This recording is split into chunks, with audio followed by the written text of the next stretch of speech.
Good morning. Good morning, my friends. Thank you so much for coming to spend part of your day with me, or it could be the entire day. Who knows? You never know what's going to happen here. Today is Monday, July 1st, 2024, and we are entering week 10 of the Karen Reed trial out of Norfolk County, Massachusetts.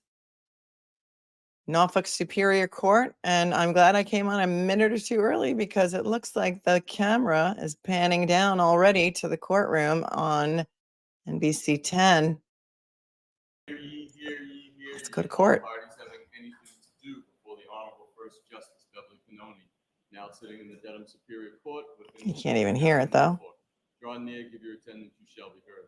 God save the Commonwealth and this good court. Thank you. Be seated. Closing session. God save the 22117, the Commonwealth versus Karen Reed. All right. Good morning, counsel. Good morning, Ms. Reed. Good morning, jurors. Welcome back. We'll ask you those same three questions. Was everyone able to follow the instructions and refrain from discussing this case with anyone since we left here Friday? Everyone said yes or nodded affirmatively. Were you also able to follow the instructions and refrain from doing any independent research or investigation into this case? Yes. Everyone said yes or nodded affirmatively. Did anyone happen to see, hear, or read anything about this case since we left here?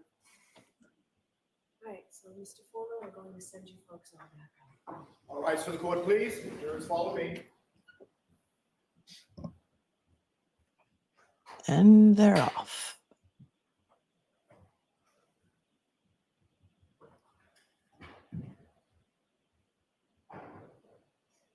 Any surprise visitors in the gallery today for the O'Keefes?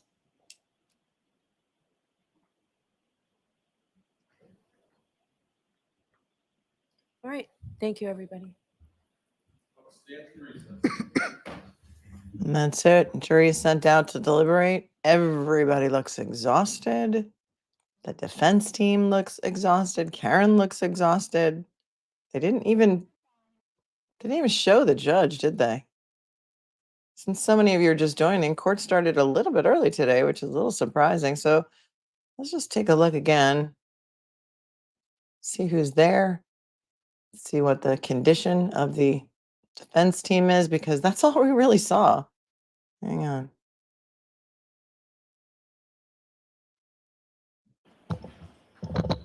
There's Aiden. There's Jess Machado. All parties having anything to do before the Honorable First Justice Beverly Pinoni, now sitting in the Dedham Superior Court within the County of Norfolk. Draw near, give your attendance, you shall be heard. Ted Daniel. Commonwealth and this good court. Thank you. Be seated. Closing session. 22117, the Commonwealth versus Karen Reed. All right. Good morning, counsel. Good morning, Ms. Reed. Good morning, jurors. Welcome back. We'll ask you those same three questions. Was everyone able to follow the instructions and refrain from discussing this case with anyone? They look exhausted. Exhausted, and they just had the whole weekend off. Oh my God. Can't imagine. Since we left here Friday. Everyone said yes or nodded affirmatively. Were you also able to follow the instructions and refrain from doing any independent research or investigation into this case? Yes. Everyone said yes or nodded affirmatively. Did anyone happen to see, hear, or read anything about this case since we left here? All right, so Mr. Fuller, we're going to send you folks all back out. All right, for the court, please. Jurors, follow me. Camera did not pan to the judge even once.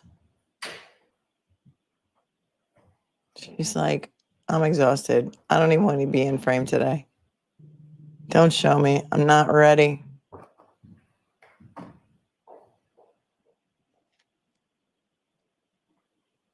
They didn't show Karen's side at all. That's Mrs. O'Keefe, but is Mr. O'Keefe standing next to her? Thank you, everybody. Or is he not there today? And that's it. Jury is sent back out.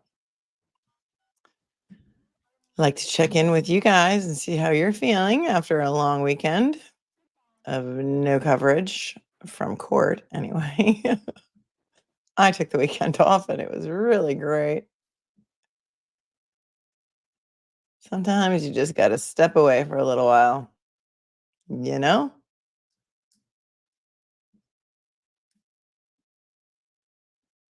Adam Drives Helen, thanks for becoming a new member. on top. Thanks for the super sticker so early in the morning. Britt Bottoms, it's a good day to free Karen Reed. Thanks for being a member for 2 months. I don't know what's going on. There's a lot of speculation. Thanks, LaBarb, for becoming a member, for being a member for 2 months. Appreciate you. I saw Brian, LTL True Crime, outside the courthouse this morning, but he did not get any footage of anybody going in. They've tightened up security there. They have Karen going in a different way than she was when I was there. I don't know what this refers to. Please look at Karen Reed trial day 9 around 5:36, 39. Watch and listen with headphones at playback speed 0.5. You can see and hear thank you towards the jury. Thank you to who? From who? I don't know. I don't know what that is. I don't have time to look for it today. Sorry, but you guys can go do that if you want to. The trial day 9 on my stream, trial day 9 on regular court stream. I don't know.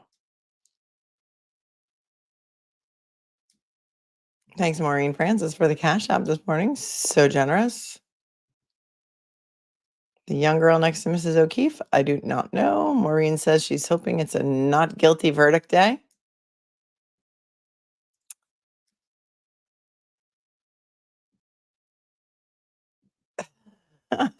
Michelle Fannin says, I'm exhausted too. I woke up 20 times last night. Oh, you watched jury duty this weekend, Another Vice. Wasn't it great? So worth it. Somebody suggested the other day Presumed Innocent on Apple TV. Thank you for that suggestion, because I went and watched the first 4 episodes, which are the only 4 episodes that are out so far. It's based on the Scott Turow book, which is a very old book, and the original movie was with Harrison Ford. Some of you may remember that. Highly recommend. It was really, really good. But I always recommend Jury Duty on Amazon Prime. Fun size, today's the day. I hope so. And Chuck says, next note from jury by 11. Let's hope so. Next election for a new DA in Canton. I think his term, Marcy's term, is until 2026. That's what I think. That's what I think. That's what I've been told. Lizzie B. Jury is not allowed transcript readback in Massachusetts. Unbelievable. That is 100% true. I was blown away by that. When I heard the judge say you will not be given any transcripts in the jury instructions, I just thought, okay, they're not going to give them the transcripts of any testimony that they want to hear read back. But of course, they can get a readback. In New York, that's pro forma. It's done in every case.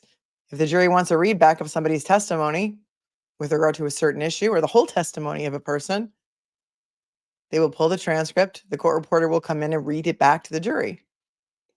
Massachusetts, they are supposed to rely on their own memories and their own notes, which I find to be ridiculous and not really in line with the judicial process. Because if jurors are arguing about a certain witness's testimony and one juror says, well, I think the witness said this, and the other one's like, no way, the witness said this, why shouldn't they be able to settle that disagreement by getting a readback of the testimony? They don't do it there.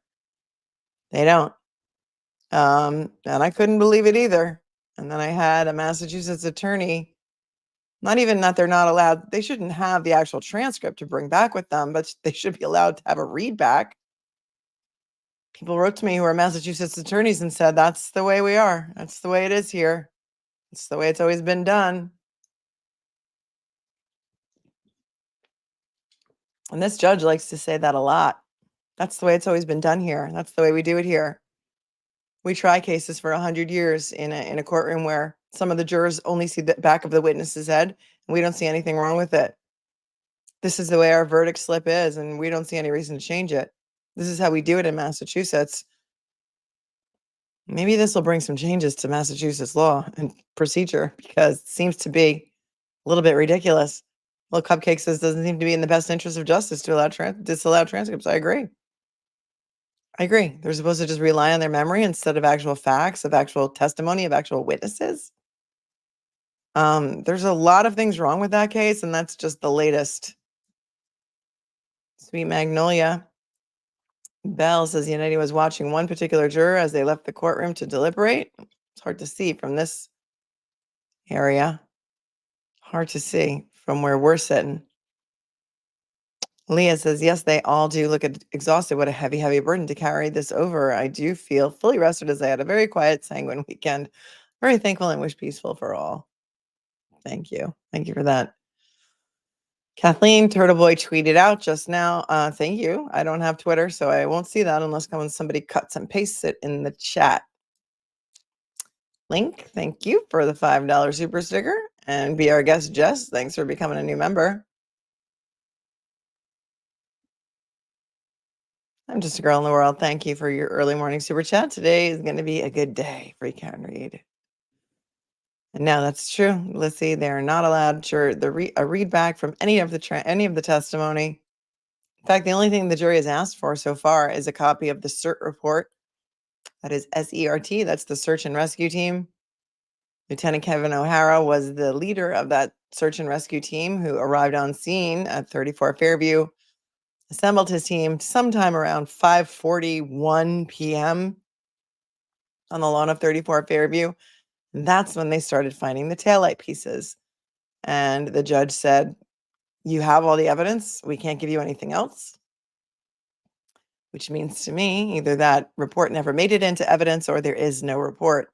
And I think there is no report because you'll remember all of the testimony about all of the different undocumented searches wherein taillight pieces were found in the following weeks after January 29th of 2022.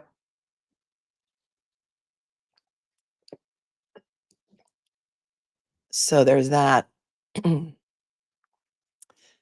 Trina, thank you for your super chat. Do you think the response to the CERT report request is keeping them from asking more questions or asking for a clarification on charges? Not necessarily. I mean, she did say that you have all the evidence, but she didn't say you can't ask other questions because they did come out with the question saying, or not the question, but the note saying we have tried and tried and tried and we cannot reach a verdict. So they did come out with that note. I don't know what else they would need. I guess maybe if they're from Massachusetts, they understand that they can't have a readback, but it's just done so often in New York that it's never even a question. And her jury instructions were a little bit unclear. It just said you will not be getting any transcripts. So I don't know. I just don't know. Their note said, and I transcribed it. So let me pull it up for you. Note that they said around noon. They sent out around noon on Friday. I think it was noon, right? Was it Friday only? Despite our exhaustive review of the evidence and our diligent consideration of all disputed evidence, we have been unable to reach a unanimous verdict. That's when the judge asked both sides what they wanted to do, if they thought it was enough time for deliberation. Lally said, no, it's only been 4 days. Every day's been like a half day. I don't think it's even time to read the Tui-Rodriguez instruction, which is the same thing as an Allen charge, which basically is a pep talk from the judge to say, get back in there, you can do it. The defense was willing to say they've been deliberating enough. They've given it their all. They're telling you that they can't reach a verdict. You need to give them that instruction and let them go back one more time. She declined to do that, the judge. And then on Friday at 3:30, the judge sent a note to the jury saying, would you like to leave? And they said, no, we'd like to stay and deliberate until 4:15. So they did. We thought perhaps they'd be close to a verdict. But no, they wanted to go home at 4:15 on Friday. And here's where we are today on Monday. And it's the first day of July. Where did June go? This is week 10. So we've been here since April, right? Feels like it. Jury selection started in April. Leandra, good morning. And good morning to your dad and all of his friends who watch the show. Retired law enforcement, they are outraged. Leandra says, so wait, the jurors can't hear hearsay, but they are required to deliberate with hearsay only. Oh, they can hear hearsay. They've heard quite a lot of it. And they're going to deliberate based on their notes and their memories. But there was a lot of hearsay admitted into this trial. But what they can't hear is the actual testimony, which blows my mind as an attorney that practices in New York. Elf, thanks to the 5. Saw the show with you and Collier. Oh, thanks. You're so articulate, and his heartfelt take of what the kids are going through really hit me. Yes, thank you for that. That was a show that we taped. He interviewed me all the way back on June. It was like June 11th. And we did about 2 hours. And he's a filmmaker. He's an editor and a DP, a director of photography by trade. And he edited it down. And he released a 10-minute version, I think, and then an hour-long version. But understand that that interview that I did with him was way before a lot of the testimony came in. It was before, I mean, it goes all the way back to June 11th. So we hadn't heard anything yet about how the Commonwealth thought this happened, about the alleged, car strike. It was before Trooper Paul's theory of the pirouette and the hitting with the arm and all that stuff. So it's the timing is just a little bit off, but I thought it was a really good interview, and I thought it was very well done on his end. He edited it beautifully, and the coloring is great. So check it out. I put it up on my community page. It's under Collier Landry's. It's on Collier Landry's channel. And he is a young man who was the star witness in a trial when he was, I think, about 12 years old. He testified against his father because his father took the life of his mother. He was a witness to that case, and he was the star witness who convicted his father. It's a tragic story. He has a great YouTube channel, so go check him out. Collier Landry.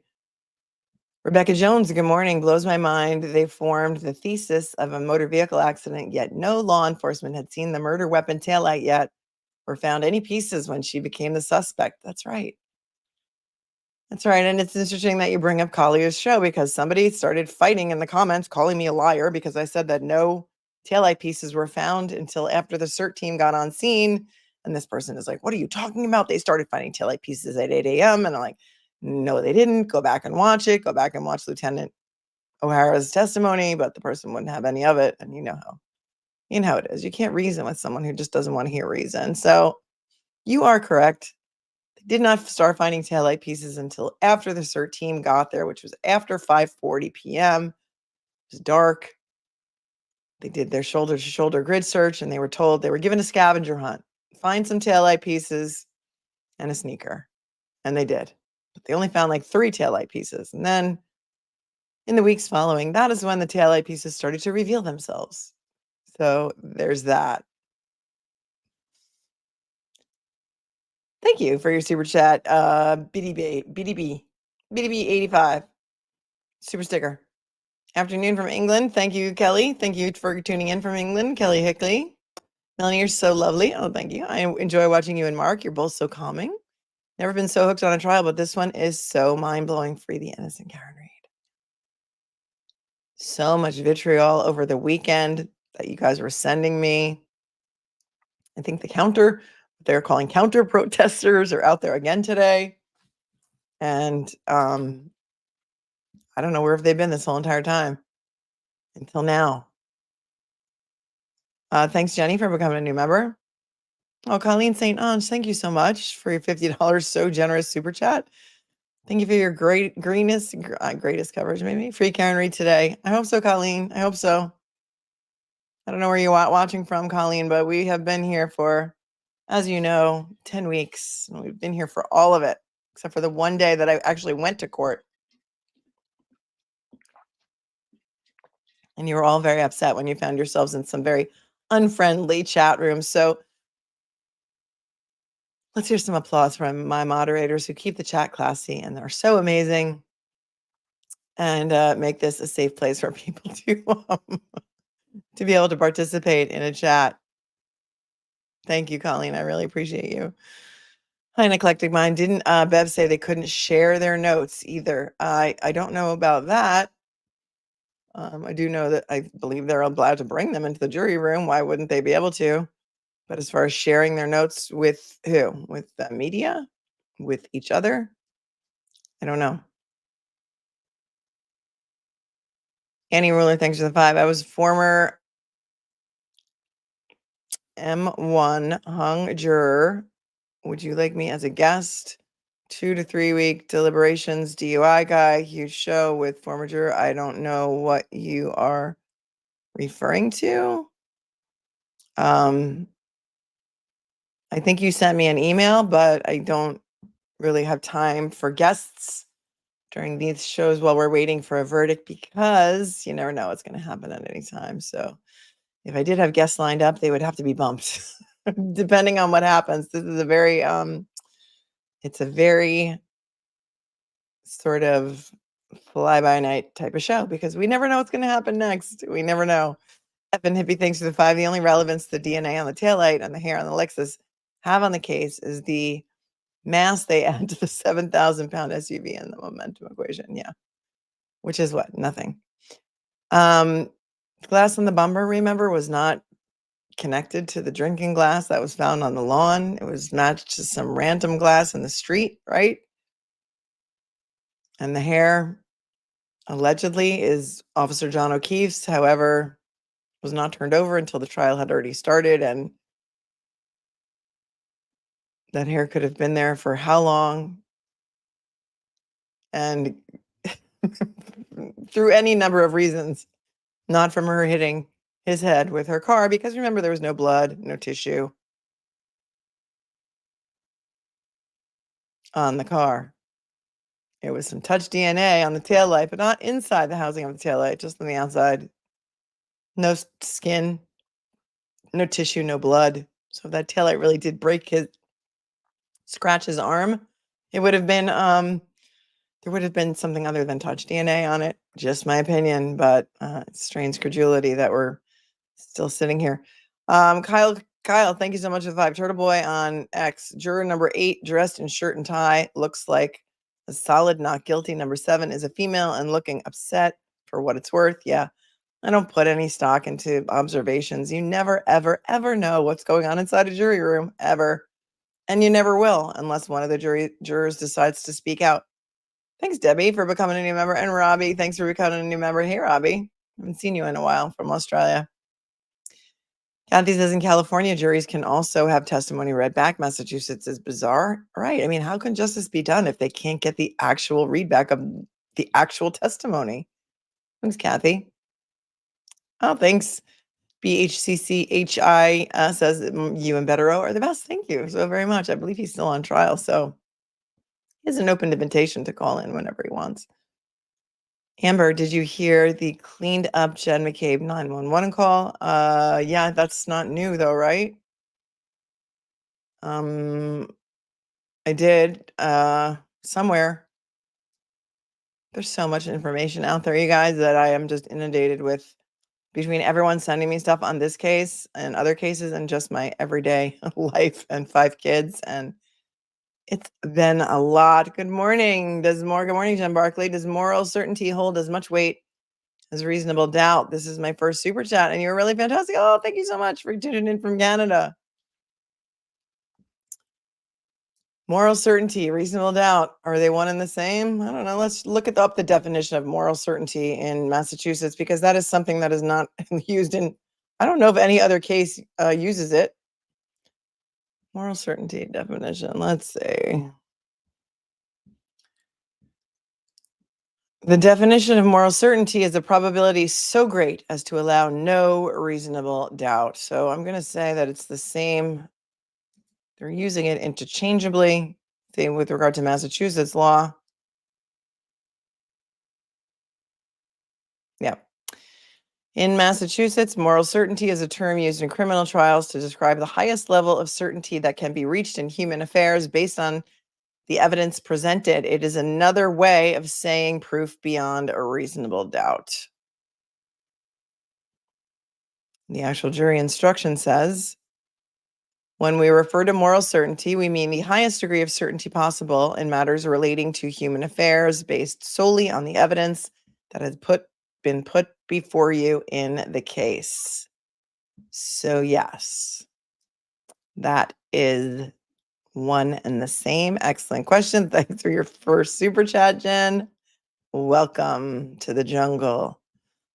Mufasa's illegitimate son. Thanks for your Australian super chat. Will John's case become a cold case due to how poorly the investigation was done and how badly the evidence was contaminated with? Love you, Melanie. Thank you for everything you do here. That's a great question, and I don't know. I don't think it's going to be a cold case. I think the FBI has a lot more information than we do, and I think that anything can happen, and I hope not. I hope not. Thank you for your super chat. USMC Cowgirl became a new member. Thank you for your service. Daria, thank you for your super chat. One study showed dog DNA found in only 27% of dog bites. Cannot confirm or deny, but thanks for sharing. Lala, thanks for the 10. Mel, I was watching him on Young Jerks, and there was a Massachusetts lawyer on with Mark talking about the readback, and she said the jury can ask, but it's frowned upon. There was a Massachusetts lawyer as a guest or in the chat.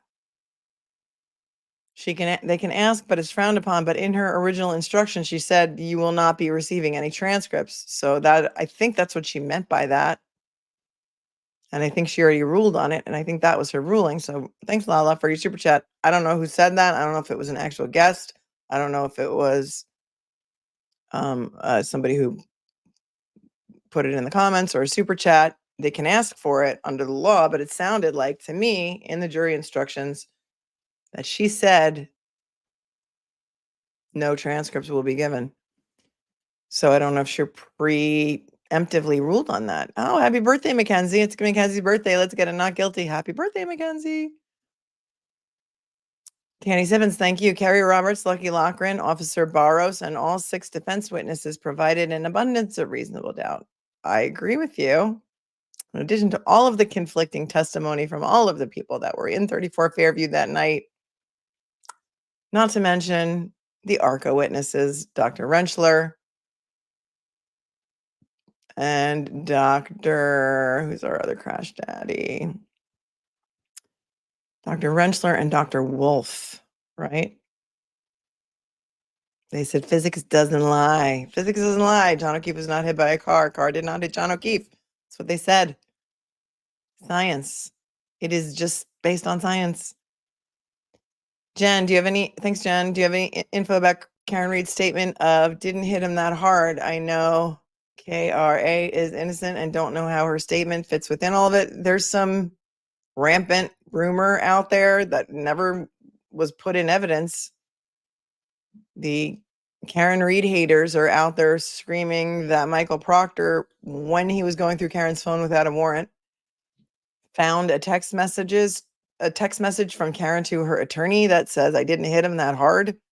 And that's when he decided he should turn it over to the Taint team because he realized he was looking at privileged information. I have no information on whether that is true or not.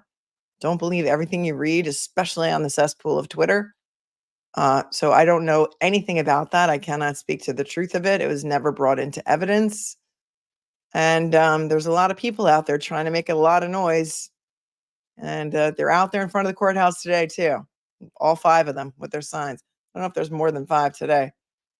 But somebody made that up. Maybe it was Proctor. Maybe it was just someone on the other side. There's a lot of craziness flying around out there on social media. So just don't believe everything you read.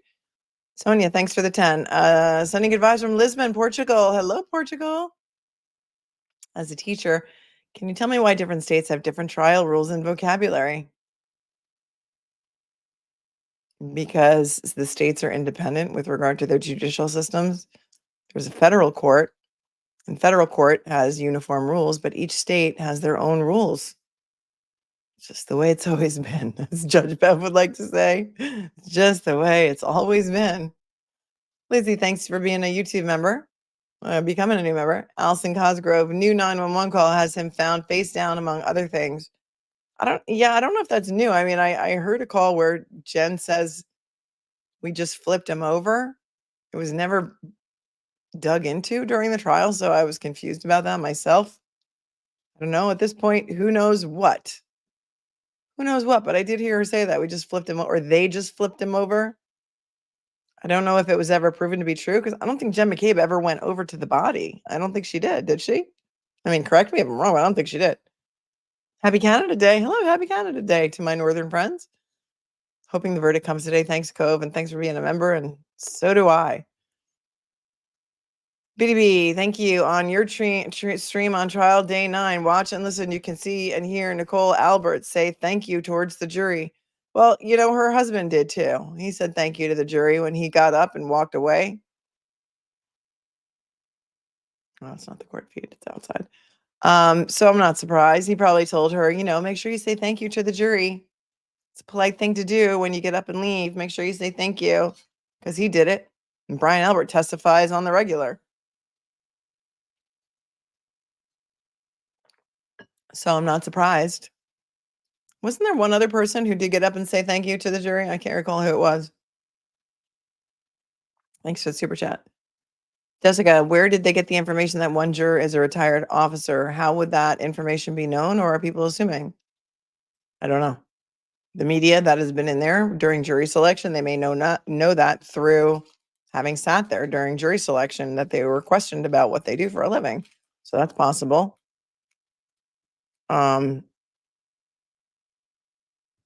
I don't have any information on whether there actually is someone who's in law enforcement or whether that person is a holdout. I just don't know.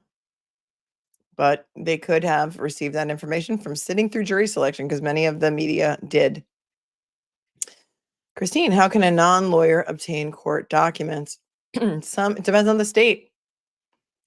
Some states allow public access to court documents. Massachusetts does not. You have to be a Massachusetts attorney to get court documents, but a lot of people have posted them on Reddit, on Twitter. So in Massachusetts, you can't. Many states you can. You just have to look into the specific state's court system. Hope that helps. Michelle, thanks for the super chat. Question, Post said, Carrie Roberts said, Karen called her at 5 a.m. saying John's dead. That was before Karen met them at Jones. Is that true? I must have missed it. Carrie Roberts did testify to that. I don't know when for the first time she said that in any of her pretrial statements or any of her original police statements. I don't know. But I think she did testify to that, right? She said John's dead, and then she said John got hit by a plow. But again, that's what Carrie said, so it's hearsay upon hearsay. And, you know, the fact that the jurors are not allowed to listen to readbacks is interesting to me, because eyewitness testimony is the most unreliable form of testimony. And so when you have 12 jurors trying to remember what they heard, some of them were not taking notes the day that I was in court. They're relying on what they heard, and what they heard was hearsay to begin with. So it's so very convoluted that I'm having a hard time with it. Raven, thanks so much for your super chat. Our love for Karen does not fade away. Free Karen Reed. That's a Grateful Dead reference. Love it. Thanks, Raven. Pilar, thank you for your super chat. Do we know if the jury was informed transcripts would not be available? I know some jurors did not write many notes. Seems unfair if they didn't know. It was in her jury instructions. So I think since there's so many questions about it, we should go back maybe and listen to the jury instructions. And then everyone can, because everyone thought they were so boring. I remember everyone was like, oh, it's so boring. I can't stand listening to these jury instructions. However, now that they're becoming so important, we need to go back and listen to them, I think. And what day was that exactly?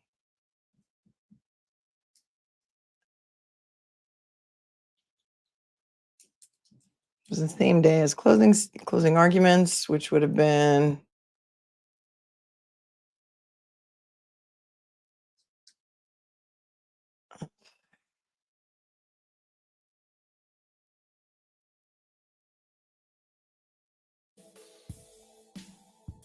they have this cheesy music on Court TV now that is like not great. It's like while the fan is up. Oh, it's insufferable, in my opinion.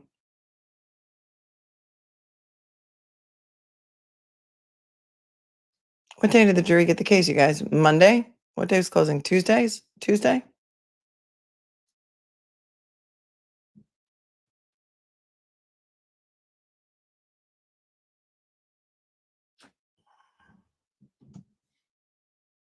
think it was Tuesday.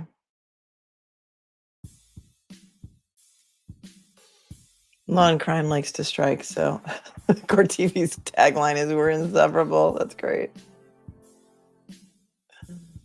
Maybe I can find it this way.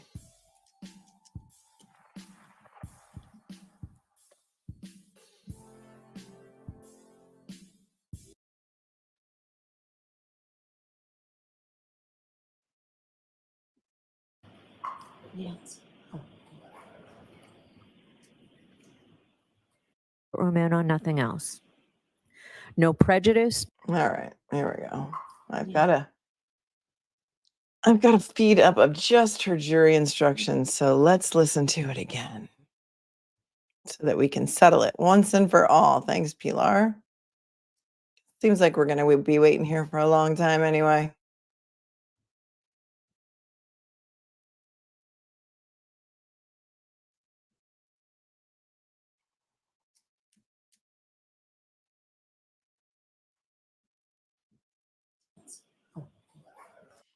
All right, here we go. We're going to replay the jury instructions.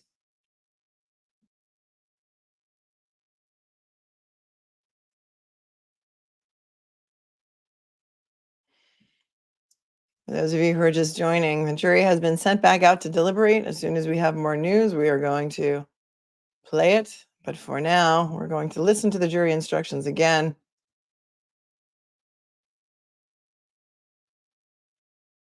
And hopefully get to the part where she talks about whether or not they're allowed to listen to transcripts. So here we go.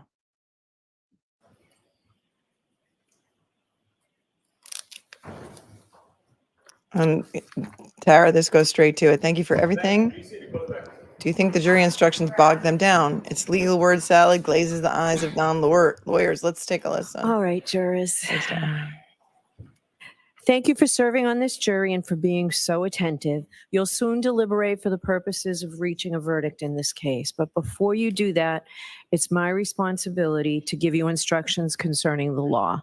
The instructions are divided into three parts. The first is general instructions that are provided in every criminal case. The second, specific instructions concerning the crimes alleged in this case. And third, guidelines for your deliberations. Please listen carefully to all of the instructions. Do not ignore any instruction or give special attention to any other instruction.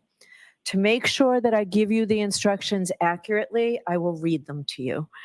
You will also get a written copy. I'll probably send in 3 or 4 to the jury so that you can refer to it in the jury room during your deliberations. I will try to make sure that my oral instructions match the written instructions. If there is any difference between what I say aloud and what the written instructions say, please follow what I say aloud. You must take the law as I give it to you. You may not quarrel with it. You can't do that. All right, you may not quarrel with it. She likes to say that a lot. You may not quarrel with it. That must be a legal term in Massachusetts, but remember, this is the day Kerry Roberts, Brian Albert, Jen McCabe, and Colin Albert are right there in the back row staring at the jury while the jury instructions are being read. That regardless of any opinion you may have as to what you think the law ought to be. What the lawyers or witnesses may say or suggest about the law is not necessarily the law. That's because it's my responsibility as the judge and mine alone to instruct you on what the law is. So I now will turn to part 1 of the instructions, the general instructions that apply to all criminal cases. As I explained to you at the beginning of the trial, there is a fundamental rule that applies in all criminal cases, including this case. Every person who is accused of a crime is presumed to be innocent of that crime. Ms. Reed is presumed innocent of the charges in this case. That means you must consider Ms. Reed to be innocent unless the prosecution is proved beyond a reasonable doubt through evidence presented during the trial that Ms. Reed committed the crimes charged. I will explain reasonable doubt in just a moment. Ms. Reed does not have to do anything to convince you that she is innocent. She does not have to explain anything. Ms. Reed does not have to testify, call or question witnesses, or provide any evidence at all, because you must presume she is innocent. Instead, it is up to the Commonwealth to prove the charges against Ms. Reed beyond a reasonable doubt. The burden of proof never shifts to the defendant. After you have considered all the evidence carefully and fairly, if you have a reasonable doubt about Ms. Reed's guilt in a particular charge, then your verdict must be not guilty on that charge. You may find Ms. Reed guilty of a charge only if all 12 deliberating jurors agree that the Commonwealth has proved the charge beyond a reasonable doubt. What is proof beyond a reasonable doubt? The term is often used and probably pretty well understood, though it is not easily defined. Proof beyond a reasonable doubt does not mean proof beyond all possible doubt, for everything in the lives of human beings is open to some possible or imaginary doubt. A charge is proved beyond a reasonable doubt if, after you have compared and considered all the evidence, you have in your minds an abiding conviction to a moral certainty that the charge is true. When we refer to moral certainty, we mean the highest degree of certainty possible in matters relating to human affairs, based solely on the evidence that has been put before you in this case. I don't know which other states use moral certainty instead of reasonable doubt, but it's interesting. We just looked up the definition and it is the same as reasonable doubt, but it's interesting. I have told you that every person is presumed to be innocent unless and until he or she is proved guilty, and that the burden of proof is on the Commonwealth. If you evaluate all the evidence and you still have a reasonable doubt remaining, the defendant is entitled to the benefit of that doubt and must be acquitted. It is not enough for the Commonwealth to establish a probability, even a strong probability, that the defendant is more likely to be guilty than not guilty. That is not enough. Instead, the evidence must convince you of the defendant's guilt to a reasonable and moral certainty, a certainty that convinces your understanding and satisfies your reason and judgment as jurors who are sworn to act conscientiously on the evidence. This is a replay. Do you see the scrolling banner along the bottom? It says replay of jury instructions. We're replaying the jury instructions because a lot of people had questions about them. So rather than me answer the questions, I thought we'd go back to the actual jury instructions, and here they are. We're listening to them now. It says right there's a banner scrolling along the bottom. If you can't read it, it says replay of jury instructions. This is what we mean by proof beyond a reasonable doubt. Now, how do you decide whether the Commonwealth has proven each element of an indictment is true beyond a reasonable doubt? Let's talk first about the roles we all have. You folks are the most important people in the courtroom. It all begins and ends with your function. You will determine the facts in this case, and that is your job and your job alone. You are the sole and exclusive judges of the facts. If there are any conflicts in the testimony, it is your job to resolve those conflicts if you can do so. Once you determine the facts, it is your duty to apply those facts to the law as I explain it to you, and to determine whether the Commonwealth has proven its case beyond a reasonable doubt. You must determine the facts solely and entirely on the evidence as you have heard it and seen it in this courtroom and on nothing else. No prejudice, no bias, no fear, no favor. You must not be swayed by personal likes or dislikes. Your deliberations are no place for emotion or sympathy, passion or prejudice. The Commonwealth and Karen Reed have a right to have the case judged by fair and impartial jurors. All parties who come before the court stand as equals before you. Therefore, your verdicts must be based on the law as I've given it to you, and on the evidence and the facts that you find, and nothing else. You cannot allow yourselves to be influenced by any personal feelings you may have about the nature of the crimes with which Ms. Reed has been charged, or the consequences of your verdict. Just the cool, reflective, and impartial sifting of the evidence, so that here in this courtroom, justice may be done. How can justice be done if they're not allowed to get any readbacks of any testimony that they disagree on? They're not allowed to share their notes with each other, but they're allowed to look at their notes while they're deliberating, but they're not allowed to ask for clarification in the form of a readback of any testimony they disagree on. So I don't know. Now, your focus is on the evidence. I am the judge of the law. My job is to teach you the law that you must follow in this case. However, I have no opinion about how you decide this case. You should not consider anything I have said or done during the trial as reflecting any opinion by me about how you should decide this case. If you believe that I have an opinion about the facts of this case, you must disregard it. You must decide this case based solely on the evaluation of the evidence.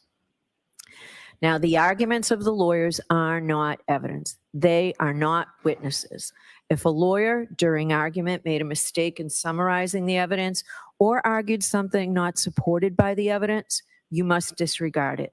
It is the jury's collective. Yeah, like almost everything that Lally said in his closing argument, like nearly everything that he said was a mischaracterization of the evidence. So she's telling them right there that if you disagree with things that either attorney said in their closing, you can disregard it. Memory of the evidence that controls the matter. Lawyers' objections are a proper part of the court's procedure and are not part of the evidence. So don't hold it against the lawyers or their client if they made objections, motions, or other requests. They are simply doing their job during a trial. There was testimony at trial that the lawyers interviewed witnesses when preparing for and during the course of the trial. You may not draw any unfavorable inferences solely from that fact.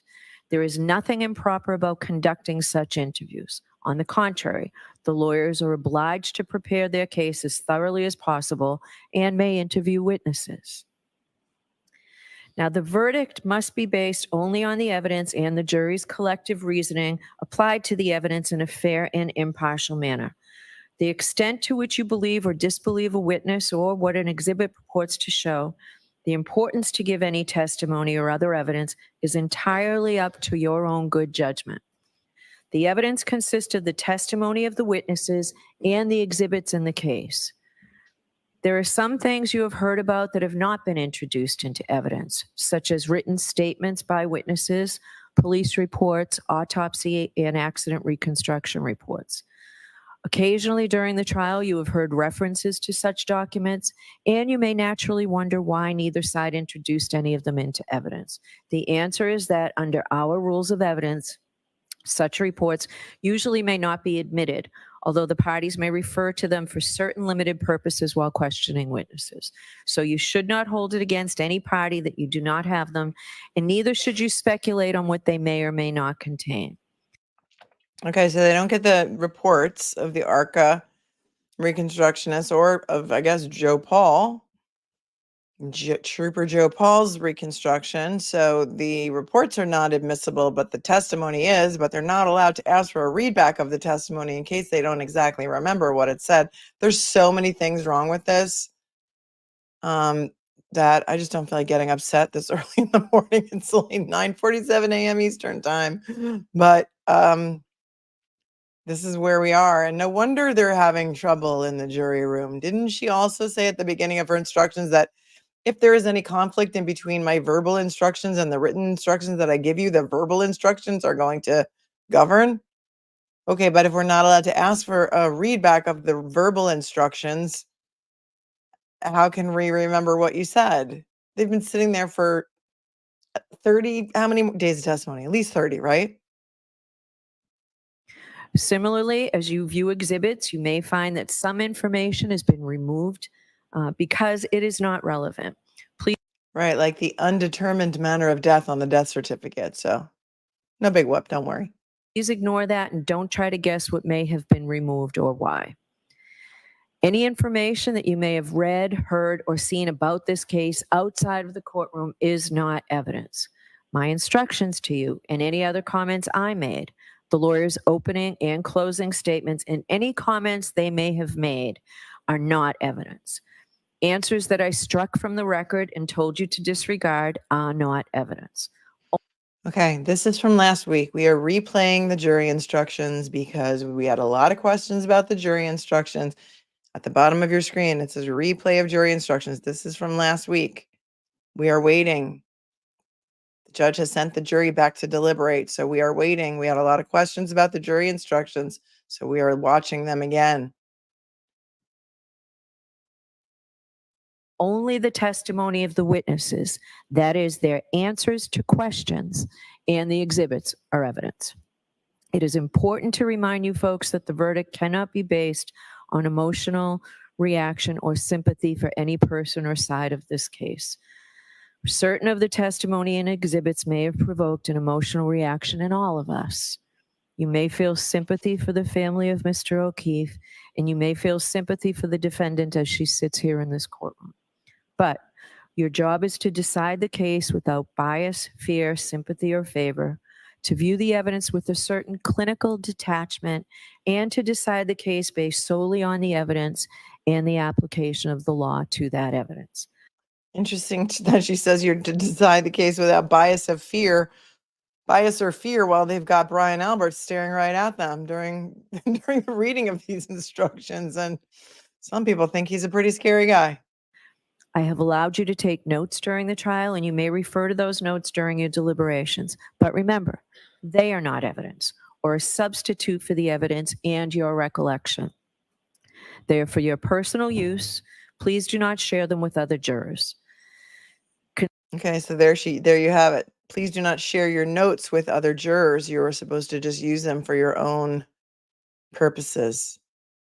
Consider the evidence as a whole. Do not make up your mind about what the verdict should be until after you've gone to the jury room to decide the case and you and your fellow jurors have discussed the evidence. Please keep an open mind until then. You'll remember that we took a view in this case. The purpose of the view was to help you better understand the evidence that you heard during the trial. And when she says view, she's talking about their little field trip that they took to 34 Fairview, and they also looked at Karen's Lexus that was brought over to 34 Fairview. To help you appreciate the locations and their surroundings.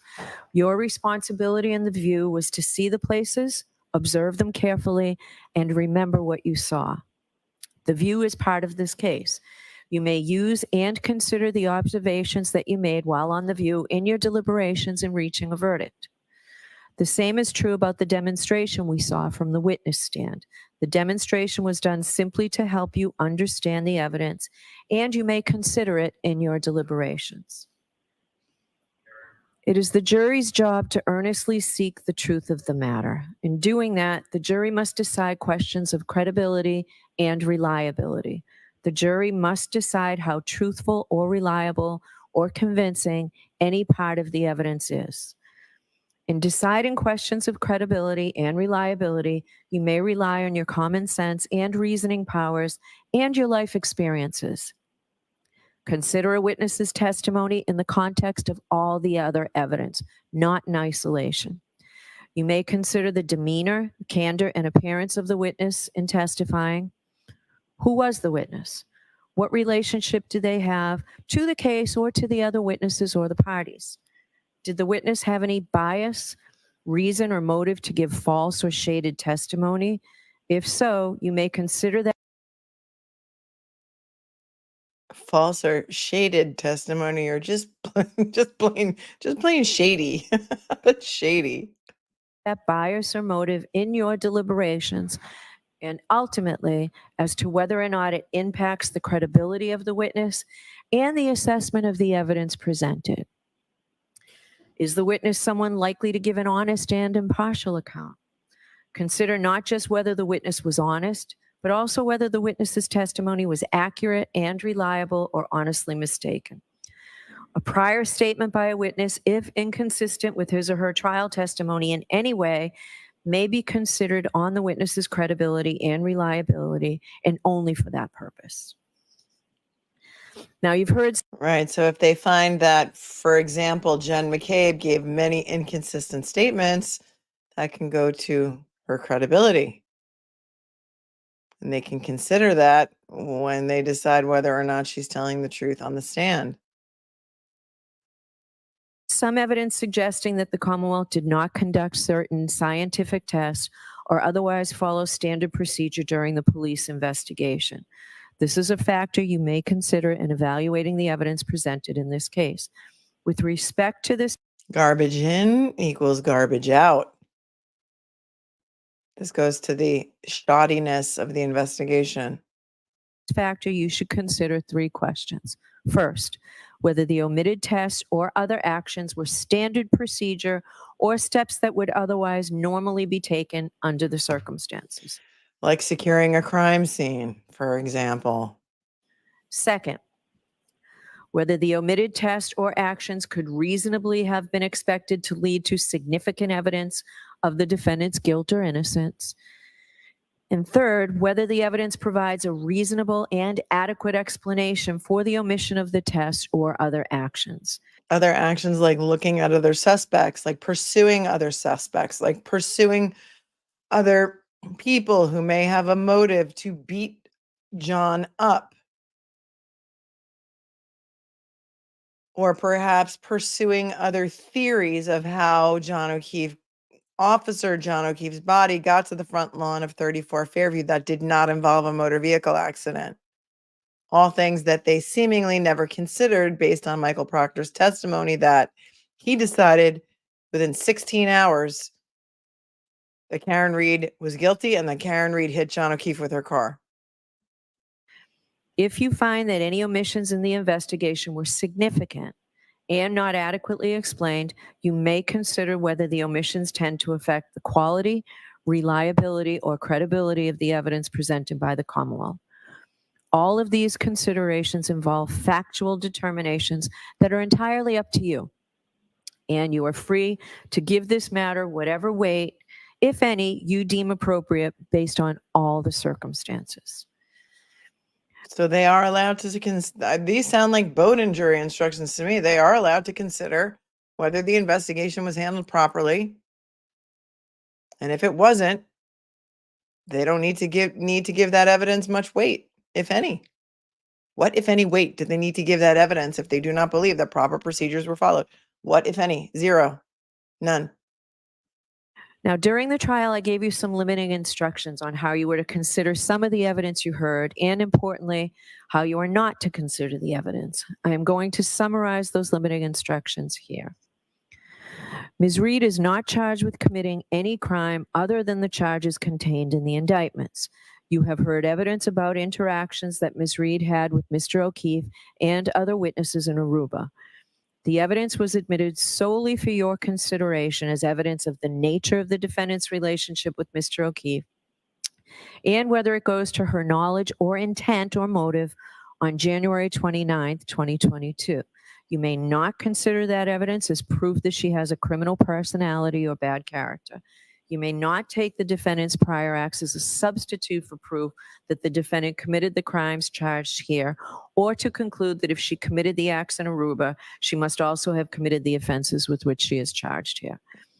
I think it was a huge mistake to allow all that Aruba evidence in. That's my own personal opinion. I think it's ridiculous. I think that despite this limiting instruction that they're not supposed to take it into consideration, it's just the evidence was admitted to make it look like she had some sort of motive for intentionally taking the life of Officer John O'Keefe a month later, after she may or may not have walked into the lobby at something like 3 a.m. and saw him playing grab ass with one of the Sullivan sisters and said F you a couple of times to some people and then offered to pay for somebody's room because she felt bad about it. I think, in my personal opinion, that evidence was more inflammatory and more prejudicial than it was probative. I don't think it goes to anything. I think a lot of people can put themselves into that situation and say that they would have handled it in a much different way that would not have been as nice as Karen handled it. So but the fact that that stuff came into evidence boggles my mind, but welcome to Massachusetts. Can only use the evidence for the limited purpose of how it goes to the defendant's state of mind, motive, and nature of her relationship with John O'Keefe. Before you consider any electronic communication in your deliberations, you must first find that it is more likely true than not that the persons who authored them were in fact John O'Keefe, the defendant, or the witnesses who testified about their communication with John O'Keefe and or the defendant. If you do not find it is more likely true than not that John O'Keefe, Karen Reed, or the witnesses who testified here before you were the persons who authored or transmitted the electronic communications, then you may not consider the electronic communications in deciding the case. Now, the Commonwealth has introduced photographs into evidence. The photographs may be graphic and unpleasant. As I told you when you first saw them, Yeah, those are the autopsy photographs. You know what they haven't introduced into evidence? Any crime scene photographs, any photographs showing a secured crime scene with evidence markers, some photographs of some random pieces of taillight found God knows where because they're never measured or marked, or there's no actual marking of where the body was found. There's no crime scene evidence. The only evidence, the only photographs you're going to see are graphic autopsy photos, which again are highly prejudicial, but they're allowed into evidence, and understandably so. But even those photographs show no injuries from being hit by a car. your verdict must not in any way be influenced by the fact that these photographs may be graphic or unpleasant. The defendant is entitled to a verdict based solely on the evidence and not one based on pity or sympathy. Consider a photograph only as it may show a medical condition, the nature of the injuries, or the details of the incident itself. You've heard evidence of statements made by John O'Keefe. These statements were admitted only for a limited purpose of establishing John O'Keefe's state of mind. You are not to consider this testimony as proof that the defendant has bad character or propensity to commit crimes. The testimony of witnesses recounting conversations with Mr. O'Keefe or messages the defendant's cell phone received from him can only be used as they go to the defendant's motive or intent on January 29th, and only if you find that the defendant was aware of John O'Keefe's state of mind at the time of the crime and would be likely to respond to it. There need not be direct evidence that the defendant learned of Mr. O'Keefe's state of mind, so long as you reasonably can infer from the evidence that she did learn of it.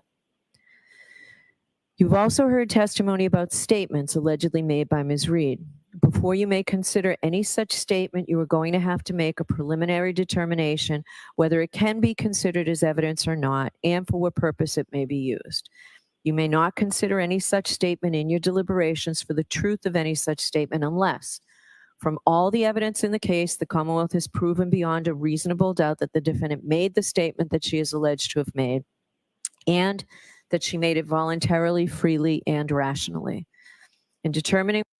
So what is interesting here about the statements that they are imputing to Karen Reed, all of them are hearsay, right? And all of them have changed so much throughout the course of this investigation, if you want to call it an investigation and trial. The initial reports say things like Karen Reed said, and again, it's hearsay because it's written down by whoever, Lieutenant Good, Lieutenant Gallagher. Could I have hit him? Did I hit him? Is he dead? He's my boyfriend. Is he dead? Is he alive? Could I have hit him? Did I hit him? Could I have hit him? Did I hit him? None of those initial written reports say I hit him. And as Lally said, he said it 4 times in his closing, if you recall. Lally said that Karen said, I hit him, I hit him, I hit him, I hit him 4 times. Because we know, if you watch any linguistic experts or body language experts or people who dissect language, liars lie in threes, or things that are said in threes are often deceitful. First time Jen McCabe ever said that she heard Karen say the words, I hit him, I hit him, I hit him, was on the stand during this trial. Never said it during any of the pretrial hearings, never said it in front of any state or federal grand jury. She never said it in any of her statements. So the judge is giving them an out by saying, if you don't believe that she really said that, you're allowed to assess that credibility as well. Nobody ever heard her say this, I hit him, except for maybe Katie McLaughlin, but that also was never in any reports. And if you look at the initial report of Katie McLaughlin, the question posed to her by an officer was, do you know how he got those? Or what the question Katie McLaughlin posed to Karen Reed was, Do you know how he got these injuries on his face? To which she replied, I hit him. Maybe she smacked him across the face because she was mad at him. I don't know how they made the leap from I hit him. How did he get the injuries on his face? I hit him to I hit him with my car, but they did. Whether or not any statement made by the defendant was voluntary, you may consider all of the surrounding circumstances. You may consider any evidence that you have heard about the defendant's physical and mental condition, her intelligence, age, education, and experience. Your decision does not turn on any one factor. You must consider the totality of the circumstances. Some testimony came from witnesses who saw or heard something. Some witnesses also told you about opinions or conclusions they reached based on some special training or experience. But special training or experience does not necessarily make the witness's testimony any more believable or important than any other evidence. So you should consider the same questions about witness testimony that I mentioned earlier, including any bias or motive these opinion witnesses may have had to testify in a certain. I mean, what say you, my friends? Does Brian Albert look intimidating sitting there? I don't care if he's wearing a Mr. Rogers sweater. You think he looks intimidating? Do you think the jury finds him intimidating? Tell me what you think. Certain way. You may also consider the witness's level of experience and training and whether they base their opinions on the facts that you find to be true. There were hypothetical questions asked of some of these witnesses. You may give whatever weight you deem appropriate to the opinion based on the hypothetical, but only if, after careful consideration, you find that all the assumed facts are true. Remember that witnesses, even those with special training or experience, do not decide cases. Juries do. It is up to you whether to accept or reject, in whole or in part, any opinion or conclusion that a witness offered during the trial. Now, you have the same powers with respect to the exhibits that you have and the testimony of the witnesses. Look them over and decide the weight, that is the value they deserve to receive in helping you resolve the case as you make your ultimate judgment about whether the Commonwealth has proved its case beyond a reasonable doubt. You do not have to believe something simply because it is written on a piece of paper or appears in a photograph. You are not, of course, required to disbelieve it because it appears there. You decide whether to believe what the exhibit purports to show and how much weight, if any, you give each exhibit. Now, you've heard me talk about the sources of evidence in this case. Those are the tools that we have to decide the case. Now, with the evidence in mind, what can you do with it? As jurors, you may bring to bear all your knowledge and experience. You don't check your common sense at the door to the jury room. Just the reverse. I instruct you to use your common sense. Give the evidence a reasonable and fair construction in the light of your common knowledge and experience. In determining the facts in this case, you may draw reasonable inferences from the evidence that you believe, because you are entitled to rely upon both direct and indirect or circumstantial evidence. Direct evidence is evidence of what a witness claims to have seen or heard or touched or somehow perceived with their own senses. Circumstantial evidence exists where a witness does not testify directly to the fact that is sought to be proven, but you are provided with evidence of other facts and then asked to draw reasonable inferences from them about the fact that is sought to be proved. Such inferences may be considered with all of the other evidence in reaching your verdict. Circumstantial evidence is competent to establish guilt beyond a reasonable doubt. Now, what do I mean? No, they're not there again. Sunshine Cheryl. This is a replay of jury instructions. We're replaying the jury instructions because a lot of people had questions about them, and a lot of people didn't pay attention to them because they thought they were boring. But now we're going back to listen to them again because she's going to say that they are not going to allow transcripts at some point during all of this because the jury is just supposed to rely on their own memory. And they're not allowed to ask for readbacks, which to me as a New York attorney is insane. It's insane. It's done in every single case. If they want to hear something read back, they come back and it's read back. You've heard this in many other trials that you've watched. many other big trials, there's always readbacks of testimony, but Massachusetts does not allow for it. And so we're trying to find that portion of it, and we're re-listening to the jury instructions because they are very interesting. By an inference is a logical deduction or conclusion that you may, but are not required to draw from evidence that you have accepted as believable. Inferences are little steps in reasoning, steps in which you take some known information, apply your experience in life to it, and then draw a conclusion. Sometimes you can draw more than one inference. You have to decide which inferences are reasonable and decide which seems more reasonable to you. Remember, when you are dealing with inferences, you never have to infer anything. You may, but do not have to draw any inferences whatsoever. An inference drawn from circumstantial evidence need not be necessary or inescapable, but any inference which you do draw must be reasonable and possible. It must be logical. It must be a natural one, which is not too remote in the ordinary course of events. You may not guess. You may not speculate. You may not engage in surmise.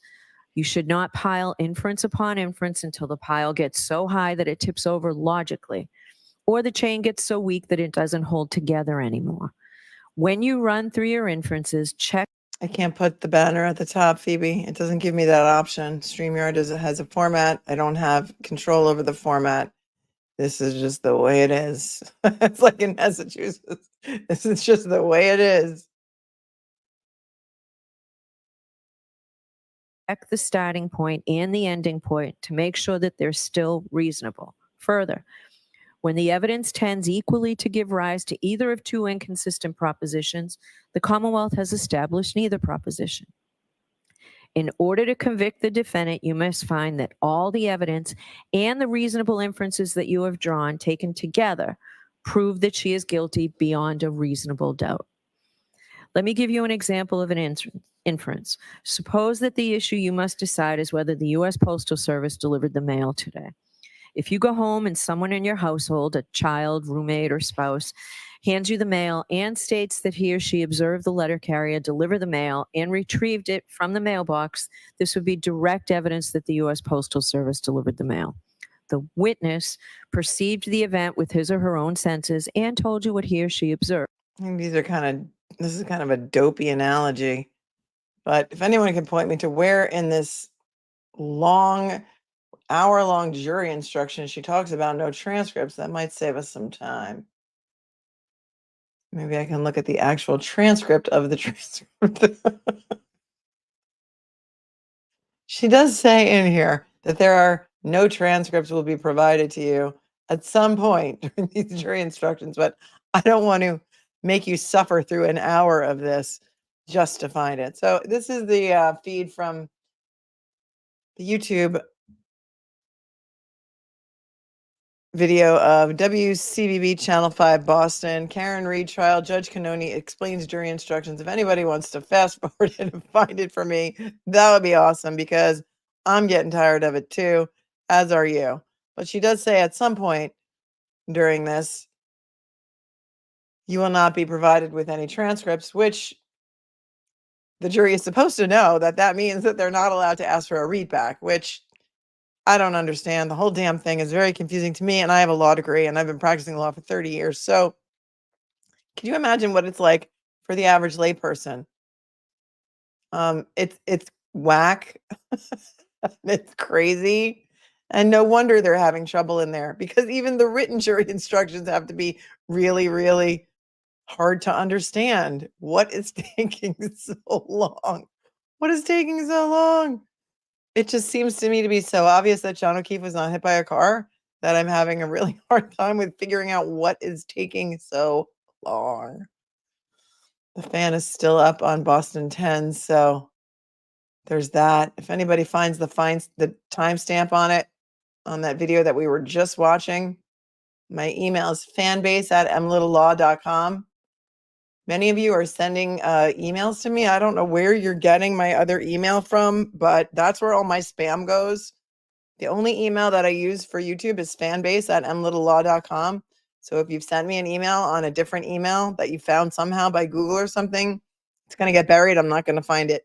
If you send me an Instagram message, it will go into a black hole as some sort of requested message. I will never find it. Fanbase at mlittlelaw is the best way to reach me, and I welcome your emails. I don't always get a chance to respond to them, but I always do read them. So feel free to send me anything that you would like there. I'm hoping that the jury had enough coffee this morning and they're able to deal with whatever holdout they're dealing with. Oops. What are you doing? What are you doing over there?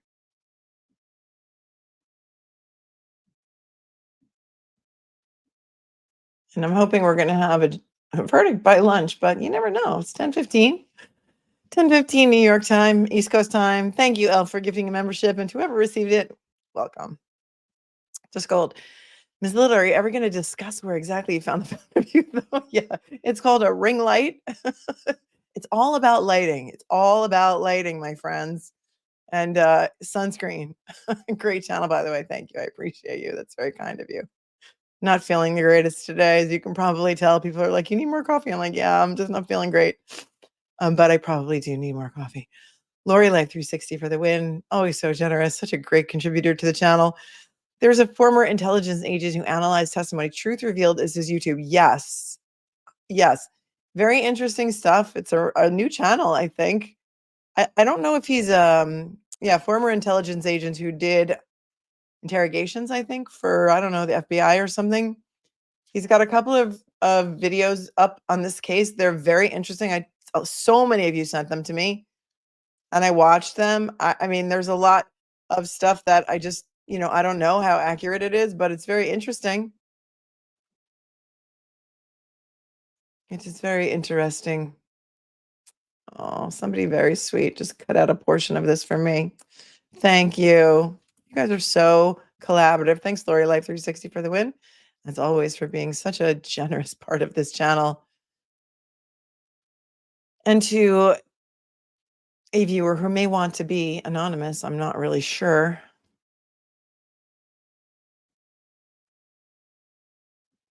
So I will not dox you by giving your name, but sent me a little portion of the video that we were just looking for so that we can hear her talk about no transcripts. And when I say her, I mean Judge Canoni.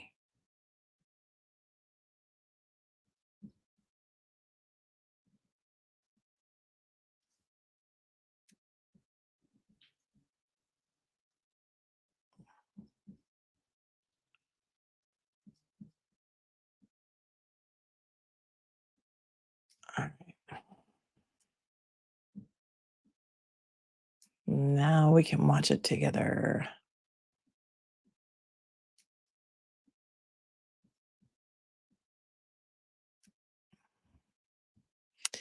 I'll just call you D. First initial D sent this to me. Although I don't know if we're going to be able to hear the audio the way that this works on a Mac. Let's see. Tell me if you guys can hear the audio. Can hear it.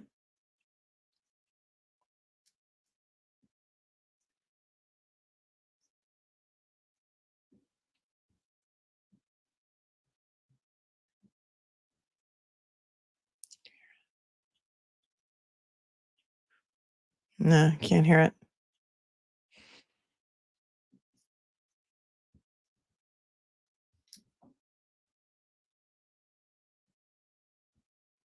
All right, you can't hear that because I'm on a Mac, and for some reason it doesn't like to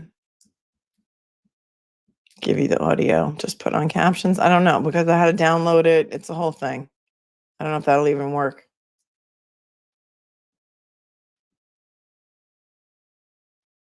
No.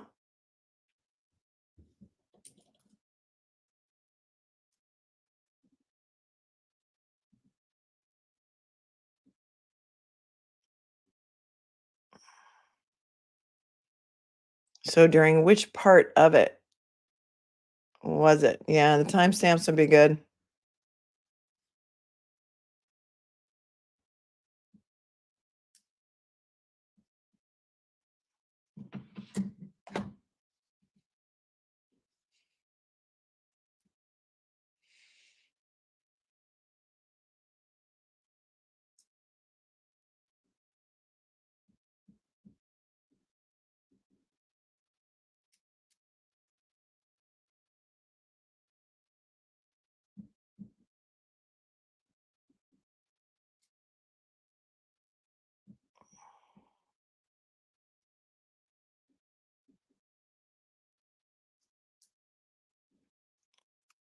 It doesn't have the timestamps on it.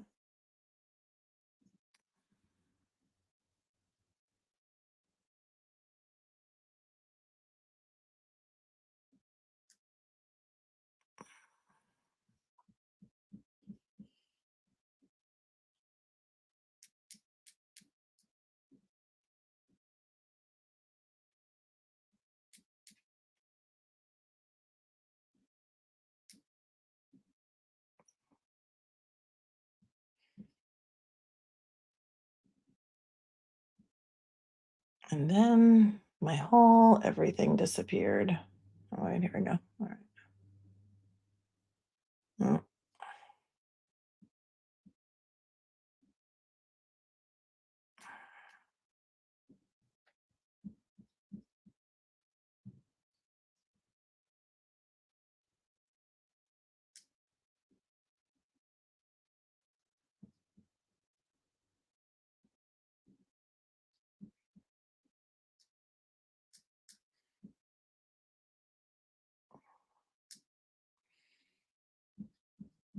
Okay. Well, can you still see me? Because I can't see me.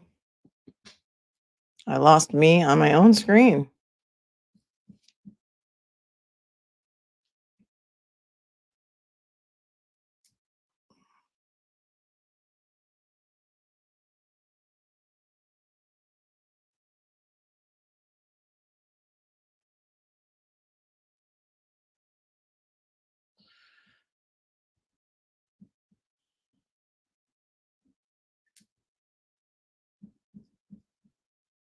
What happens? Preceded by a question? You can see me perfectly, but I can't see me. So I don't know where I went. But if you can see me, then that's all that really matters, right?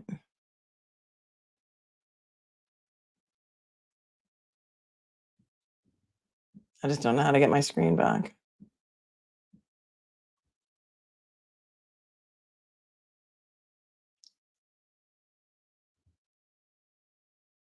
Why would the jury ask for transcripts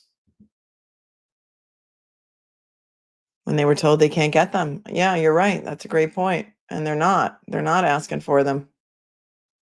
That's the thing. That is the whole thing.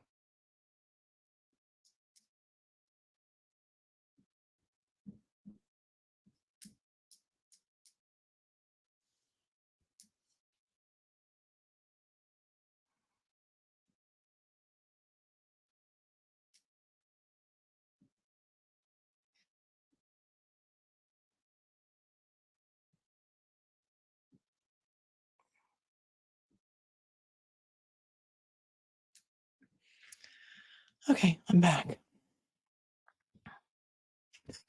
Thank you, Dennis. Thank you. This is the dimension of imagination. It is an area which we call the Twilight Zone. You're about to enter another dimension not only of sight and sound, but of mind. You're correct. Thanks, Sharon, for becoming a new member.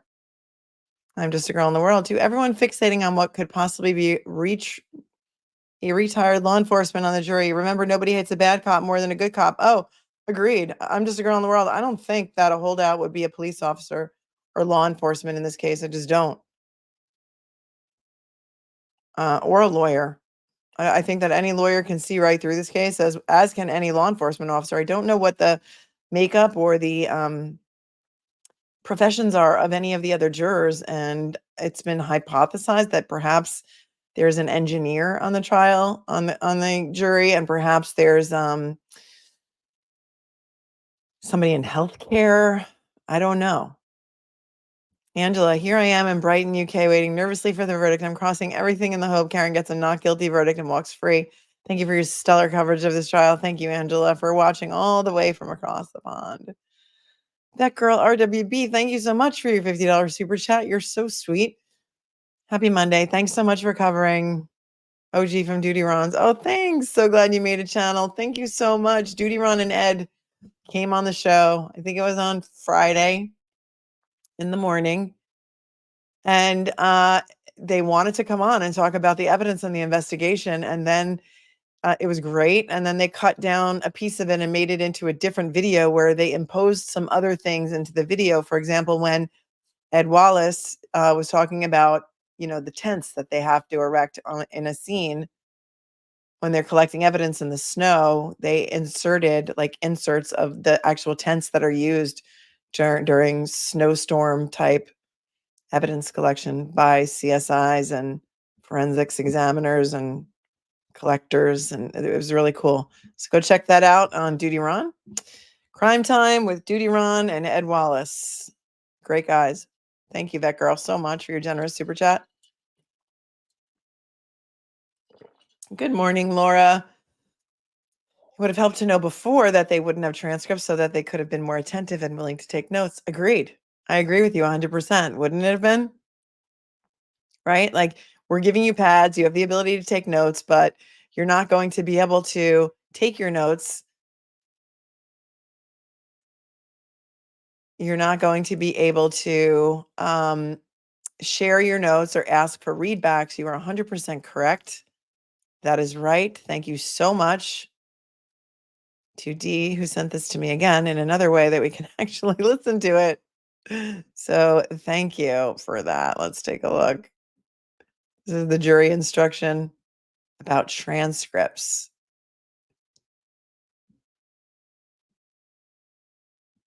All right. Thanks, Dee. Thank you so much.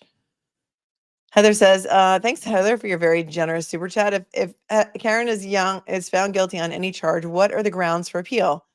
I want an appeal for Lally's lies in his closing. He knew the jury couldn't check the transcript.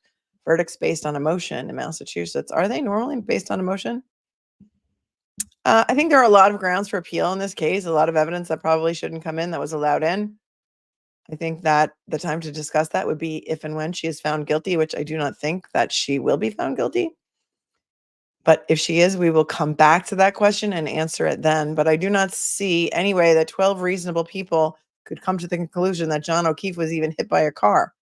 And in order to find her guilty on any charge, they have to find first that she actually hit him with her car. And I'm not seeing it based on science and injuries. Okay, here's the jury instruction with regard to transcripts. Let's listen. In this case, I'll allow you folks to take notes. Any jurors who wish to take notes during the course of the trial, except during opening statements and closing arguments, because again, those aren't evidence, we'll hand out notebooks after the openings this morning so that you can take notes. They'll be provided to you daily. Your notebooks will be collected every day. They'll be kept locked up and confidential, and they're destroyed at the end of the trial. You're not required to take notes. The choice is completely up to you. Some jurors may feel that notes are helpful, particularly if the case involves many witnesses or complicated issues.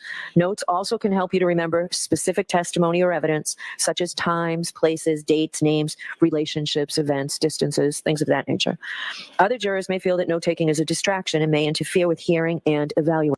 Okay, so these are the jury instructions that were given at the beginning of the trial, right? Because you'll notice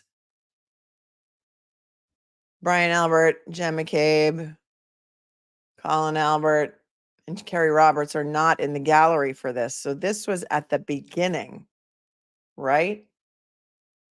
Okay. Evaluating the evidence. If you do take notes, I suggest you keep them brief. They are not and cannot be considered official transcripts of the trial testimony. However, bear in mind that although the court reporter is recording everything that transpires here, we do not have the capability of providing you with a transcript of the testimony at the conclusion or any time during the trial. So you will have to rely on your own memories of the testimony, perhaps supplemented by your notes. That's interesting. But I take that to mean, like Kimberly does in this comment, no transcripts will be provided. I took that to mean that the transcripts need to be read back by a court reporter in the courtroom. That's how it was when I had jury duty in New York City. Yes, and I was saying that, Kimberly, that in New York, our rules are completely different. Anytime the jury wants to ask for a readback, they ask for a readback. This is like the Twilight Zone here. And even that instruction is unclear to me. So let's just hear those words one more time. Testimony or evidence, such as times, places, dates, names, relationships, events, distances, things of that nature. Other jurors may feel that note-taking is a distraction and may interfere with hearing and evaluating the evidence. If you do take notes, I suggest you keep them brief. They are not and cannot be considered official transcripts of the trial testimony. So she's telling them to keep their notes brief, which means that a lot of people may have missed a lot of things if they're supposed to be brief, and they may not be accurate. However, bear in mind that although the court reporter is recording everything that transpires here, we do not have the capability of providing you with a transcript of the testimony at the conclusion or any time during the trial. So you will have to rely on your own memories of the testimony, perhaps supplemented by your notes.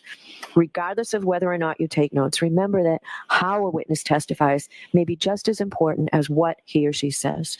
Therefore, your observations of the witness's appearance and demeanor on the witness stand may play an important part in your assessment of his or her credibility. So please do not let your note-taking distract you from an appreciation of all the evidence. It's basically they don't have the capability to do it. They don't have the capability. So in New York, we still have, stenographers who type into a machine. It's printed out on paper. And oftentimes, and I was wondering why nobody ever did this in this trial, when you ask a question of a witness, there could be an objection. The objection is overruled. And then the witness will say, oh, can you repeat the question? Because I don't recall the question. And then you could say to the court reporter, here in New York, could you read it back, please? Because you want the question to come in the same way you asked it the first time. And your mind is in a million different places. And perhaps you don't remember exactly how you phrased the question. But here in Massachusetts, they don't have that capability. And I don't know if it's because the court reporter is speaking into this thing that looks like an athletic cup, quite honestly. And it's her voice that's being recorded and it would be too hard to find it. Or for whatever reason, they just don't have the capability. But to me, that means you're not going to get a transcript, not that you can't get a readback. So I'm confused. In this case, I'll allow you folks to take notes. And that goes back to the beginning again. So yeah, it's strange. And a lot of lawyers from other jurisdictions are blown away by this because it's just so obvious that we're allowed to do that pretty much most other jurisdictions, if not all. Somebody said, though, who I heard say that they were not, Andrea Burkhart said that also, where I can't remember, she's in Washington State or Oregon, that you can't get readbacks there either. Stacy, no transcript, no readbacks, and initially no box for not guilty. Jackson was correct. It was almost like the state's directing the verdict, made it more difficult to find a defendant not guilty. Yeah. Yeah. What if their notes are incorrect? What if their notes are missing pieces? What if they're arguing in there? They're asking for the cert report. What if they're arguing about when initial taillight pieces started to be found and they wanted to clear up any confusion amongst themselves? So they wanted to see the cert report and they couldn't see it. And maybe they know if they live in Massachusetts, they're not allowed to ask for a readback of Officer O'Hara's testimony. Lieutenant Kevin O'Hara, that is. Because he was the head guy. He was the head guy of that whole scene when there was a bunch of other guys walking around that he didn't even know. And Ed Wallace, when he was on the show the other day, I asked him, I said, what's up? I said, the head of that crime scene from the CERT team said there were a bunch of guys moseying around that he didn't know. He assumed they were law enforcement, but he didn't know who they were. Is that unusual? Ed Wallace was horrified. He said, there's supposed to be a log of every single person who comes onto that scene. They're supposed to log in and log out, sign in and sign out. There's supposed to be a sign-in sheet. The fact that he didn't know who some of those people were is horrifying. Thank you, Sonia, for your super chat. Thank you for your explanation. You're very easy to listen and understand. Today will be good. We're hoping. Everybody cross your fingers and toes. Cross your fingers and toes. I wanted to have Laura to come on today and do some deep breathing / meditation with us, but it's so hard to plan for someone to come on when we don't know what's going to happen and what time. But Laura was great that day. Remember, she came on, did a 10-minute guided meditation with us one morning before court started because everybody all was just had their mind in a knot. Susan, thank you for the 5. From what I heard, it is judicial discretion. The jury has to ask for a readback, and then it is up to the judge. However, case law doesn't support it. I think she said, you're not going to be given transcripts. She kind of made it clear, and it kind of made it like that was her discretion at the beginning. But I don't know. If they did ask for it, would she grant it or would she just say no? I don't know. Oh, love the earrings, Melanie. This is for more coffee. Thanks. I do need more coffee. Yeah, these are Dave Matthews Band fire dancer earrings. Thank you so much for noticing. Thanks, Robbie. Thanks for the super chat. Teresa Kaufman, thanks for the 20. So generous. Massachusetts prosecutor Shannon McMahon was on Young Jerks with Betterow. Massachusetts counts solely on collective memory of the jurors. Massachusetts considers readbacks of testimony give too much weight to that particular testimony. Betterow was floored. He and I both. We're both from New York. He was on my show Friday and we discussed it and we couldn't believe that it could actually be true. We've since been able to confirm with Massachusetts attorneys and, listening back to those instructions and just, wow. It's a murder case. They want a conviction against Karen Reed and they want to send her to jail for life. So, or prison for life. So isn't it important that the jury have accurate information? Schmitty, thanks for the 5. It seems to me that all they are left with is guessing at this point, hoping they took good notes. Virtually no one has a steel trap for a memory. No one does, including the witnesses who testified in this trial. Eyewitness testimony changes over time, and it's been 2.5 years almost since the murder of Officer John O'Keefe. Sophia, it was a guest who said a readback is frowned upon. She's an attorney in Mass. Thank you. Thanks for clearing that up. Freddie York, thank you for the 5. The jury can't be the fact finders when the judges dictate which facts are allowed to be considered. Broken system. I agree with you, Freddie. That is an excellent point, and I agree. And thank you. Andrea Anti-Everything, thanks for the 5. Served on 2 Massachusetts juries. These instructions were given to us on day 1 of deliberations. We also chose our own 4-person both times. Aruba, Karen Reed paid for her room. Right, she offered to. Did they let her? I don't know. Whoever's typing in all caps in the chat, please, it's very distracting. Please use regular font. Thank you. So distracting. Maybe it depends, Andrea. Maybe it depends on the county. I don't know. Were you in Norfolk County? You chose your own 4-person both times. That's normally how it's done in most jurisdictions in New York.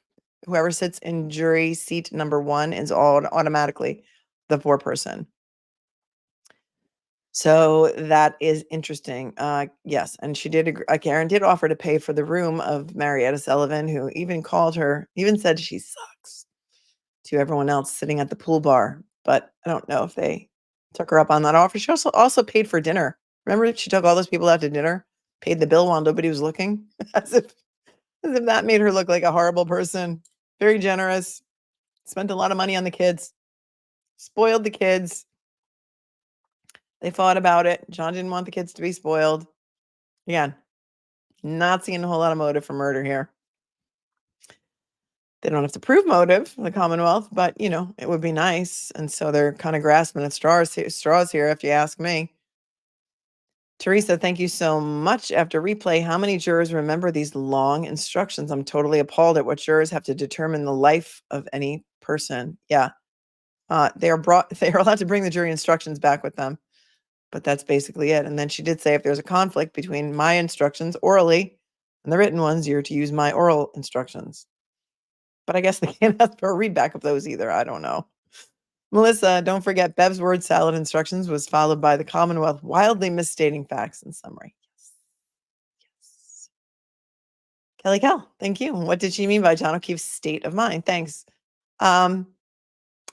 When she was talking about the text messages, she means that they can be used to show whether he was trying to break up with her, whether he was angry at her, whether she was angry at him. That all goes to his state of mind, what he was thinking, and not as to whether or not what he said in those text messages was offered for its truth of the matter asserted.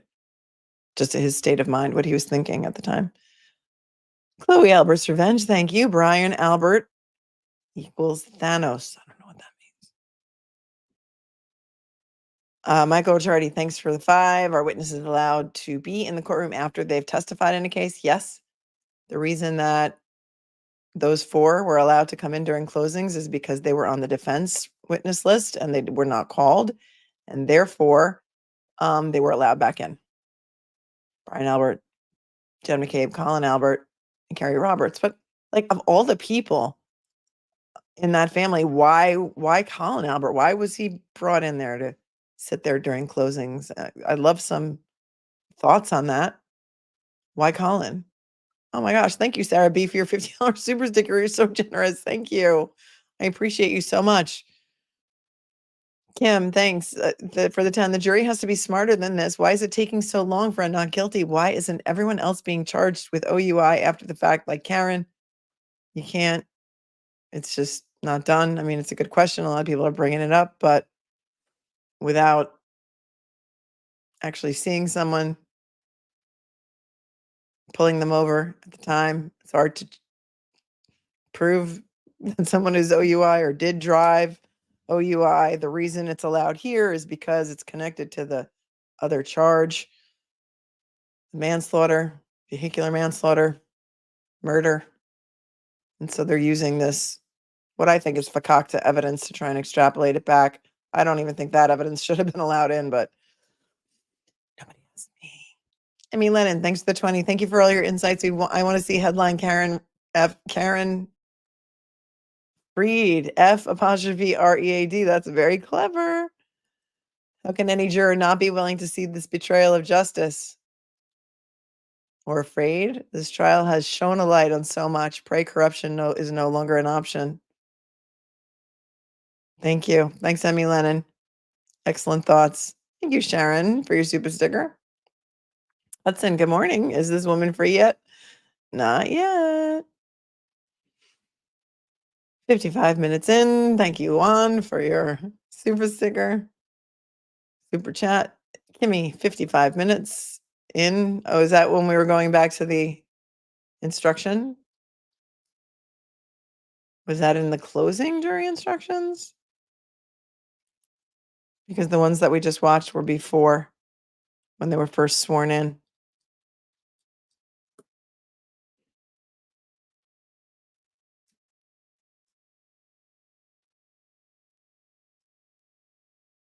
Thanks, Tiggy girl. Why was evidence allowed in that didn't have a chain of custody? Great question. The chain of custody is up to the jury to decide as a question of fact. And if the jury doesn't believe that there was a chain of custody, they're allowed to disregard it. That is a great question. Camille says peers, as in a jury of her peers. If so, why are we still here? Well, Camille, if you look at the polls that are being taken on, if you want to call them mainstream media, Law and Crime, Court TV, they've had polls with something like, 26,000 people voting. And in the beginning, it was something like 95% not guilty. And then there were a smattering of people that were guilty or guilty on some of the charges. And so when you have a body of 12 people, you're bound to have one who may feel opposite of the others. We don't even know what the split is. They're not allowed to ask the split. The judge is not allowed to ask the split. In some other jurisdictions, I believe that they are, but not here. So we don't know how many are for, how many against, or for or against what. We don't know. Hudson, could the absence of not guilty on jury forms and not telling them about transcripts serve as exculpatory evidence against prosecution or the court? Well, she did tell them about the transcripts because we just watched it back. And they did change the verdict slip so that it does say not guilty with regard to the lesser included charges. So those things actually were corrected. So I'm not really sure what your question is, but exculpatory evidence would only go towards the defendant. So those things were corrected. So I'm not really sure where you're going with that. Duff Beer, thank you so much for your super sticker. Pomsky Momsky, thanks for the 20. Good morning. Chat and wonderful mods watching from the Philadelphia and haven't slept in weeks. Thank you for this safe space where all thoughts and opinions are welcome. Justice for Karen Read and Officer O'Keefe. Thank you, Pomsky Momsky. Thank you so much for being a part of this wonderful community that we have created together. And really, my mods are owed a huge round of applause because they are the ones who keep this a safe space for all of you and for me. Because the vitriol that we have seen for simply talking about this case is insane. Let me see if we can, if 55 minutes into that other video, thank you so much, you guys, for pointing that out to me. If she talks about it again.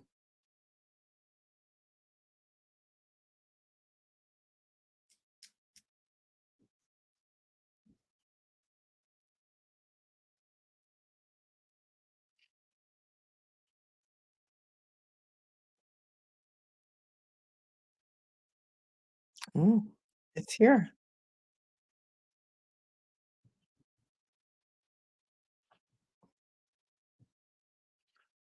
Okay, I found it. Thank you. I mean, you guys found it. You guys totally found it. You guys get all the credit. Thanks, Pomsky Momsky. Okay, so what we watched a few minutes ago was the jury instruction from when the jury first was impaneled. Now we're going to watch the jury instruction that was read to the jury regarding transcripts right before they went out to deliberate. And thank you so much, you guys, for finding me a timestamp. Saved me a lot of time, and we didn't have to watch a whole lot of this. Ready? Here we go. That is your responsibility as jurors. Now, during the course of your deliberations, you There's no closed caption, sorry. might have a question concerning the law in this case. I'm not suggesting that you will, but you might. Perhaps I said something you did not understand. If you have any questions, please feel free to bring them to my attention by writing a note dated and signed by the foreperson and sending it to me by way of the court officer. Because your role as Oh, the jury there's another question. There's another question. is to All right, determine let's the see if facts it's of up the yet. case, I cannot answer any questions you have concerning the facts of the case. I have no role in this case when it comes to deciding what the facts are. Neither is it possible to provide you with a transcript of the testimony, even though we've had a phenomenal court reporter throughout this whole trial. Okay, neither is it possible for me to provide you with a transcript of the testimony. Can't have it. It's the fan. I got it. I got it up. Thanks, honey. If you send a question to me, I will respond after consulting with the lawyers. Please do not ask a court officer or anyone else to answer any questions concerning anything material to the case. We Yeah, will I not see answer a that. I see the question or fan take a up. verdict between I'm 1 right and there. 2. You'll have lunch brought into you and decide whether you want to stop your deliberations during lunch or deliberate. At the end of the day, if you're still deliberating, I'll send in a note asking if you want to continue deliberating or break for the day and return tomorrow morning. So there she said it. No transcripts. Fan is up. Everyone who's trying to get my attention. I have it right here. No worries. We're there. But it's the fan.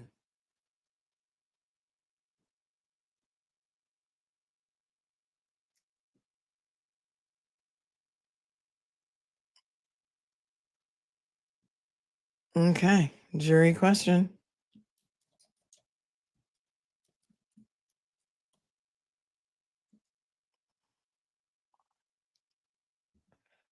This will be question number 4, right? This will be question number 4 today?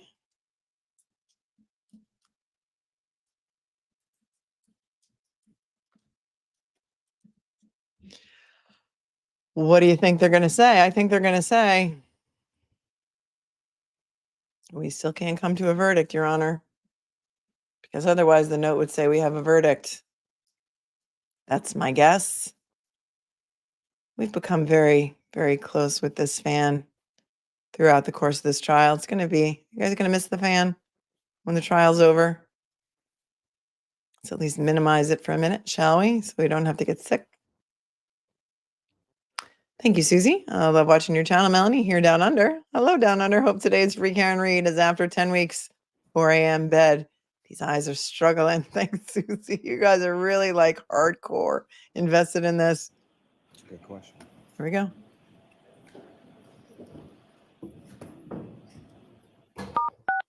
You are unmuted. We're back in session. May be seated. We're back on the record on the Karen Read, Your Honor. We've got a question from the jury.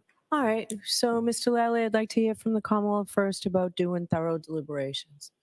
I'm sorry, I didn't hear the last one. I'd like to hear from the Commonwealth first about your view on whether the jury has conducted due and thorough deliberations. Your Honor, while I understand that they have been at this for a while, I would submit that they have not, and I would ask the court not to make such a finding. Reasons for that, Your Honor, this jury heard, I believe, about 29 days or so of testimony, 657 different exhibits marked as evidence, 74 different witnesses who testified before them. And while I believe they've been out for somewhere in the vicinity of 22 or 23 hours, what I would submit to the court based on all of that, as well as the complexity of the issues presented to them, they really haven't even had 1 hour of deliberation equivalent to 1 day of testimony to each of the days of testimony that they've heard. So while they have been at it for a while, I would submit that based on the evidence and testimony and witnesses and the complexity of issues in this case, I would submit that they have not done a thorough deliberation up to this point. We do not know what the question is, but we are assuming that it's going to be that we are not coming, we're still hung, Judge, because she's already asked them to argue whether or not she thinks that there has been due and thorough deliberation up to this point. And then here's Misty and Eddie again when she says Mr. Yannetti. Ms. Giannetti? Our view is that it's time for Tui-Rodriguez. They've come back now twice, indicating essentially that they're hopelessly deadlocked. The content of this latest message is that they have been over all the evidence. Previous message said they did an exhaustive review. This time they said that they have fundamental disagreements about what the evidence means, and it's a matter of opinion. It's not a matter of lack of understanding. This court, when you sent the jury out, encouraged them not to take a straw vote, encouraged them to go over all the evidence in a very methodical manner. I think all indications are that they've done that, and this is what Tui-Rodriguez is for. We asked the court to get it. Yeah. I agree. All right. I think this has been an extraordinary jury. I've never seen a note like this. What's the reporting note? To be at an impasse. I do find that they're now, with the additional time that they went out without coming back Friday saying that they were deadlocked, is due and thorough deliberation. So I'm going to give Tui-Rodriguez. So are they ready to come in, Jody? All right. She's going to give the Tui-Rodriguez instruction, which is what we call an Allen charge in New York. She's going to give them like the last pep speech to go back again. And then we'll see what happens when So they why come don't I back. take a recess?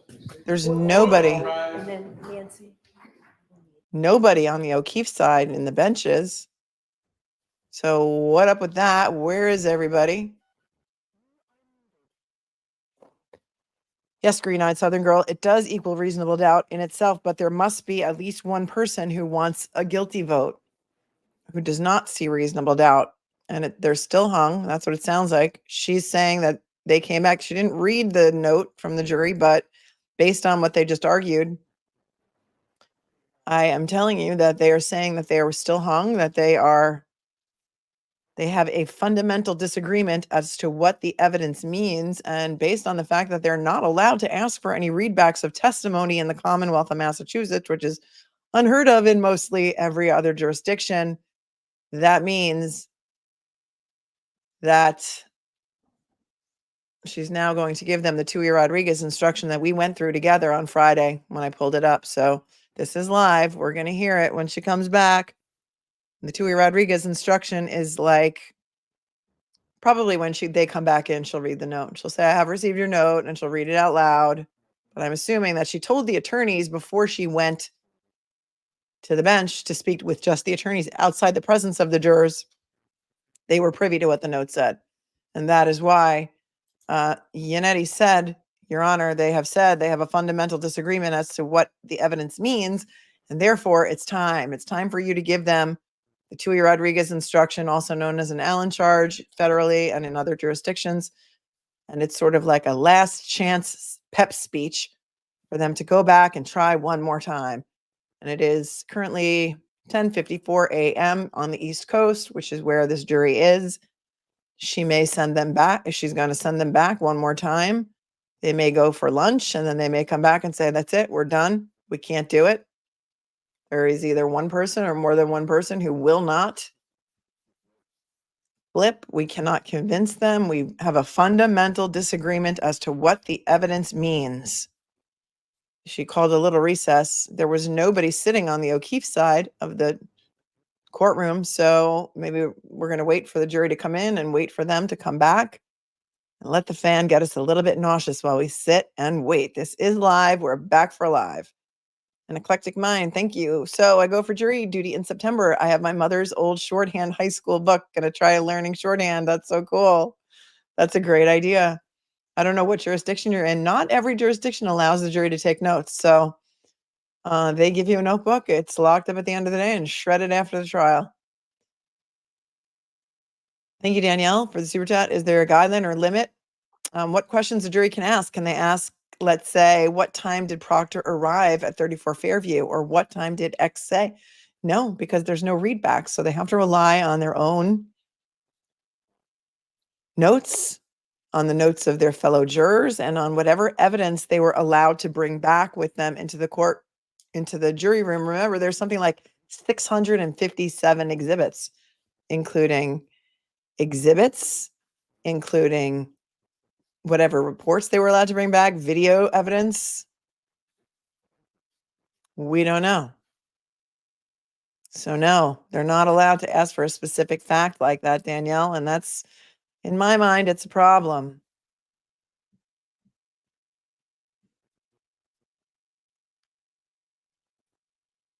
Danny Girl says, didn't Bev also say that if the jury instructions she read out and the ones written are different, they must go with what she read out? Yes, Danny Girl, she did.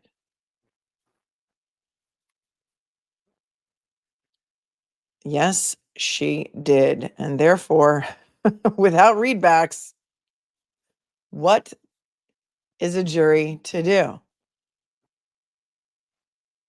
Wacky. GV, thank you. Spoiling the kids and partners' friends. What a POS. Yes.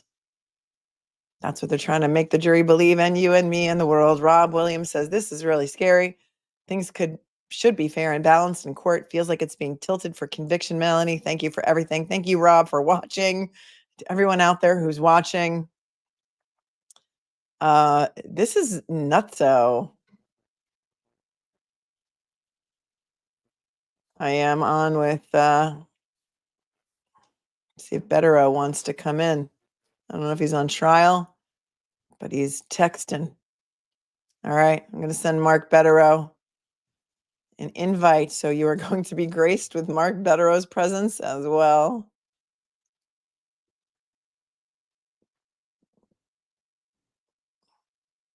So many of you like our collabs, so you know, why not? He's here, he's available. He is a practicing New York State defense attorney, and his opinion and views are always welcome. Enraged Bacon. Melanie, my wife and I ate at CF McCarthy's Friday, and guess who is at D&E? The counter protesters. That is their meeting spot. Go figure. Well, yeah, that's not surprising or shocking to me, but I will say, Enraged Bacon, that I love your name, and bacon is the perfect food, right? It's like you can eat it for breakfast, lunch, and dinner. What better than bacon? Mark, just give me a thumbs up whenever you're ready. I'm ready. Here he is. Here's Mark Betero, my friends. You're talking about bacon. What an intro. Isn't bacon the perfect food? It's like breakfast, lunch, or dinner. You can eat bacon any time of day. It makes everything better. Bacon and butter. What is going on, Mark? What is going on here? What are we watching? Probably a hung jury. We'll see, but they're clearly, we haven't heard the notes, so it's hard to know exactly how detailed it is, but what did she say? I've never seen a note like this. That's what she said. I've never seen a note like this before, but I assume that she showed the note to the attorneys because Yannetti said he quoted the notice saying, you know, the jury is saying they have a fundamental disagreement as to what the evidence means. Right. We'll see. But it was interesting that the DA's position was that this was not, due deliberation on day 5, 20 something hours, 2 notes saying we're hopelessly deadlocked, including one that the judge claims she's never seen, which, that's interesting. That has to be kind of a desperate note, I would imagine, saying we've been through this. There's nothing we can do. Let us the hell out of here. It's got to be something like that. Right. We've got 4th of July plans, and there's maybe Yeah. one person that will never change their mind. And please, please, please let us go home. We're Right. at the end of our rope. But once she reads them this Tui-Rodriguez charge, isn't she now tasked with sending them back one more time? Yeah. And then if they come back, that's it. Massachusetts is a strange place, but apparently if they come back without a verdict after receiving this charge once, my understanding is by law in that state, they have to call it a day. So, you're definitely reaching, the danger zone, which is the other thing. At some point, if there is a hung jury, it's going to have to be announced. Is it on all counts? Are there acquittals on certain counts? Is the murder charge gone? Is the manslaughter gone? Are we down to leaving the scene of an accident? Who knows? They'll have But to in know, because that'll have Yeah, jeopardy implications moving forward if there's a potential retrial. I spoke over you, but yeah, you were talking about double jeopardy. So just like, how could they be hung on only one charge? In order to do that, they'd all have to agree that she was hit by a car, that he was hit by a car, If right? they, well, I suppose, yeah, logically it would seem to be that way, although I suppose they could just acquit on the murder count, even by putting aside whether we agree or disagree on the car accident. You could still have 12 jurors who say, whether we agree or disagree on the car accident, as silly as that sounds, we all agree that there's no way that if she drove, that she mowed him down with the intent to kill him. And so I suppose there are kind of illogical ways to acquit on certain counts. But if there is a hung jury on at least one count, which clearly, at least now, for the time being, there is, then that means somebody is clinging to this belief that there must have been proof beyond a reasonable doubt of at least an impact between John O'Keefe and the car, which is mind-boggling. Not that you couldn't think it's possible. But if there's any even reasonable doubt as to that happening, then you would have to find her not guilty. And I don't know how you could possibly conclude beyond a reasonable doubt that she crashed into him, causing him some form of catastrophic injuries and shattering the taillight. I don't think the evidence in any way, shape, or form at this point supports that. Right. And not shattering his arm or his leg or any other part of his body. Yeah. It's Will they understand it's the last time? We went over that Tui-Rodriguez instruction the other day. I read it to you guys, and I don't think it says anywhere in there like this is your last chance, like you're getting one last chance. I don't know. Do you have any idea? I don't think it says that. I think it would be problematic if it did, because it would be probably perceived as pressuring them. I think Right. it's just going to encourage them to be open-minded, stick to your principles, but be willing to listen, try hard. But you have to be careful not to unduly push someone to abandon their position. And it's kind of ironic because we all think it's probably 11-1 towards an acquittal. Even though we don't really know that, whether it's leaning acquittal or what the numerical count is. But most times, if you do this for a living, you would feel it's probably the other direction. And it would be the defense who is terrified of giving the charge, because the fear is that the one person who's holding out your client getting sentenced to life in prison or something terrible is going to be pressured into abandoning their position just to get out of there, where it kind of feels like in this case, it's the exact opposite. Usually Right. you would see the defense saying, don't give them the charge, mistrial, they tried, don't do it. And in this case, because it's the Bizarro trial, the parties are taking the exact opposite positions that you would normally expect them to take. Right. So Lally, we've talked about this too, that Lally would be happier with an acquittal than a hung jury, because then they have that hard decision to make. Do we try her again or not? Which is why I guess he's fighting on that side, right? Yeah, I mean, I think if there's a hung jury on whatever counts are left, and there's ostensibly the possibility of a retrial, that the DA's position, at least initially, as a matter of PR and optics, will be that we're fully prepared to do it. But, Oops. you know, I don't think they, oh, here we go. Here we go.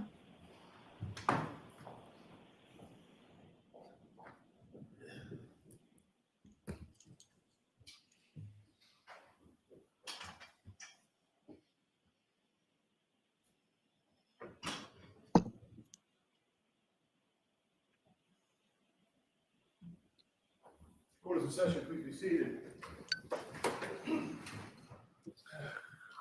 All right. So, jurors, I am in receipt of your note.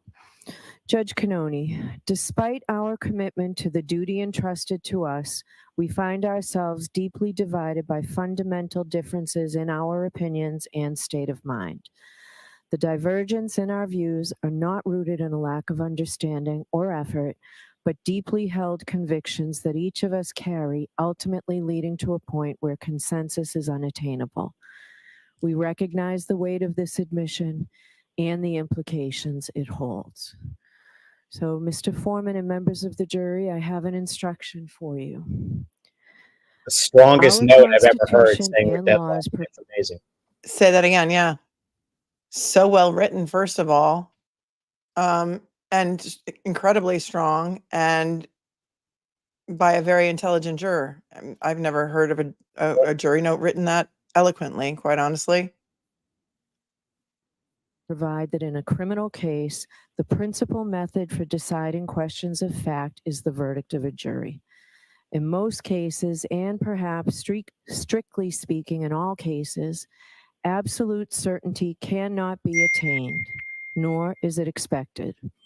The verdict to which each juror agrees must, of course, be his or her own verdict, the result of his or her own convictions, and not merely an acquiescence in the conclusions of the other jurors. Still, in order to bring 12 minds to a unanimous result, you must examine the issues you have to decide with candor and with a proper regard and respect for each other's opinions. You should consider that it is desirable that this case be decided. You have been selected in the same manner and from the same source as any future jury would be selected. There is no reason to suppose that this case will ever be submitted to 12 persons who are more intelligent, more impartial, or more competent to decide it than you are, or that more or clearer evidence will be produced at another trial. With all this in mind, it is your duty to decide this case if you can do so conscientiously. In order to make a decision more attainable, the law always imposes the burden of proof on the Commonwealth to establish every essential element of each indictment beyond a reasonable doubt. If you are left with a reasonable doubt as to any essential element of any indictment, then the defendant is entitled to the benefit of that doubt and must be found not guilty on that indictment.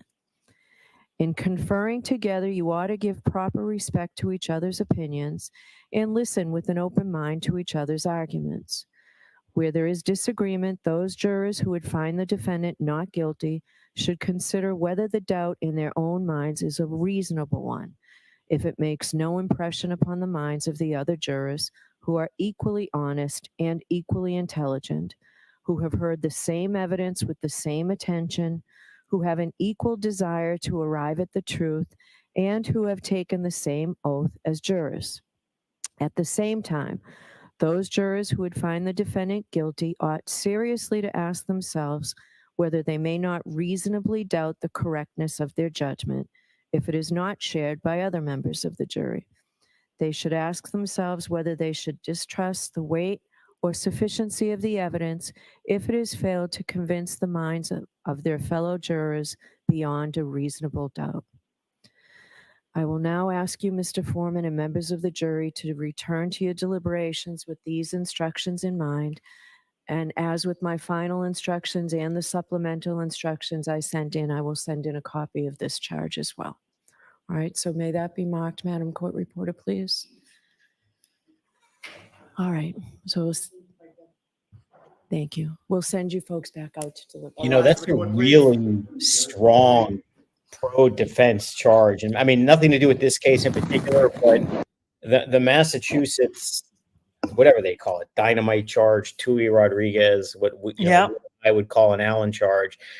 That is generally a very pro-defense charge. You know, I'm not practicing in Massachusetts, not overly familiar with the exact language, and that's a hell of a lot stronger than what they would say in New York. That note was very sophisticated. I've never seen, usually it just says, despite whatever, we're hopelessly deadlocked. I've never seen anything rationalizing the pains of the deliberations and whatnot. Somebody noted maybe there's lawyers on there. It does sound kind of drafted in a very lawyerly way. It's also, I think, very carefully worded letter to not give any tell on what the split is. You could almost argue that it almost sounds like it's 6-6. I don't believe that, but that's how it's written, to not really isolate any. Oh, you got to turn off that dinging. You're going to kill everybody with headphones on. I learned how to do this. I can find this. Bear with Everyone's me. going to get mad at me. It's not me. No. It's totally me. It's like a focus thing, right? That's what it's called. I'll get there. Yeah, you have to not disturb at the top. Those 2 bars. Click on that. I'm looking. The little moon. You just hit There the it little is. moon. All right. Ding, ding, ding. Not disturb. It's on. See how easy that was?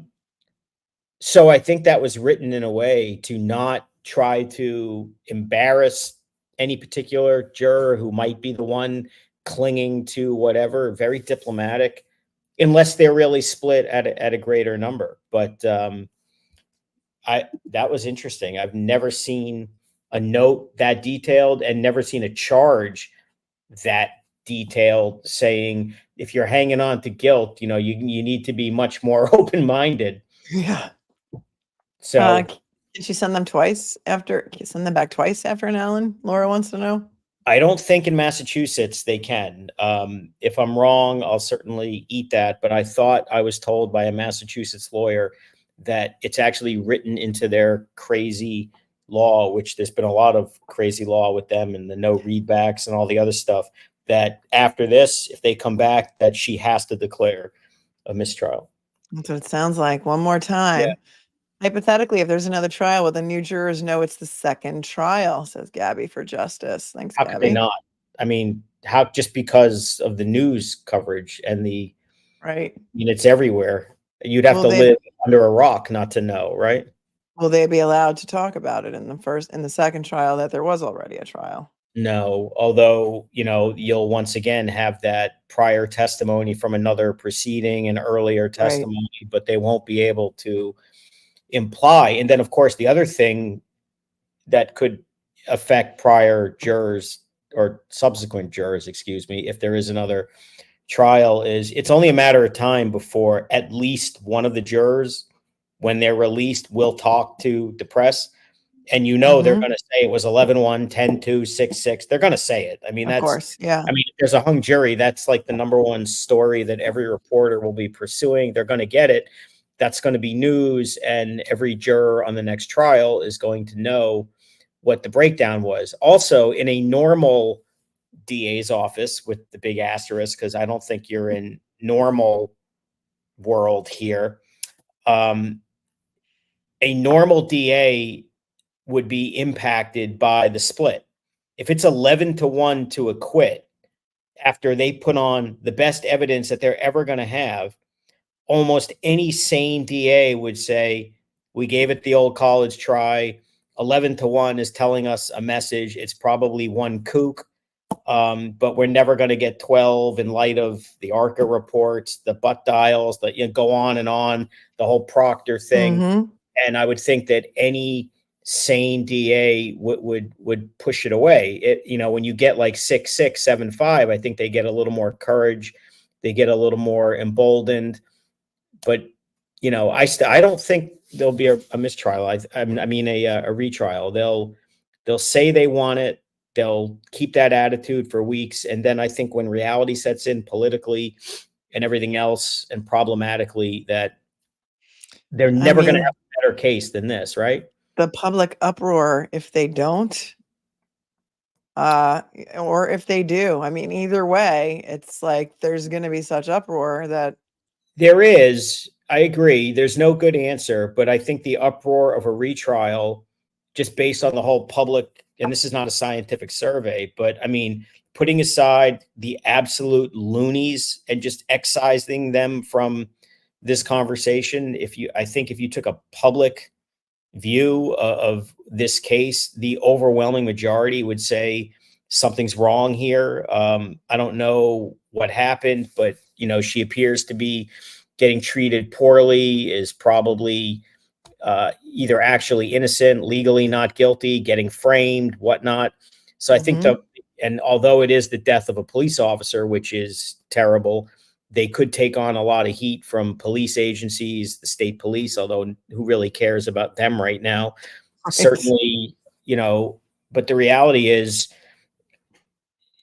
that's a small percentage compared to the outcry if they just try a woman for the sake of trying her, especially when the scientific evidence would seem to suggest that she didn't do it. And then there's just the practicality of this. They're never going to have a better case against her. I mean, the evidence isn't going to get any better. And I would suggest it could get a lot worse based on what the FBI, U.S. attorney does. And also when you give these lawyers an opportunity to kind of take a break, review, refresh, and recalibrate and re-strategize over the course of several months or whatever it is, and give them a chance to get all these new transcripts, all this new evidence, and maybe think of a few tweaks here and there, that they would be even more effective. And I think that they would also, with the benefit of time and not a fire drill, be able to prepare certain things better. For example, I mean, they learned about an inverted video in real time. I mean, it literally was happening right in front of them, and they had no real chance to kind of think about how to use that at a retrial. I think that they would destroy Sergeant Buchanan on that and probably put him in a lot of legal jeopardy related to that. I think if there was a retrial, they would make all kind of discovery demands about the inverted tape. Where did it come from? Who altered it? When, how, what, where? And also, they could even move to disqualify Lally, because they could argue that he's an essential witness, because didn't he present Buchanan with that in the middle of trial, and the two of them prepped? They watched it together and nobody said anything about the inverted video. I mean, in that situation, Lally could be a fact witness about falsified evidence.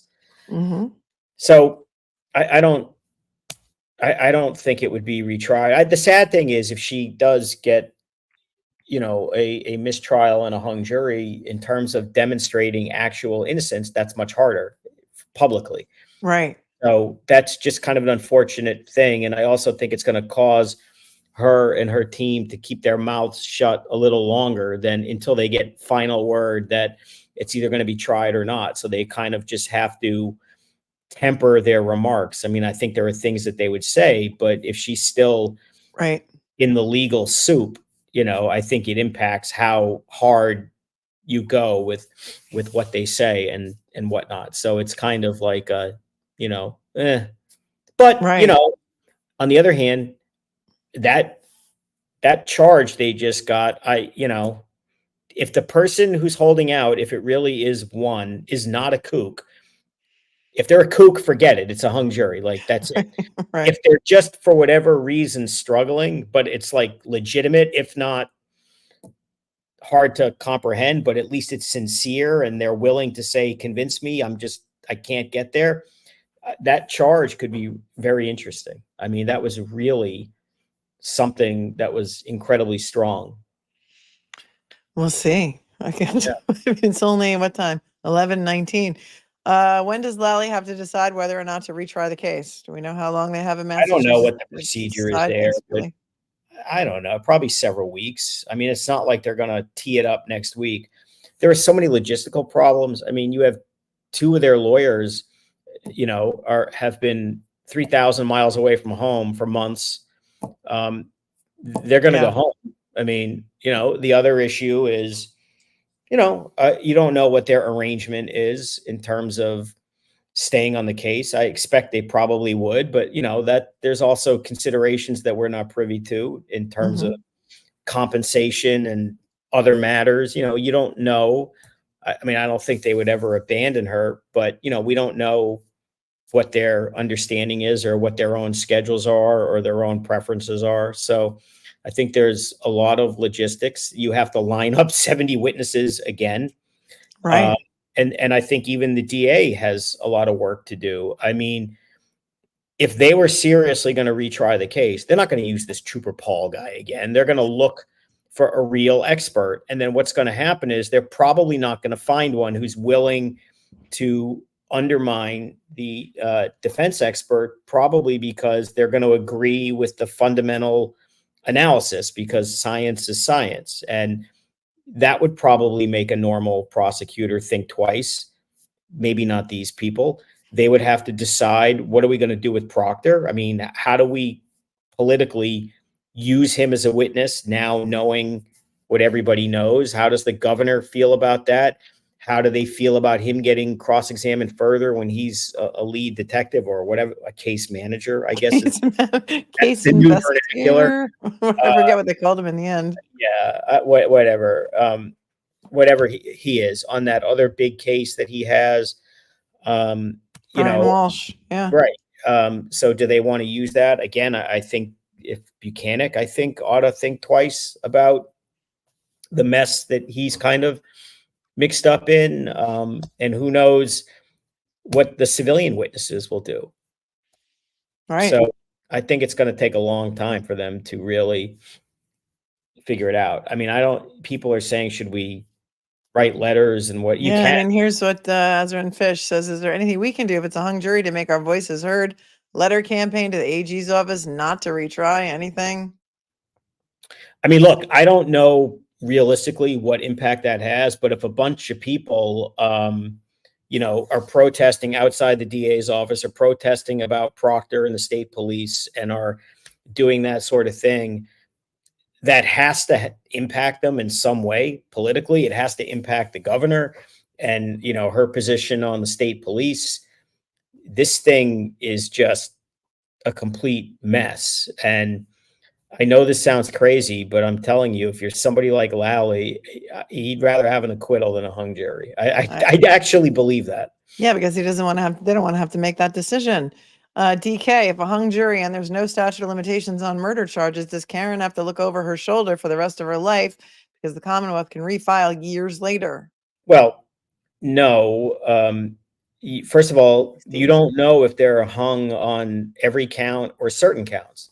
Obviously, if they issue an acquittal on the top charge, then murder is gone forever. I mean, if she does get partially acquitted, those counts are gone.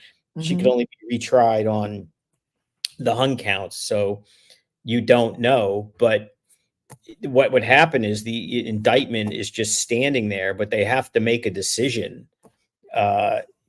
to pursue her or not. I mean, they can't just leave the indictment hanging in perpetuity as they hunt for new evidence and then say in 3 years from now, since there's no statute of limitations, we just want to, bring her forward. But there's still like a speedy trial, in the Constitution, there is a speedy trial provision. And, at some point, if this went on years and years, she would move for dismissal as a violation of her constitutional right to a speedy trial. So they can't just literally sit and do nothing. If they're going to retry her, they're going to have to say so relatively quickly, and they're going to have to do so relatively quickly, assuming that they can even get all the witnesses together. She gets her legal team all set up. I mean, this is a mess.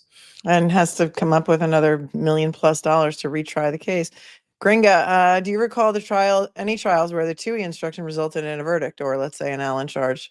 Yeah. I mean, it's Happens a lot, right? well, yeah. More I mean, I often don't than know not. I mean, I can't think of the percentage off the top of my head, even from just my own experience.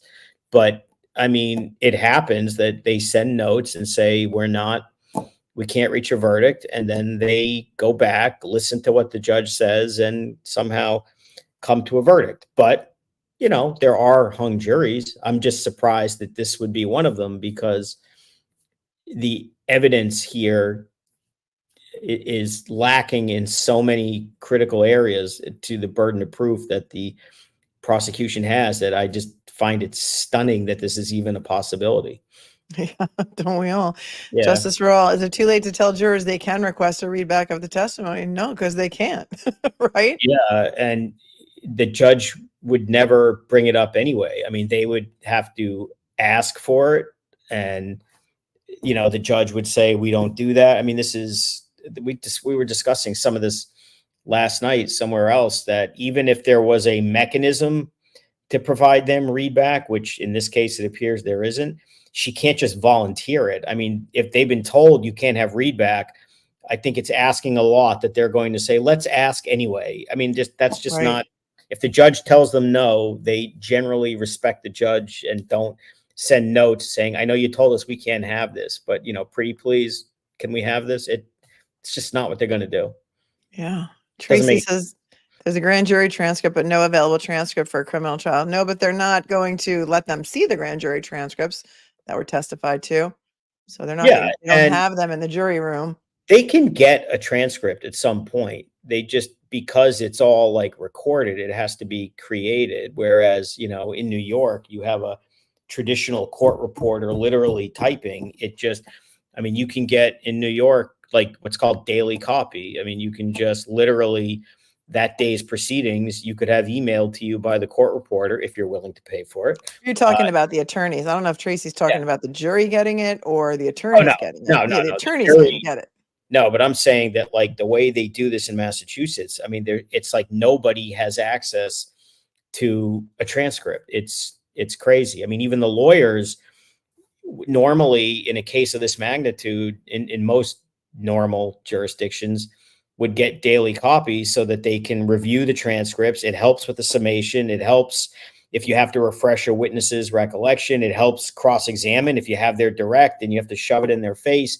Mhm. In this case, it's like all memory based, and you can see a lot of misstatements, you know, because even the lawyers, I mean, Lally in his summation, I think, made some, whether they would deliberate or not, I mean, whatever, that's open for debate, I guess, but he appeared to make some factual misstatements throughout the course of the trial, which could very much have just been, there's just Mhm. too much material happening, too much over the span of 2 months, and it's impossible to remember everything. A And transcript throughout would his help with that. closing, you know, Right. I hit him, I hit him, I hit him, I hit him. Nobody ever said it was 4 times, Well, but that was the big thing we were talking about last night without the readback.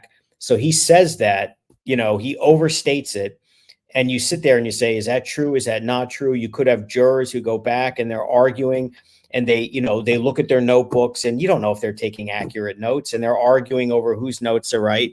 When in any normal, sane jurisdiction, the logical thing to do would say, we'd like readback of Katie McLaughlin, her direct and cross, anything related to what Karen Reed told her. I mean, Mhm. that's what normal jurisdictions would Right. do if the jury wanted it. Or even, you know, officer, whatever his name, is there anything that, you know, and then the jury would know. And in my experience, when they do readback in New York, when the jury is listening, you know, they're all leaning in, nodding or shaking, like they're engaged. And here, this is an exercise in memory and recall from over 70 witnesses over the course of 2.5 months. And that, you know, call me crazy, doesn't seem like the best way to determine someone's fate who's, you know, potentially facing a life sentence. Right? Shouldn't it be accurate? Shouldn't we get to hear back the things accurately? Like, for example, Katie McLaughlin's testimony that I hit him was in response to, how did he get these? Do you know how he got these injuries to his face? And her Right, response was, I hit him. right. And And she was crossed on it. And she said, well, it was, and I think it was Alan Jackson said, didn't she say that to her friend and not to you? And there was so much, like, if that person remember. on the jury is hanging themselves on, no, she admitted it. She admitted it. It was a confession. Okay, well, let's go back and listen to that testimony again, because the only person who said that was Katie Right. McLaughlin. Let's listen to her testimony, but we can't. And you might have We'll hear been, it again. it might have been a question, for example, if they're arguing over, well, didn't one of the cops talk about her statement, and why didn't they pull her to the side and say, well, what do you mean by you hit him? I mean, which, by the way, I would suggest initially, I wouldn't interpret that as a car accident. That would Right. sound like punching, Like I slapped him across the face. whatever, but whether there were any questions. And so you might have had, you know, the kind of request from a jury to say, for officer, I forget his name, Saffron, whatever his name was, whatever. But that's part of the point. You can't remember. Sarah, Like, right. Sarah, that's it. You Saffron. know, any testimony related to what Karen Reed allegedly told him, whether it be direct, cross, or both. And, you know, even if it turns out that they look at the transcript and the answer to the jury's note is, well, there's no testimony that's responsive to your request, that in and of itself is telling. Like, then he did nothing, which would suggest then he didn't perceive this as, you know, being a statement or an admission of guilt, which is what Lally is claiming is the strongest evidence they have. And the jury may very well be confused about that, and we'll never know, because they don't even have the option of checking it against the actual testimony. So and they can't get that cert report, which means it doesn't exist. Right. Danielle, there's two questions here, so I'm going to show them both. This doesn't sound like 11-1 based on the language of the note. Thank you, Danielle, which followed by Wart Guy number 2. Thank you for your 10. I think the note may have been very detailed about specific questions and disagreements, thorough, maybe even lists. That's why Bev says she hasn't seen the likes of it before. Well, she had to read the whole entire thing, so there's no part of the note that we didn't hear. Right. In the first part, it does sound like a real split, but that may just be drafted specifically in that manner so as not to isolate anyone. I mean, look, words matter. These people have feelings and all of that.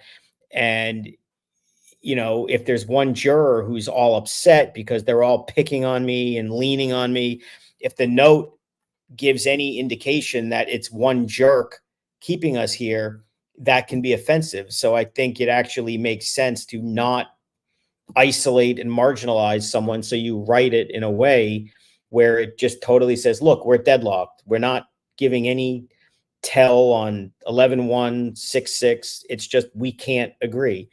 So I think that's actually a smart way to write the note if you're trying at least one to get a consensus. And if it was written by a lawyer, I don't know if it's a transactional lawyer or a litigator, but a lawyer is also most likely going to know if they're not a transactional lawyer, that is, that by sending this note, we're going to get one final instruction. So it seems diplomatic and correct to write it in the way that they did. I think people say, thank you. Kentucky Heather, I guess it's Kentucky, tweets from Jessica and Aiden state one juror visually upset. Foreman had head down and told to go back in the room. I don't know what that means, but it could mean he's the holdout, which is possible or not likely, or it could mean I can't believe that somebody who's a moron on this jury can't get it, and this is ridiculous. I mean, it's all speculation. You don't know. If somebody's all emotional and upset, that could be because they feel like they're getting picked on for their values, or they're just upset, or it just could be someone who says, I want to go home and we're never going to get out of here. Somebody else is making us crazy. It's who knows? You don't know who the person is or whether it's even one person. You just, you'll know after if it's hung. They may go back and just take one more vote and say, all right, that's it. We can't come to a decision. Let us out. Danny, I mean, both sides asked the judge for more time to prepare this case, and she said, no, this is on Bev. I mean, they were given an extra month. The trial date was supposed to be March 16th. I think she gave them until mid-April, so she gave them an additional 4 weeks. I don't know. A. Kane, thanks for your dedication to this coverage. How long does the Commonwealth have to decide whether or not they'll retry the case? We're getting that question a lot. Yeah, I think it's like 30 or 60 days where they have to state a position formally. I could be wrong on that, but I mean, they don't have all the time in the world, but it's not like tomorrow. Yeah, and that goes to Michelle's question too. If they decide not to retry her now, can they retry her in the future? No, they're going to have to make a determination either way in a relatively short period of time. A new DA with new made-up evidence. Would Karen Reed live life on eggshells? They may bring in a special prosecutor or somebody else. You think Lally would try it again? But he already knows the case. I mean, I guess that he would have to. Yeah, I mean, I'm sure he would be forced to, whether he wants to or not. But I go back to, if the defense has a chance to kind of do an autopsy on the trial and has time to prepare in a way that they didn't, I mean, I think the inverted video in particular, that issue with Lally potentially makes him a fact witness, depending on who else was present. So Right. I would be filing Brady Giglio demands about the video. There's going to be a whole new round of subpoenas to the Canton police, the state police, the DA, and you can be damn sure that depending on how they respond or how much they obfuscate, deflect, that if the feds have that info that they won't get from the state people about the Sallyport video, or if there's anything else, I would expect them to say, here you go. I mean, I would think they're going to be more aggressive for a potential retrial than they even were before the first trial. Who, the prosecution or the defense? Yeah, the feds. I the think feds, that yeah. they have information that would be helpful that is not giving away Right. confidential information, that they will help any way they can. And in particular, if the defense gets stonewalled with a whole new round of discovery demands that are going to be coming over the video and other things, whether it be cellular data that relates to the Google search. I mean, like, for example, you have to believe that the feds support the defense contention about the Google search, but not because of Richard Green. They presumably have an FBI, cellular data expert. Might that person now become a defense witness at a retrial? I would think yes. Yeah. Can the judge dismiss it? Vet Girl wants to know. Thanks, Vet Girl.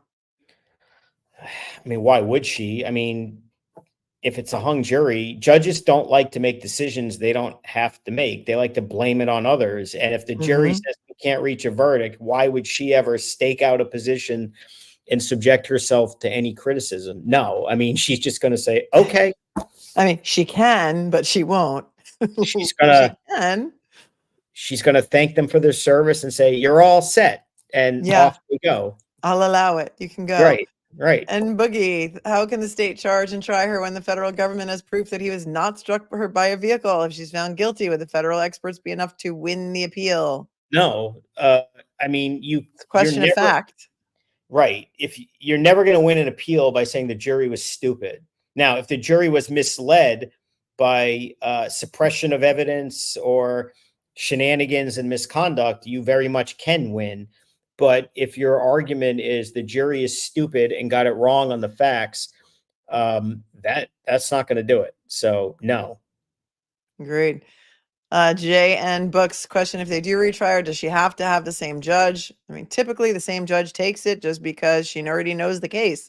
To start fresh with another judge would take forever. And if they do retry her, wouldn't she want to invoke her right to a speedy trial? Like, now we got to do this now. We're not going to give them a year or two to come up with some more fabricated. It's fascinating too, because putting this judge aside, because I think it's a much trickier question. But if the case, for whatever reason, ended up with another judge, not saying it will, but if it did, based upon the evidence and what's happening now, I would be giving serious consideration to a bench trial, because the reasonable doubt here as a matter of evidentiary analysis and legal analysis is off the charts. And as long as you're not one of those, the judge hates me, so never mind the law, she's going to send me away because she hates me out of spite.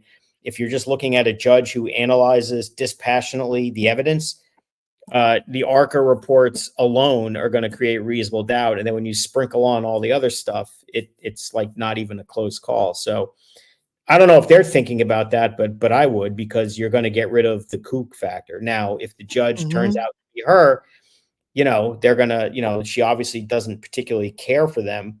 Is that enough to have her literally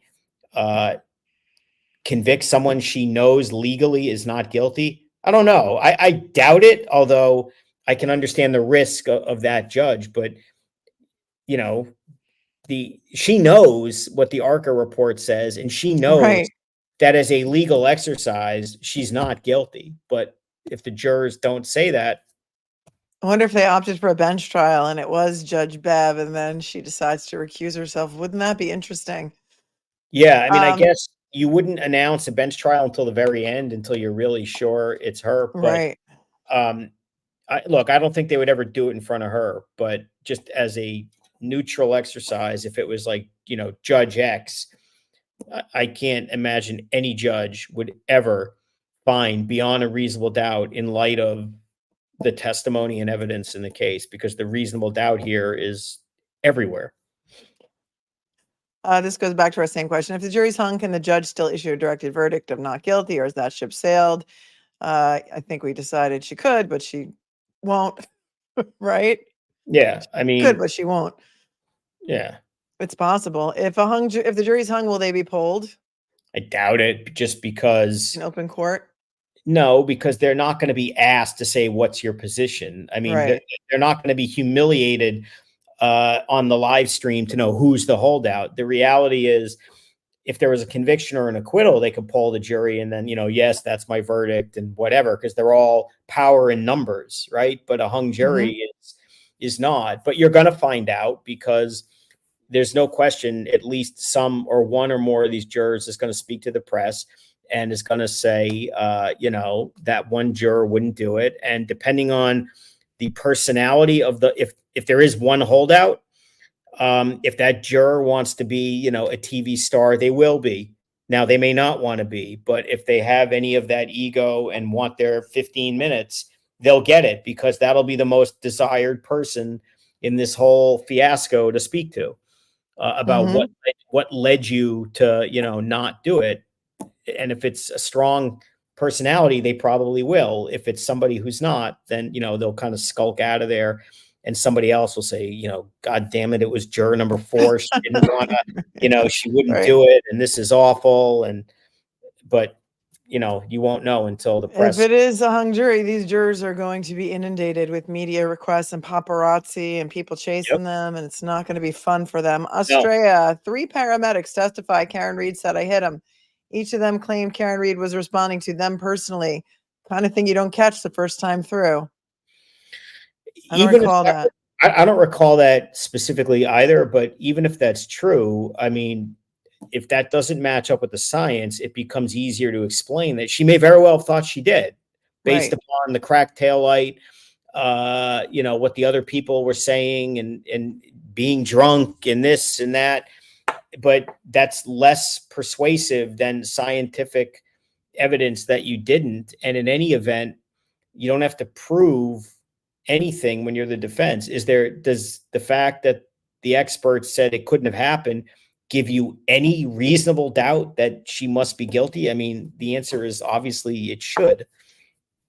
And it could refer to I hit him as in I hit him I smacked him in the face because I didn't want him going inside, and his blood alcohol content was 0.28. Okay, let's face it. Yeah. And it may have been even higher at the time, because that was however many days later when they took those toxicology results during the autopsy, which was not done until a few days later. Yep. Here's another one. Ken Weber, is there a time limit on a retrial? I can see this DA's office holding Karen hostage and not dismissing charges and keeping her on bond perpetually, which also goes to, if there is a hung jury, will she get her bail money back if it's a mistrial? No, they'll keep her. I mean, for the time being, she'll remain free. She's not going to go to jail because the jury couldn't reach a verdict, but she's not going to get her bail money back either. No, she's going to be in purgatory for at least a period of several weeks while it's sorted out one way or the other. But I mean, you should expect the DA to say, we intend to, get justice for John O'Keefe, which they define as trying Karen Reed. And that's always going to be their initial position. And I think it'll just fade over time as reality sets in. But I mean, I would expect them to be adamant initially that, of course, we're going to retry her. Right, exactly. Mark Lyon, can one JNOV a deadlock jury? I guess that goes back to our same, can the can the judge overrule the hung jury? No, I mean, why she can't overrule them and say, that's great. You're the finder of fact, and I've decided you're wrong. So I'm going to, especially if they don't reach a verdict. I mean, it's one thing if a jury finds someone guilty on a trial order to dismissal, say, I find that, a reasonable juror cannot have found you guilty, which is also a very rare thing, but they have the power to do it. But she's not going to literally substitute a finding when the jury says we have no finding. Right, exactly. The jury is the finder of fact, and they are given deference in this type of situation. Amber, curious of the statistics when the Rodriguez Tui charge is read after jury states they are at an impasse regarding how many come back with a verdict versus being hung. Based on well-written jury notes, there is no hope. You don't I don't- know. You don't I know don't the know what the split. statistics are. You don't know the split. I mean, you think it's 11-1, but you don't know. You don't know how dug in the number, if it is 11-1, and you don't know if this is a principled disagreement, willing to be persuaded, or if this is the dreaded kook who got through. And if it's a kook, then this is all an exercise in pointlessness. You don't know. Yeah, futility, exercise in futility. Like Right. we've seen it, you've seen it. You hang out in the cesspool of Twitter. I don't, but you know that people who are on one side or the other of this case, there is no convincing them. Right. The opposite. They believe what they believe, and there is really no. It is an impasse. There is no convincing somebody who is a true believer that Karen Reed should fry because of her facial expressions or because of her alleged confessions that a car did not hit John O'Keefe and John O'Keefe was not hit by a car. Why do so many of these people really, really hate her? And never mind the fact that she's a defendant accused of murdering a police officer. I mean, that's going to draw a particular, Mhm. dislike for anyone charged with a crime. But there seems to be this real, irrational hatred and despising, and like that she's evil. And Mhm. what is it? Is it because she's female? Is it because Is it because they hate Turtle Boy? privilege? Is it Is it because they hate Turtle Boy? I think there's a huge percentage of people right? who have flipped to the other side because a lot of these people that are out there now with their signs Yeah, I saw that that. Karen Reed is guilty are people who used to be Free Karen Reed, who have there's photographs out there wearing Free Right. Karen Reed t-shirts that for some reason hate Turtle Boy now and have marched over to the other side with a vengeance. Which I thought was very effective discrediting of these people who were running around the other day when they juxtaposed pictures of them several months earlier in their Free Karen Reed gear. And now, Right. I mean, yeah, I mean, they clearly, the actual protesters appear to have an agenda with him and want their attention. And I mean, they're all kind of gross. But even beyond that, there does seem to be some percentage of people who really just don't like her. I don't know if just because, she's privileged, successful, Mhm. female, attractive, whatever, just like there's a real hatred by many. And, oh, look at her expressions. And I mean, Here's what LH says. Envy, a woman with many limitations, but has to be extremely smart to keep that career with 2 jobs. Losers hate successful people. I mean, And there's you a know lot of criticism, like looking back at her parents. What are you supposed to do? You're on trial for your life and your parents are there to support you. I mean, And they are very supportive of they her. are. Thank God she's got an amazing support system and a family that believes in her and the money to be able to defend this. And there have been a lot of donations to her defense fund, but she also has the means. She's a very successful financial analyst and professor who Mhm. had money, who, by all accounts, probably made a lot more money than John O'Keefe. So the motive of money, which is a lot of crimes such as this, are related to money, insurance proceeds. Somehow the killer is going to benefit from offing the other person. They weren't married. They had no children together. They had no real financial ties. There was no benefit to her killing him financially, No. and if she wanted to be with Higgins, well, I don't believe that she did, but if she did, she could have just been with Higgins. There didn't need to be this. And I find that so much of the vitriol against her is women. It's Yeah, women that's what I against mean. another I mean, woman. That's why it's don't- so bizarre. don't you remember several months ago, and wasn't it, it was probably Crazy Coffindaffer who was, all catty about how she was dressed? Yep. I mean, are you Mhm. kidding? This is an FBI agent, Mhm. a woman FBI agent who is now taking out the claws, criticizing the defendant on trial dressing. I mean, I thought that was just, that Oh, was in addition to not only that, but doxing then Dr. Wolf's family right. and pictures of his family and calling for all kinds of terrible things against, an expert witness's family. Really? That's what we're going to do now? Yeah. No, Kev C says the prosecution has 1 year from the date of the verdict to retry the case. So meaning the trial has to happen within 1 year, or they have to announce what they're going to do within. I think they have less time than a year to announce. yeah, no, I think that means to like start a trial, not make a decision. Right. Somebody said it's like Heathers. I don't know if you ever saw that movie Heathers. It's an old movie, but Yeah, yeah. it's like Winona everyone in Ryder. this. Yeah. Remember Heather? Yeah, Heather. yeah. Everyone in this case is a Heather, Yeah. in my opinion. Yeah. Good reference. Timu Lally, it's a good one. If this trial has demonstrated anything, it's the outdated laws and judicial legislature of the Massachusetts courts. Maybe that'll change after this, because that's insane that they can't get a readback. Yeah. Did anyone else feel This has not been a good look for Massachusetts on national display in their criminal justice system. It looks terrible. worldwide display? Kamala, did anyone else feel Auntie Bev didn't like a California lawyer, AJ, in her courtroom? The Commonwealth needs to be brought into the 21st century, in my opinion. Well, they just got Wi-Fi.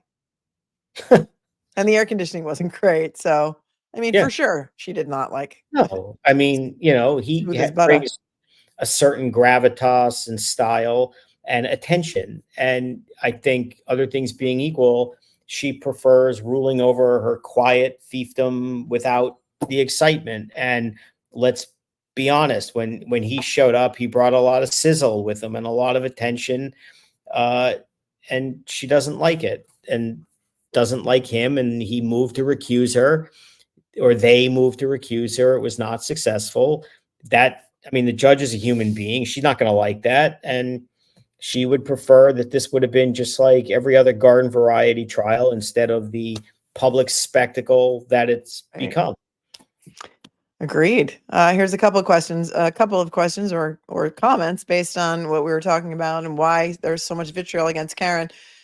An eclectic mind, thanks for the 10. Couldn't they automatically assume or feel a certain way because of that stupid label, a Karen? Seriously, I have a real problem with labels. LOL, well, no, not funny. And then Denise says, based on what we saw in the defense witnesses, they're not fond of self-made smart women.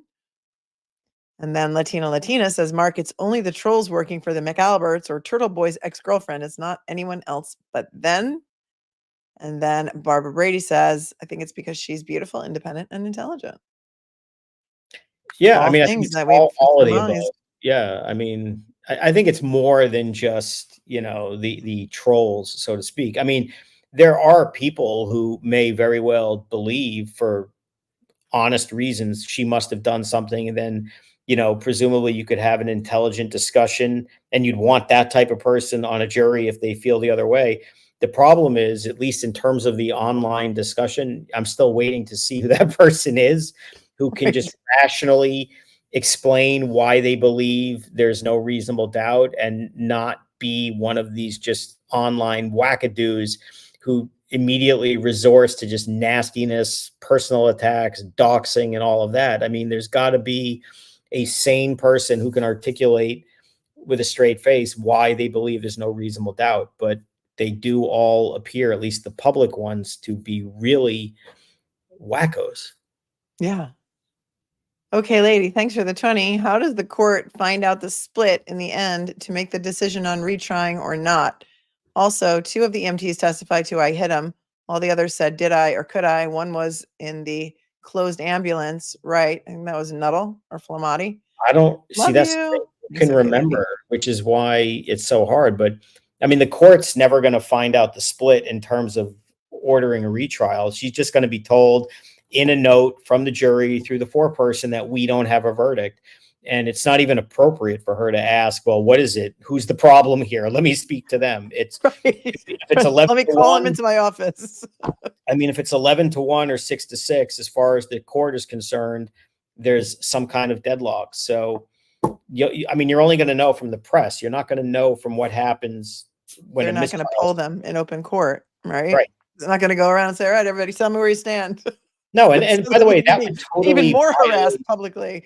that would totally violate public policy about juror secrecy and deliberations being sacrosanct. I mean, they have no obligation to say who did what. It's going to happen because of what this case is. There's going to be at least one juror who's going to let the cat out of the bag and tell you exactly what the breakdown was and probably exactly who the holdout was, but they're not obligated to do that. I mean, the judge has no right to publicly know who the holdout is so that then they can get harassed by all kinds of media. Yeah, based on, the witness intimidation and all the harassment that's been going on during Yep. this case, that they were publicly, organically, let out on the stand about their harassment Yeah. and their that organically came out. Rescue Puppy says, thanks for the 5. Allen charge was given in Kelly trial, Arizona. The jurors in the trial of George Allen Kelly were unable to reach a unanimous decision on a verdict. Thank I mean, you. it happens. Yeah. Solomon Landscaping. Hopefully the judge's last speech gets whomever has chose not guilty to understand reasonable doubt. We don't even know if it's just one person, Solomon Landscaping, but thank you so much for the super chat. Vet Girl, thank you again. Locals on jury. Going against law enforcement locally there would make anyone nervous, in my opinion. Thanks. I don't know why that would impact. I mean, it's already the cat's out of the bag. The Massachusetts State Police are a disaster, and everyone's seeing it. The Canton Police are a disaster. The Norfolk DA is a disaster. I don't know why one private juror saying yay or nay is going to change the fear factor or public perception or subject anyone to any more concern based upon their verdict. I mean, it's all been outed. I think maybe she's saying if there's one juror that's from Canton, they're afraid when they see Brian Albert sitting across from them and trying to intimidate them. Maybe. In your experience, how long do these federal investigations take? Thanks, A. A long time. I mean, that's if they go anywhere. There's no guarantee that they're going to do anything, but it can take years. Mm-hmm. And they can go dormant and silent. I mean, I've had witnesses or subjects or even targets in investigations like in the Southern District of New York. You play the game with them, you talk to them, they want to do this, they send subpoenas, and then you hear nothing for 9 months and you're like, all right, maybe it's over. And then the call comes, a year later about we need to talk. And you say, oh, I thought this was over. I mean, it can take a long time. Thank you, Andrew. Turtle Boy says juror number 7 is the only one showing emotion. And O'Connell said all but 2 jurors are looking at her, says Michelle. We don't know who juror number 7 is. I think the reporters in there kind of made up their own numbers for these jurors, and I don't know who's who. So I can't speak to confirm or deny. Duchess of Dissent says it's well written, the note, because they had all weekend to write it. Well, that would be Interesting. improper, obviously, if they were huddling and, editing their note over the weekend, but it's probably spent this morning writing it, but. And neglecting mine. Wow. Really pushing reasonable doubt. My view on Bev may change. It's not her. It's the standard charge in Massachusetts. Every judge would read the same charge. That's not her editorializing. Right. That's the Massachusetts pattern jury instruction or whatever. Chloe Albert's Revenge wants to know if Trooper Paul's girlfriend is on the jury. That's cute. Maggie Carr is thanking me for all that I do. Thank you guys for watching. AJ Charles says, Mark, please start a channel. I have to write briefs and do stuff. You could hire somebody for Say, that. no, but you know how it is. You write a brief and you after 45 minutes at a time, you're useless. So the timing of this thing today was perfect because you hit the wall from all the Did you hit the wall, writer's block? and put it to the side, and so it worked out good. Gotta get people for that. Gevi, pains of deliberations must feel like Twitter. Oh, the pains of Twitter. Pterodactyl, great name. Thanks for the 20. Did you see in the video from last Sunday when the Albert gang were harassing Aidan Carney outside of CF McCarthy's? I think it's Chris Albert Jr. that said, is there a Chris Albert Jr.? No, there's a Colin Albert that says, I wonder if he's going to beat you too, like the other one. Yeah, I didn't see that video. Did you? I saw it. I didn't hear anything of it. I mean, I saw what's her face grab the phone, and then I saw the whoever did the mashup of the Macarena thing, which was funny. But I mean, it was a terrible look, and it's interesting because these are the people who all claim that they're being harassed and intimidated and are terrified of him. But when they saw him at the waterfall, they all like immediately descended and were the aggressors, which is interesting to say the least. Somebody in the chat said, yes, there is a Chris Albert Jr. Well, there's something I didn't know. those are one of those facts I did not need to know, but okay, I know it now. Thanks, you guys. They have to start a reality show called The Alberts of Canton. Can you imagine? I mean, how about like the Desperate Housewives of Canton? There's such a cast of characters there because they may need something to do after this is over. Anonymous, if there's a hung jury, Karen still cannot talk. Well, she can do whatever she wants. It would not be wise to say anything other than a very carefully prepared remarks by her lawyers. Let her lawyers throw a few daggers, but even those I think would be very muted from what they really want to say when they know this is over. But I think they'll express they're happy she didn't get convicted, although they're disappointed she didn't get exonerated, and that they have all the confidence in the world that if they make the ill-advised choice to retry her, that she will be swiftly acquitted and da-da-da-da-da.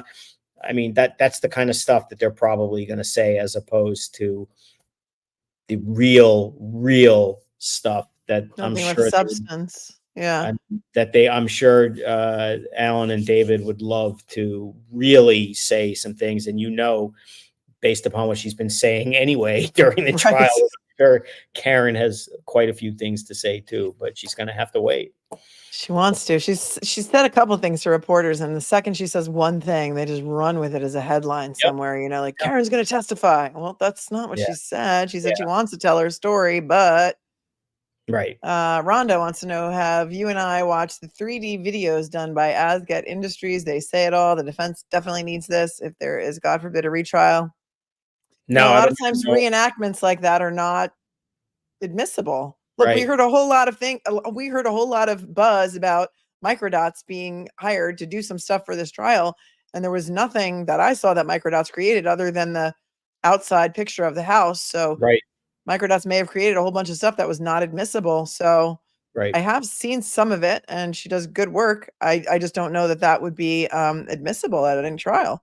Yeah, she must have kept a lot of it out, because I mean, the understanding was they had a lot of good stuff, but demonstrative evidence, it's tough, as you know, and she didn't allow it, which I think a lot of judges, to be fair, would probably not allow. Yeah, it's a reenactment. It's not to scale. It's not accurate. It's not a video of the actual incident, which they said they had from the beginning, which they didn't. Right. Nina Sphere, if the Commonwealth says they won't retry, is that binding? Yes.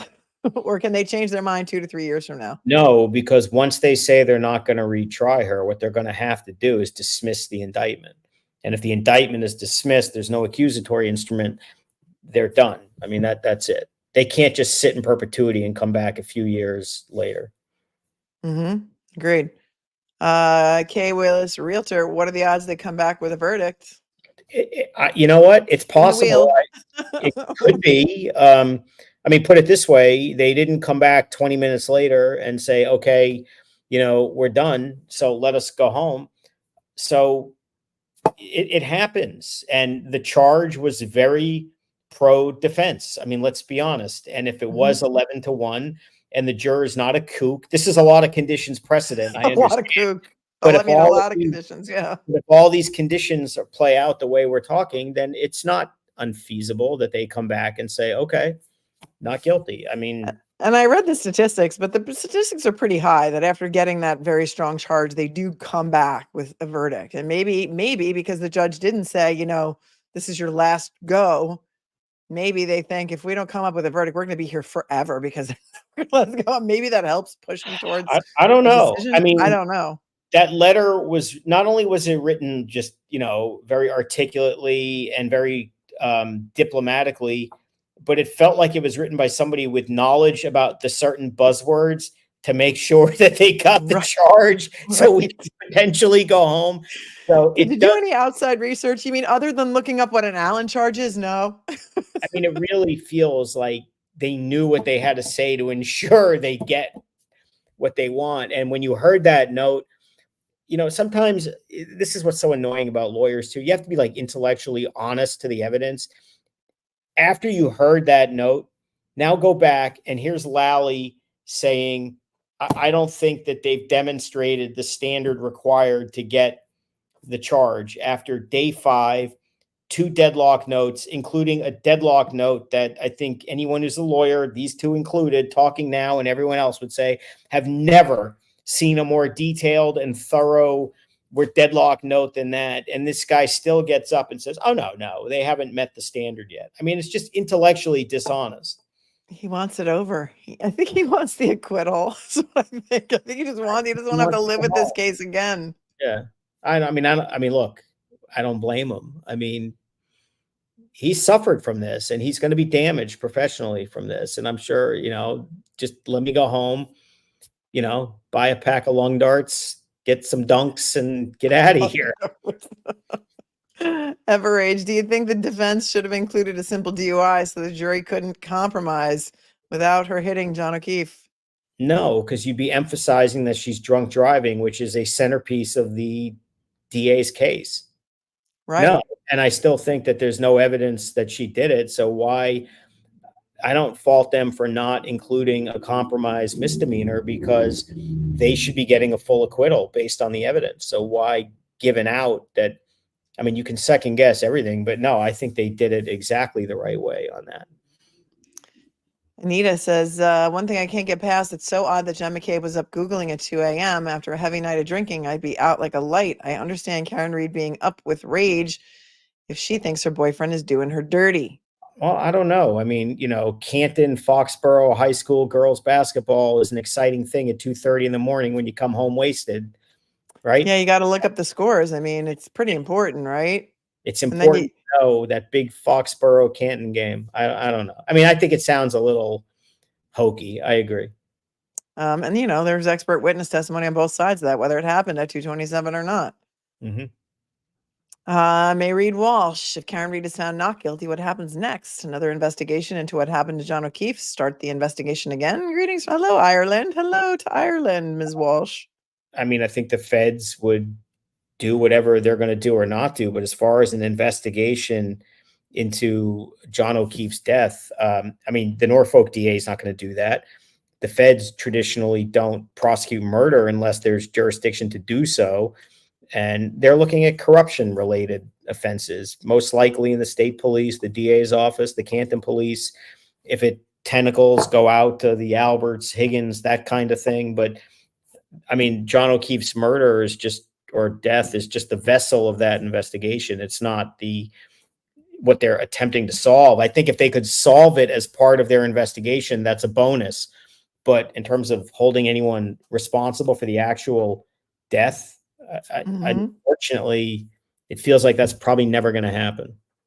Right. Okay. I have the stream up here. So thanks for your super chats, but to redirect people to other streams is not kind of cool because we want our fans to stay here. And speaking of fans, the fan is up. Fan is up right here. So nothing's happening yet, but somebody said the jury's coming back in. And I don't know if the person who's going live is behind, but we will see. Mm-hmm. And we will see to that. Mark, Melanie, if it was a cut and dry case, Karen hit John O'Keefe with her car. Why did they get rid of their phone, the dog, sell his house? It's a setup. Those are all very good questions that are troubling and make no sense. I agree with you. Do you think the jury's waiting until the end of the day to say that they were hung because of the judge? No, I think if they decide we're not doing it, that they just assume, let me out of here as early as possible. I mean, if they went back and tried and they're screaming at each other and she's saying, I'm still not going to change my vote, if that's what this is, then I think you just come back and say, we tried, we're done. And then that's it. They don't care so much about the free lunch. I bet that they want to get out of there. Gringa says, I bet the jury's just waiting for appearances only. Same kind of comment. Thank you. Thank you. Thank you. Jurors need to understand that not guilty does not mean innocent. There's a tsunami of reasonable doubt here equals not guilty. That's right. Yeah. And if they listened to all the jury instructions, that would have been part of them. Aussie Insider new video shows all the lies, how many differ in testimony regarding the I hit him. Also this morning, the two women that hate Turtle Boy and protested last week were on Court TV live this morning, shaking my head. Thank you, and Mark. Court TV has become What has happened to them? I mean, what is- they become a Cartoon Network. yeah, I don't get it. I don't know what's going on over there. I don't know if they just couldn't find anybody else to come on. They had the Turtle Boy protesters and they had Coffin Daffer on this morning. Oh, they did? You watched it? No, I just saw it online. I Oh. don't watch it. On the, the Julie Grant show, who blocks everyone who says, I have a question that disagrees with you. I mean, they've become bizarre, really have. Amber, good point on statistics response. Human convictions, values, backgrounds are such a wild card that are difficult to predict or understand. I've never been a foreperson on I have been a foreperson on a jury, and it was insightful. Yeah, I recommend everyone serve on jury duty. Don't try to get out of it. It's an amazing experience. And I never get picked. Have you ever been picked for jury duty? I never get picked. No, I mean, I can understand why nobody wants people like us. But I encourage everyone to serve.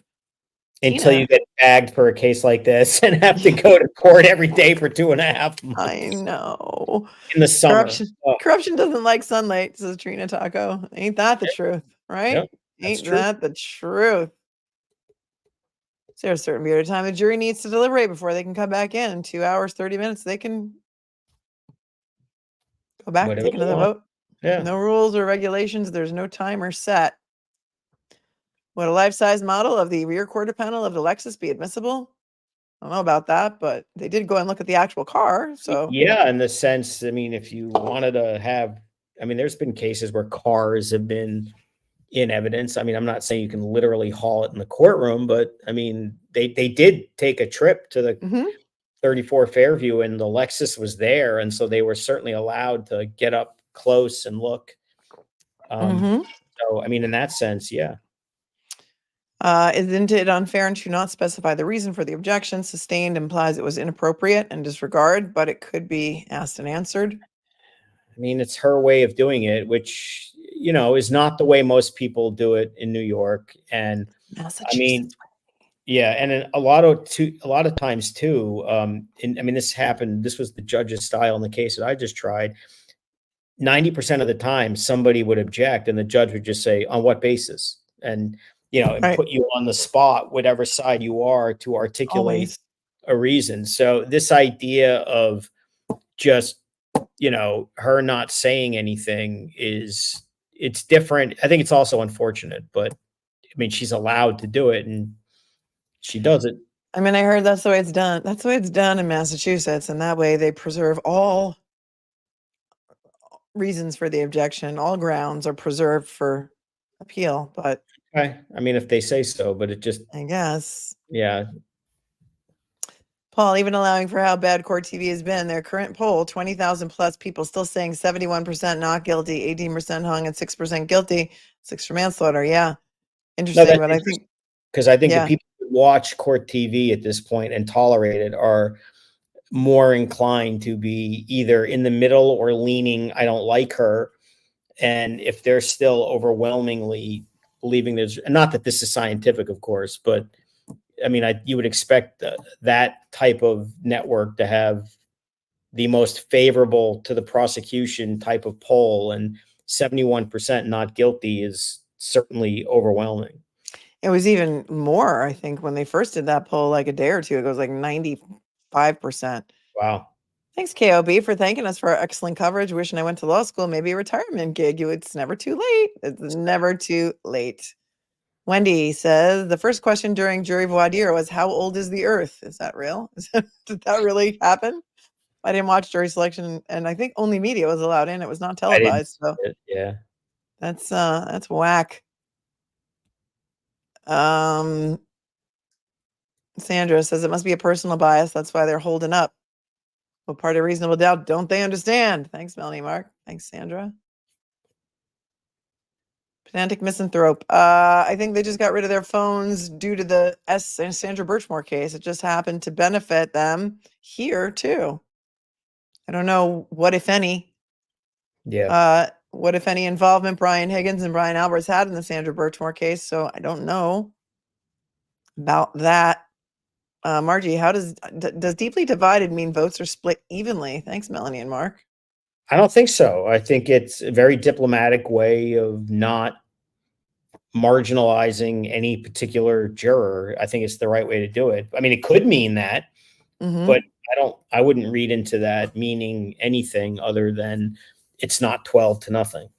And to catch you up, if you're just coming in today, like chaos coordinator, the jury came back with a note and said that we are deeply divided and we have deeply held convictions and we have a fundamental disagreement as to what the evidence means. And at that time, the judge called the jury in and read them the Tui-Rodriguez instruction, gave them one, well, she didn't say it was one last chance, but sent them back.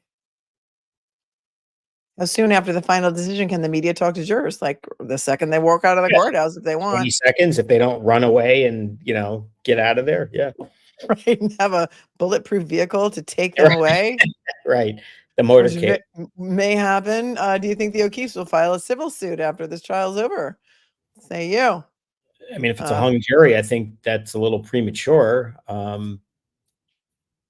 I don't know. I mean, if she gets acquitted, I'm not sure on what basis, but I guess you have to wait and see where this saga. Different standard of proof for a civil case, right? So they could, but in that case, Karen Reed will get a whole lot of depositions of a whole lot of people that are not going to want to come in and give depositions. So that would be interesting. And then maybe the truth will be revealed because all of those people will have to come in and testify again. Yep. During jury selection, why would a judge ask if a potential juror has ever served on a jury or has ever been a foreperson? Because people who tend to make decisions in the past are more likely to make decisions in the current time. I mean, not now, but I mean, usually what you'll see when you ask if you've been a potential juror, you'll always ask the follow-up question without telling us what the verdict was. Did you reach a verdict? Which tells you that they're able to do it to avoid exactly as best you can what's happening now. So if you have any of these jurors are potentially in a jury pool again and say, well, I was on, that jury or a jury and we did not reach a verdict, depending on which side of the case you think is going to win or lose, as a lawyer, you're putting like the minus sign, like, oh, could be, wishy-washy, non-persuasive. That's kind of a strike against someone if they're on a jury that can't reach a verdict. Yes, agreed. Sylvia, thanks for the super chat. Thanks for the attorney commentary throughout this case. Love you both. Oh, thank you, Sylvia, for loving us. Thank you. Diane says, I predict that Brian and Nicole Albert take a vacation out of the country and are considering an extended forever stay. Is there anything preventing them from doing that? Great coverage. They're citizens who have not been accused formally of any crimes that we're aware of. They're allowed to do whatever they want, right? I mean, we're not aware of them being in any legal peril, notwithstanding all the criticism and innuendo and speculation. But if they're free to go, they can do whatever they want. Yeah. Here's a good one for you. While I take a quick break. Other than Yuri Buchanek, which witnesses will face the most difficulty testifying in a second trial? Feel free to also look at the chat and take any that you want. I mean, while I run out for a second. Proctor, of course, if he were to testify again. But I think Buchanek is the big one because of what he testified about the video and finding the evidence and that sort of thing. So I think those two are the most obvious ones. What else we got here? I don't know how to do this. I've never done this. What am I supposed to be doing? I don't see any questions. Do you think Karen Reed's supporters are, oops, now the question disappeared, are secretly angry that Jackson screwed up the closing by not hitting reasonable doubt hard enough? I mean, if the criticism here is of Jackson, I would refocus that. I mean, you can agree or not agree with everything that he did, but he is a spectacular lawyer who did an incredible job. So I don't think he did anything wrong that's going to result in the outcome going against her. But you could disagree with the way he did it. I mean, I thought he should have stressed the ARCA in the beginning of the summation and then go to the taillight, but that's just a differing opinion. What else?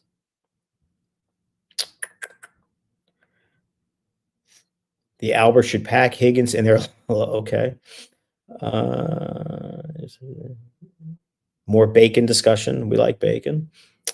Can any witnesses refuse to testify? Not really.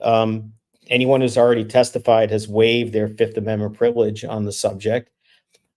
They can try to refuse and say, I don't remember things, or I'm not going to be cooperative, which could lead the DA not to proceed. I mean, if Buchanan said, I don't want to get into this because of what Lally and I discussed over the inverted video, I think that could potentially influence them. How could they find this case and find 12 impartial jurors the next time? I don't know how you're going to do that, because every juror on the next trial is watching it now and has been completely inundated with all the press. Go for the super chats. I don't know how to do that, so I don't know what the hell I'm doing, so bear with me. I don't even know what a super chat is, other than the ones that go on the screen. Let's see.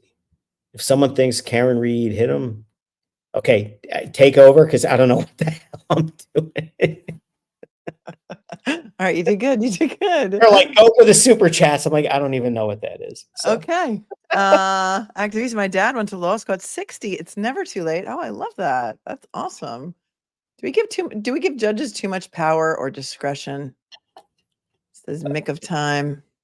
We could be here all. We could do a whole show on that, probably. I mean, somebody has to be the judge, right? I mean, Yeah. somebody has to be in charge. It just turns out that a lot of people don't like this one. Tosh Gwynn, the main thing here is that a man, John O'Keefe, a policeman, was murdered, and his fellow cops got rid of evidence that could or would have helped find the guilty people. Hi from the Highlands of Bonnie, Scotland, near the Loch Ness. We have so many Scottish viewers. Love my Scots, and everyone from Ireland and other parts of across the pond. But yes, you are 100% correct, and that is a really scary thing. If the jury hangs, will the DA be less likely to retry based on the federal investigation? Taurus Moon Tarot, thank you for coming in. I think we've talked about this a number of times today, but if you want to get into that quickly. You don't know what else they're going to release. And certainly I think that would make the DA very nervous. And of course, if they take action, then that could, completely obliterate the possibility of a retrial. If they were to start, I mean, I don't know if they're going to do this, but if they started arresting witnesses from the case, whether they be police officers, civilians, or they started, prosecutors, I'm not suggesting they would do that, but if they did, clearly that impacts the ability of the DA to retry the case. SR says, can you please discuss if Lally suborned perjury during the trial? For example, Jen McCabe saying she saw Karen Reed's SUV moving when Lally knows Karen Reed had connected to JO's Wi-Fi. Doesn't this violate ethics? Could. To me, the biggest concern with his ethics related to the inverted video. I just can't wrap myself around him not on direct making it clear that that video was inverted, and I can't accept the fact that he didn't know based upon reviewing it with Buchanan beforehand. And so if there's subornation of perjury, I think it relates to that primarily than anything else. And I mean, those other things, as far as what Jen McCabe testified to and Karen connecting to John's Wi-Fi, those are questions of fact, that a jury has to decide. Was that testimony about Karen connecting to the Wi-Fi at a certain time, is that accurate? Is Jen McCabe's testimony accurate? So they have to weigh all that stuff. It's not so much suborning perjury as it is, the jury is the finder of fact here. So it's up to them to decide those issues. That's so, Jessica. I wish more folks in the U.S. better understood that not guilty means innocent or not proven by the prosecution. Thoughts? I mean, I think it's in the jury instructions. It's crazy because the way the system works, I mean, the jury, 12 out of 12 could believe that Karen Reed probably did it.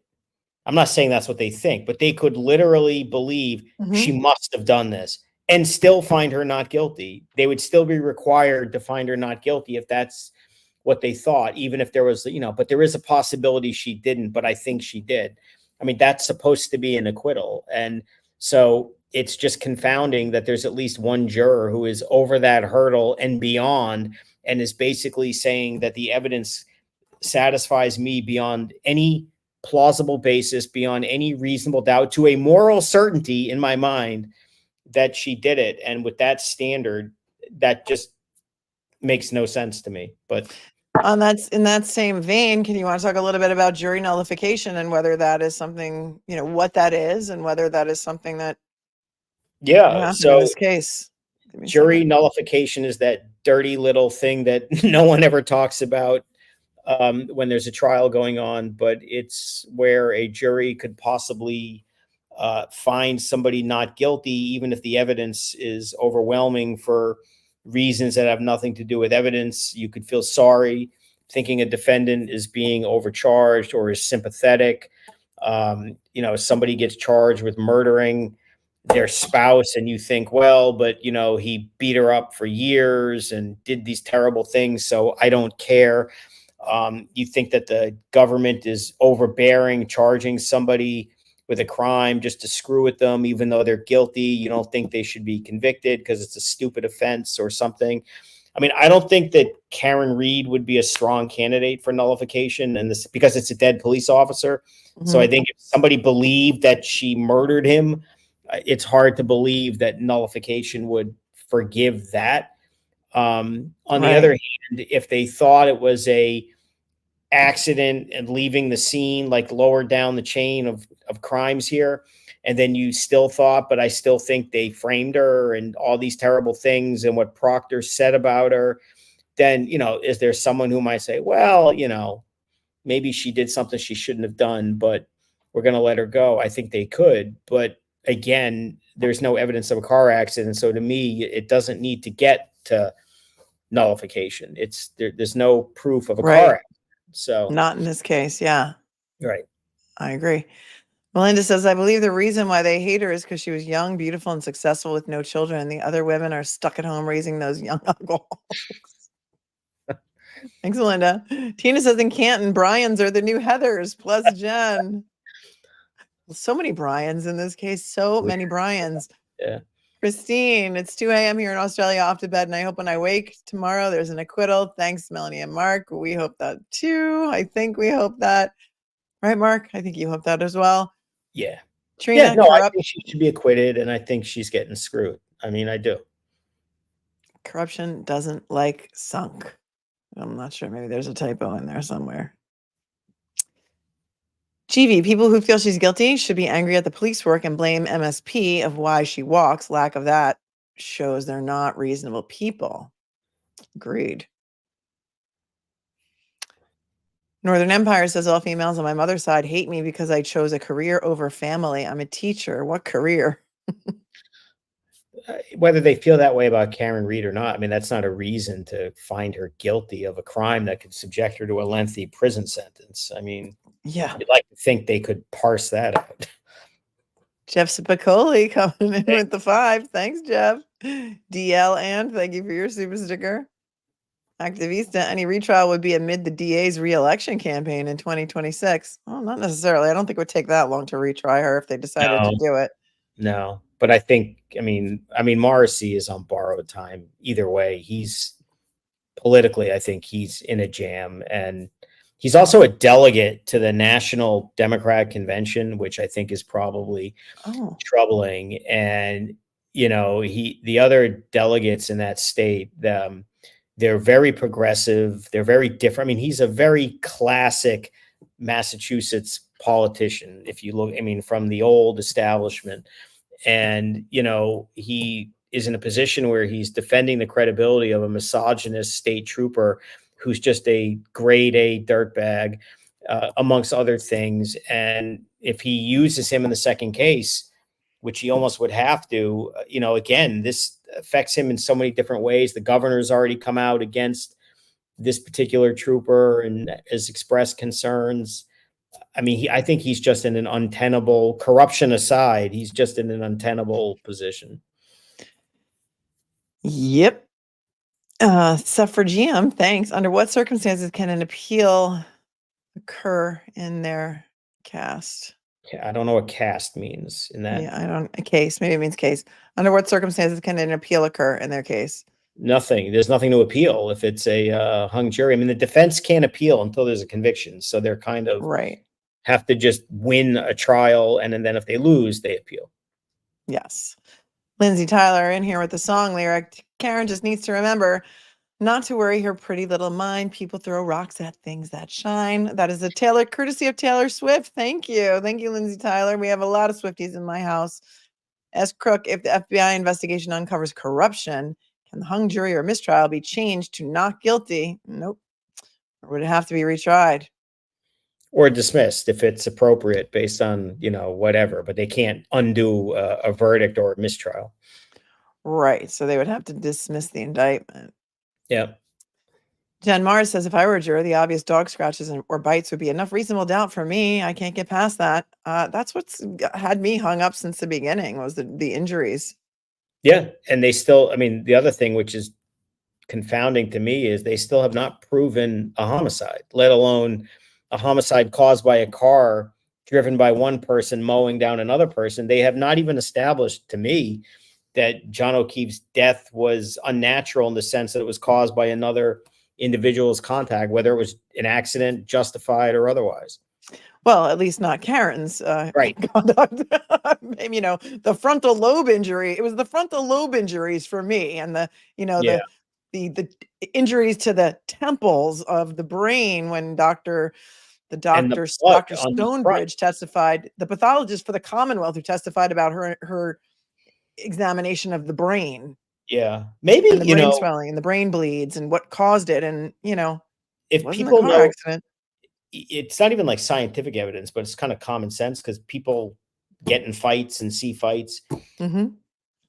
If you got hit by a car and died like lying down, to this day, nobody can understand the blood all the way down the front of the clothes into the shoes. Mm-hmm. That's got to be gravity from standing up and falling down. And Maybe a broken nose. Right, which would gush. Yes. Maybe I'm forgetting, but I don't remember much defense discussion about the flow of blood on the front. And in particular, didn't they say that there were 5 people in the mixture of DNA in the shoes? Yeah, there was, I think there was 5 in the DNA of the shoes. There was 3 on the jeans. There was one that had at least 2 or 3 unknown samples. And on the shirt, there were 2 stains that had at least 2 other samples unknown, aside from John's. And logically, the blood if you buy the DA's theory, could only be his, the blood, as opposed to people touching him and whatever. Right. So if that's all his blood gushing down the front, down to the shoes, and he's lying on his back and the vomit on the underwear, all that kind of stuff, that doesn't compute based on their theory. Thank you, Nancy, for thanking us, for answering your questions and for teaching us. Love us both together. Thank you so much. And thank you, Sharon, for your $10 super sticker. An eclectic mind coming in here with the comedy with the 5. Maybe she said I bit him. Trying to lighten the tension. Actually, Lank was the biter. Wasn't he the biter? In the fight. About biting the Lapalito brother. There's actually more evidence in this case that Lank attacked someone than Karen Reed. How about that? Yes, so true. Jamie says jurors making it about their convictions. Dismissed. Haas long to dying Colts says it all, says Lizzie B. Do the 2 of you think Lally actually believes his theory, or is he just prosecuting because that's what he's paid to do, says Barkin Mad? I don't know. I think he's like the classic bureaucrat in every sense of the word, and that I don't mean it in a good way. And I don't know if he's just the loyal soldier in service to the crown of Morrissey. Does he really believe what he's saying? I'd like to believe on the one hand that he does, because it would almost be unethical just to throw mud that isn't true. On the other hand, if he believes this is true, he needs his head checked. And, you know, in light of what the credible evidence is. So either way, it's a terrible look. I don't know, but the way he's handled this is not how you would hope a responsible prosecutor would. Well, I think from his opening statement, I think it was clear that he did not believe in his case. There was no passion, there was no conviction, there was no inflection, there was no, focusing on, salient points of what this prosecution was about, his main parts of evidence. He had none of that. And the guy's on salary. He gets paid win or lose. Doesn't matter. It's just another Tuesday for him. So whether he gets a conviction, an acquittal, or a hung jury, he's still coming back to work tomorrow to work on the next case. Donuts. Yep. It's time Still to make making the donuts. Yep. He's still making the donuts. Russ says, I wonder if moral certainty gives someone the option. I think she's guilty. So morally, I need to say she's guilty. Well, thinking and having proof beyond a reasonable doubt are two different mental states in terms of what you're supposed to do. So, and moral certainty is the same thing as beyond a reasonable doubt. So, I mean, hopefully they understand that. All right. And if the jury comes back again with no decision, does the judge pull the jury or just call it a hung jury right away? By the way, you two are incredible. Hung jury. Flip a coin. If they come back one more time, you think she's not going to send them back again? I feel like we've been told by some of the Massachusetts lawyers that by law, we're done. If they come back and say we're done, as long as she credits the note as like, again, satisfying we've done what we can, that she literally has no choice, and that it would be error if there does turn out to be, well, it would only matter if there was a conviction after that point, that would be error. So I think we're done if they come back and say no verdict. So that Tui-Rodriguez instruction was like last call. Last call. Go back. You have one more shot. It's back, the bar is closing. Last call for White Claws. Last call for White Claws and red Solo cups. Last call for White Claws. Sidebar will be closed next time you come back. If the jury's hung, can the jury attorneys ask for the jury to be held not in open court? No. You can't shame any particular juror for being the problem, but you'll find out from the press is how it's going to happen. It'll happen. It'll happen quickly, in my opinion. I think Amber so. Dawn, M. Johnson's, thanks for 20. J.O. Friends. KR Outsider looking in. She saw through the fakeness to others before they turned on her. John O'Keefe was blind to the toxicity, fake behind people's backs. Karen Reed is not the same as them. Not the same as them broads. She had her own business. To mine, not everybody else's. Yeah, a lot of people think, I've been seeing a lot of floating theories around there over the weekend. Well, I tried to stay away from this case over the weekend as best I could after the Friday night show that we did together on Young Jerks. A lot of theories floating around there now that Higgins seems to be the guy. Everyone thinks Higgins did it, and that John O'Keefe, may have instigated something with Higgins because of he knew about the text messages, and maybe there was a confrontation outside. And it is interesting. And again, if I'm conflating, but if I remember correctly, when the defense did their summation, they did kind of move towards Higgins a little bit and away from Colin Albert, like they had throughout the trial. And I wonder if that's an issue. I doubt it, but because there was no real evidence, whatever they think of Colin. I mean, I know he had the knuckles and he's kind of the punk and all of that. But with Higgins, there was actually evidence in the record, which at least enables an argument. The finger pointing in the bar, the flirting with her. Are you coming, with all the question marks? Right. So, it was a challenge. Yeah. There was something. And then, of course, Brian Albert and Higgins going upstairs. Higgins getting rid of his phone the same day as Brian Albert, lying about it. And those two butt dialing each other at 2:22. And then also Karen telling Higgins, John saw the video. He knows. He's asked me about it. I know where the cameras are, and he's like, did you tell him that we kissed or whatever, the romantic kiss? And she's like, of course not. So who knows what he knew? Who knows if that was what the argument was about in the car? Where she's like, don't go in there and start with him. He's like, I'm going to go kick his ass. And she's like, don't you go in there and start with him. Just leave it alone. And that's why she who knows? We're never going to know. Never going to know. Yeah. But I think if they retried the case, and they still wanted to opine what happened in the house, I think it would probably be more we don't know, other than we know something and we know they're covering up something. And, Higgins had a motive. Colin, is kind of a loose cannon kid punk, but maybe they go less forceful on, we know what happened, or, maybe promise less so that there's no concern that you over promise and maybe under deliver. I mean, I don't think it matters in reasonable doubt, but you do wonder if the jury was like, I'm waiting for the meat and potatoes about somebody in the house knows what happened, and then there really never was any evidence of what happened other than the fact they clearly were covering up something.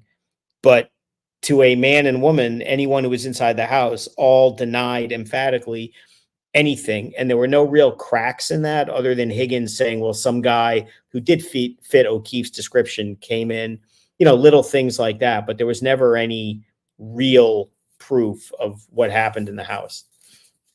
Exactly. And maybe like more to the lines of like, we don't know what exactly did happen, but we do know that Karen Reed did not hit John O'Keefe with her car. Yeah. And there could be many, many other explanations other than that. Yeah, I think maybe, again, it's easy to Monday morning quarterback, but the police investigation clearly favored the people in the house. It was clearly biased in a way designed to look away from them. There's no question that they can prove all these weird text messages and butt dials, which is not consistent with innocent behavior. But maybe you just loosen up on, alleging what happened in the house, other than common sense tells you something happened in there. Innocent people don't cover up. But what you do know is that Karen Reed didn't do it. And the reason you know that is because the ARCA witnesses say that there was no car accident, which means you also know that the taillight could not have, shattered in the way that they claimed into 45 pieces that revealed itself, which means, it was planted, which leads to, and who's capable of doing that? Here comes the proctor and the texts and all that, and the inverted video. I mean, I feel like there was a way to connect all of these dots together in a way the next time that is much simpler without maybe, predicting what must have happened in the house, other than to say something, because we know they're covering up and we know she didn't do it. And by process of elimination, what are they covering up? Yeah. Or not even inside that, maybe outside the house before he came in. Who knows? An eclectic mind, Lally knew that's why so many witnesses overwhelmed their minds with useless information and no ability to rehear it. That is such a manipulative tactic, says eclectic mind. And that's an interesting. A lot of people have been saying that, his droning on, which makes you stop listening, his tone of voice, you can't hear him, so you're missing things, and calling, 944 witnesses who all say the same thing, that it just kind of, it's the needle in the haystack. The real evidence is buried in the middle. And, did he know that they're going to forget? And I mean, I don't know if that's really, I think he's just kind of a boring prosecutor, but it doesn't help in with there not being any availability of readback or anything like that. I mean, it is true. It doesn't help. Sure doesn't. Kristen says, I think Colin was there because he was accused of being involved in the fight, and they believe that showing his face shows he's innocent. As with Brian, Higgins wasn't there, but he is not family, in my opinion. Colin being in the summations, I thought was even much more weird than Brian Albert and McCabe, because whether you like McCabe or not, she ostensibly said that was my friend and I'm offended. I liked him. Higgins kind of sort of implied that, and they worked in the same department. I mean, I don't buy it, but I get it. Whereas Colin, first of all, Colin is not Jennifer McCabe's son. He's not Brian Albert's son. He's a close relative, but someone who also had no real relationship other than John O'Keefe, other than allegedly harassing him as a punk when he lived by there. So for him to be so concerned and feel compelled to watch this actually makes no sense to me. That feels like the three of them came as some kind of contrived quasi intimidation, or if not intimidation, to signal to the jury that because we're with the O'Keefes, we have a clean bill of health. So say that's right. They don't think we did it. Why should you? Right, exactly. It was totally scripted. Yep. Nancy is so grateful to have us. and my channel, especially after some others. You were great on panels this weekend. Thank you to you and your mods. Thank you, Nancy, so much. Heather says, I came into this case with minimal knowledge of the case. After hearing both sides, I do not understand how anyone can find her guilty of this. So to have a hold or holdouts is scary to me. Thank you. It's pretty weird. I mean, you have to be honest. It doesn't make a lot of sense. Kamala says, I have sat on 4 juries, 2 in Maryland, 1 in Maine, 1 in Florida. Wow, you've been all over. A Navy wife over 25 years. That's why we picked our foreman, knew what the objections were. This case is FUBAR, in my opinion. A lot of people think that. Yeah. Pep speech not on the record. No, it was on the record, Nina. That was all on the record. The jury was there. It was on the record. AJ, thanks for the 5. The 5-week jury I served on, we were 11-1. We had to get clarification on the charge, conspiracy to interfere with interstate commerce. Interesting. I wonder if you reached a verdict. Kamala, thanks again. If Lally didn't call so many unneeded witnesses, this case would have been 2 weeks longer. Closing, understanding, objections would have been helpful. I think we all feel that way. It's frustrating to watch, not knowing what the objections are and letting the judge guess. Ella, are jurors health checked prior? I don't think so. I have fibromyalgia resulting in severe memory loss. I'd be an unreliable juror without transcript. Love from the UK. No, but a judge would ask, does anyone have any reason for which they would not be capable of serving? And then what, again, I don't know how they do it in Massachusetts. What a judge in New York would say is, if you want to come up privately with the lawyers so that everyone doesn't have to hear you talk about your medical history. Yeah. If you came up and said, I have, issues related to retaining memory information due to a health issue, and I heard this is going to be a long trial, and the judge would look at the lawyers and everyone say, let her go. So, right. But they She'd be wouldn't. dismissed on consent, Yeah. I would imagine. But it's kind of a self-reporting thing. They don't do backgrounds. Right. Well, they did background criminal checks, or Corey, what they call Right. Corey checks in this Right. case.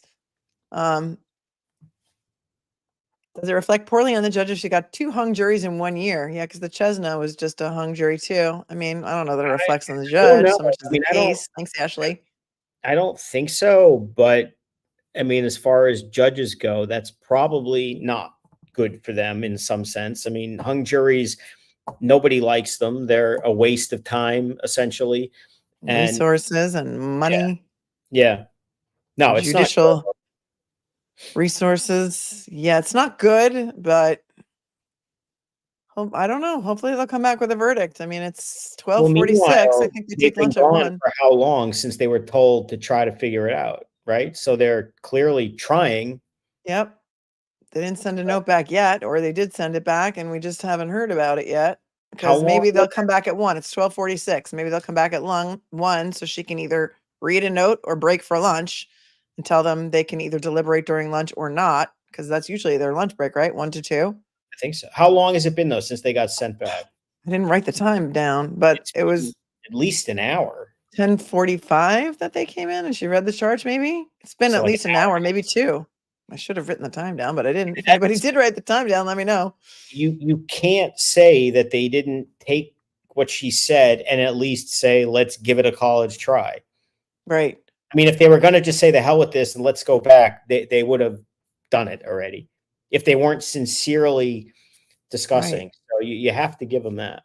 Yeah, I mean, they're taking this seriously. Look, they've been here for a long, long time. Dreamer Thinker, so much exposure before the trial across the region, so much harsh division right up to this moment. It's at least 50-50 from the beginning. We'd have a hung jury. It only takes 1 juror. Yeah. Only takes 1. Has to be anonymous. Yeah. Has to be a unanimous. I mean, not anonymous, unanimous. Jason B says the holdout's probably someone who still wears a mask alone in their car and trusts the government implicitly. A single woman, no children, likes to punish us. Well, I'm not going to go there, Jason. I'm not going there. Thanks for the super chat. Having seen the jury, and I don't remember what 90% of them look like, to be honest with you, but I feel like I would remember if anyone was wearing a mask, and I don't think any of them. No, there were no mask wearers there. I remember there were 2 Asian men, and there were 9 women. The 2 Asian men were closest to us, like towards the back. And the 2 other men, I think, were on the other side. And one was what one of the reporters has called like the Vineyard Vines guy. Like he's dressed very preppy and very well dressed every day. Yep. And there was another gentleman in front of him. I don't remember. Oh, then there was another gentleman in the back who had a beard and stuff. Yes. and he White seemed to be beard, paying rapt attention to. He would do the tennis move between the question and the witness. Seemed into the we went the day that they had what's her name? Jessica Hyde. Hyde. He Mhm. seemed at least more than most attempting to follow the the stuff that led to the ultimate opinions and all that stuff was really boring and dense, and but he seemed to be the most interested in trying to grasp the actual understanding for why she reached the conclusion that she did. Yes, he was very enthusiastic, I found. Yeah. But as far as the women, when we were there, one woman was dismissed that day or excused.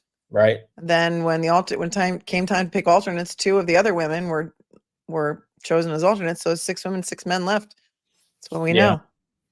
Customized botanical skincare. J.O. went in open back gate thinking everyone was in the basement. Brian Albert just let the dog out. John O'Keefe was attacked, fell back, knocked out, found dead later. So they formed a plan. Explains everything. It's possible. Not a terrible theory. No, I mean, if he smacked his head, it looks like there's like concrete around the pool. So, I mean, who knows? Yep. Amy, Lally has some nerve suggesting they haven't even deliberated for 1 hour each day of trial when they're already deliberated longer than Proctor's entire investigation. Ain't that the truth? Yeah, well, they crossed that threshold 20 minutes after they got the case the first day, right? 16 hours in, he was convinced that it was her, and that was it. She hit him with her car, and the case was closed at that point. Yep, the tow truck was ordered right away, if you remember. Before he ever went down and talked to her, the tow truck was ordered. That's right, 2:30 before there were any pieces of taillight found. Yep. Tosh Quinn, thanks for the 10. I think at some point we all of us have had a disagreement with our other halves, but it does not mean we go and murder them, in my opinion. Agreed. Seems reasonable. Yeah, this motive, in my opinion, is slim and none. Like Lugoshka, Melanie, your wisdom, knowledge, and wit getting me through this. I'm still praying for not guilty, but I guess not likely. Sad for Karen Reed. Thank you for being here. We don't know. Don't give up hope just yet. Paul Youngs, thank you for gifting a membership. You're so very generous. Lisa Bug, thanks for being a member for 3 months. Massachusetts pushed steno writers out for the record recording system. If a lawyer hires a steno writer, it can be read to jurors. Oh, so it's on the defense firm to hire their own stenographer to get a readback. This is a disaster the way their court reporting system is in a case like this. This is a poster child for how not to do it. I mean, and you're seeing it. I mean, for them not even to have the option of having readback on a case like this is insane. Absolutely. Karen says, do you think the Commonwealth think they can find 12 folks that live under a rock to make up a jury to try this again? Nope. No. Even with a change of venue, very slim and very none. Whoever wrote the note should be in the next reconstruction expert for the Commonwealth. Seems like they would do a better job than Paul, says Alex. Thanks, Alex. Anne says, please add Just an Illusion by Imagination to the playlist. Awesome 80s disco tune and relevant for this case. Thanks, Anne. Mary says, can Karen set the record straight and talk to the press without jeopardizing future happenings? There are things that she could say, but I think they'd put her on a very tight leash. Because again, look, she obviously has a lot to say and is very intelligent. And I don't think she's really said anything stupid by any stretch, but she clearly has opinions that she wants to share that the lawyers, if it's a hung jury, may not be entirely comfortable with her saying, as opposed to them and doing things which, I mean, could be perceived as making her look bad. Sometimes you make mistakes too. The other day when she was talking, she did refer to John O'Keefe as the body. That was a mistake. The jury doesn't see that, but Karen said that to the press. What did she say? I think so. When she was talking about, it happens, you're just talking. And about the car accident, I think she said something along the lines of that there was no evidence that the car hit the body. I don't think it was meant to be as it sounds, but you can understand why there's going to be certain people who are going to say, I knew it. She never cared for him. They just pounce on this stuff, and nothing good can come from her talking about these things as opposed to the lawyers. That's all. They're going to twist whatever she says, no Yeah, matter what they're she says. And That's she right. did say, I think, to a reporter the other day, listen, I've never been afraid of defending myself, and I really do want to tell my story, but whatever the lawyers say is what I'm going to do. Right. Hudson said, I'm voice to text right now. No excuse. Courts don't have AI transcription when people's lives are on the line. Any kind of transcription that should be able to be read back to the jury, I would argue. Mm. Anna Sabella, juror number 7 is the only one showing emotions, apparently. That's what people are saying. Tracy, thanks for your super sticker, Tracy Beetle. Ferris, thank you for coming in from, I think, Norway. If there is a retrial, can they nail Lally for how the evidence changed in closing? Closings aren't evidence, so that's not like fair game at a new trial. Right. Agreed. Thank you. Endgame, will we ever find out what the actual vote was? How many? Yes, we will if Yeah, I they think we decide to will. talk. Just takes one juror to say. Right. We had one holdout. We had 2 holdout. Cami, what if the FBI charges one of the investigators? That's potentially a game changer on everything. I mean, that could be end of prosecution, depending on who it is. I mean, I think if it's Proctor or Buchanan or somebody like that, yeah, that would be a big deal, wouldn't it? Yeah. And in this same vein, Joshua says, does mistrial cause the DOJ to lean on the DA's office more?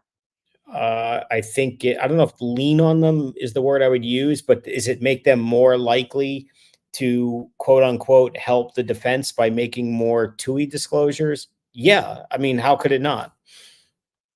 They didn't want this trial to happen. They gave them the ARCA report, which is the most base level exculpatory material imaginable. So if there are other things that are now fair for them to release several months later, I think they probably would. And Josh Levy said during his conference call with both sides, in good conscience, I cannot allow this case to go to trial. It couldn't have been any stronger than that. And I'll never forget that because we looked at this pretrial hearing and Ms. McLaughlin, that's like you call her because it's like, is it McLaughlin? Is it McLaughlin? Said, and they had only had these 3,074 pages for not even 48 hours. And she said in open court, we have reviewed everything that they gave us. And I can tell you that 90% or more than 90% of it lines up with our theory. And that was completely ridiculous based on all the text messages from the groups and from Proctor and from. Also, talk about burying the lead, right? Most of this is helpful. Never mind the fact that the ARCA report literally obliterates the entire premise of our case in like a 3-line sentence. The whole case goes kaput. So yeah, and tell them the guy never went in the house. Yeah. And, I'm looking for nudes on her phone and all the derogatory messages from Proctor, all that stuff was in there. Blakely, creative haircut provided by Canine Grooming. I don't know whose haircut you're talking about. Jane says, wording personal convictions screams bias to me. Hey, from the UK, my 2 favorite attorneys. Thanks, Kat. Cheerio. Cheerio. We're here for you. It's time for tea and crumpets yet.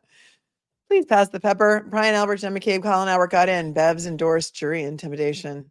It's not up to her who gets in. It's up to the O'Keefes. The O'Keefes are the keepers of those. It's a public courtroom, and if that's who they want to give out their seats to, I mean, as distasteful as it may look to most people, it's kind of sad. I mean, that they feel so comfortable around them, and they are so obsessed with what they have to believe is Karen Reed's guilt that they. I mean, I hate to think that the Alberts and McCabe's are just laughing at the O'Keefe family, thinking, we're right up there, with. Right next to them, stay friendly, and they'll never know. It's the whole, keep your friends close and keep your enemies closer. Maybe I don't know. Maybe federal case impacts the jury decision to retry. I think we just covered that. Thank you, Noni. Yeah. No justice for John O'Keefe. Very sad, says the Lizzie B. Could they ask for an anonymous vote count? Nope. The judge will not do that in open court. Don't we give judges too much power and discretion? Says Mick of Time. Perhaps. Nancy, is it common for the judge to ask lawyers questions to witnesses when there's back and forth to move forward? Do you understand? Are you picking up what she's laying down? Are you saying the judge to ask questions of the witnesses? Is it common for the judge to ask lawyers questions to witnesses? Yeah, maybe, I guess, because the judge did ask. Yeah, I've seen it sometimes. Lawyers don't like it, obviously, but I mean, the judge has a right to do it, and I've seen it happen where they just interject and ask questions. Mm-hmm. Of course, when the judge would do it in this case, she would do it in such a leading fashion, Can you when, answer that? right, in a way where it was clear what she wanted the answer to be based on the objection or whatever it was. And I think 100% of the time, it was exactly as you'd expect, which would essentially support the objection. So I don't Mm-hmm. like the way she did it for sure. Yeah, it was a little too, I don't know, A little too hands-on. a little too hands-on. Yeah. Yeah. Do you think many Karen Reed supporters are secretly angry that AJ screwed up the closing but not hitting reasonable doubt hard enough? Nina Sphere says. I don't think so.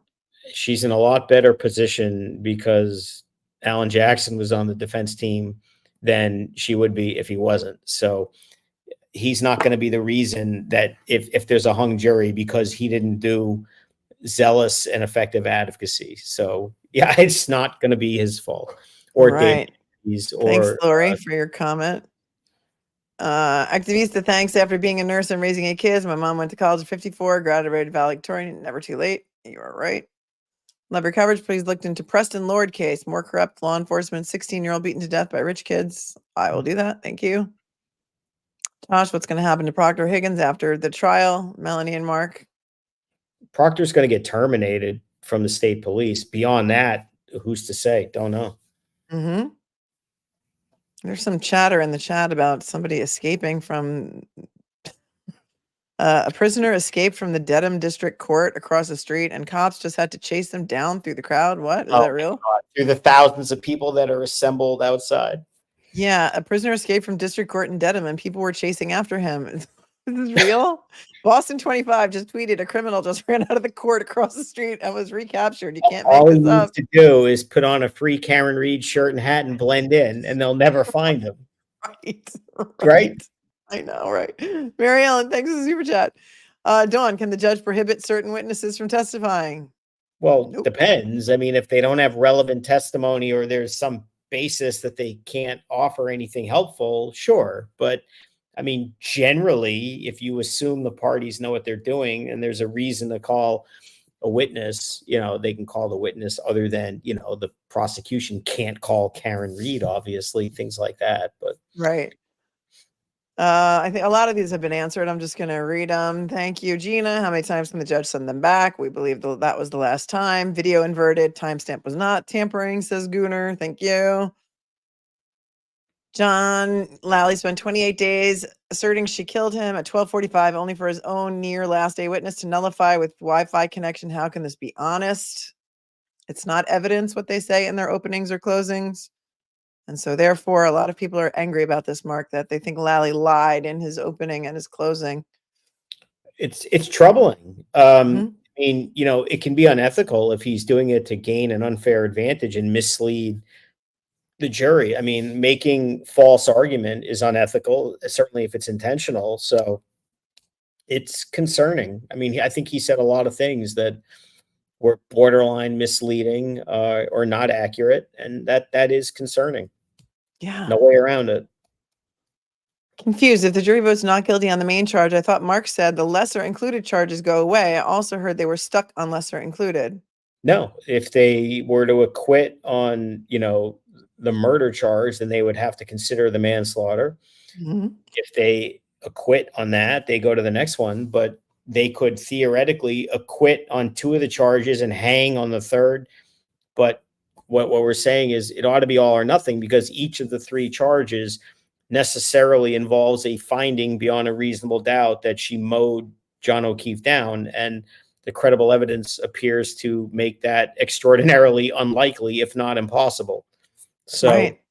it's hard to understand how there's anything to talk about at this point. But if they do acquit her on some of the charges, then if there was a retrial, because there's a hung on one of the counts, that would be the only thing that would Right. be retried. That Yep. one count, right? Right. Or Yep. charge. Yep. How dare the McAlbert Mafia stare down the jury, says Gina.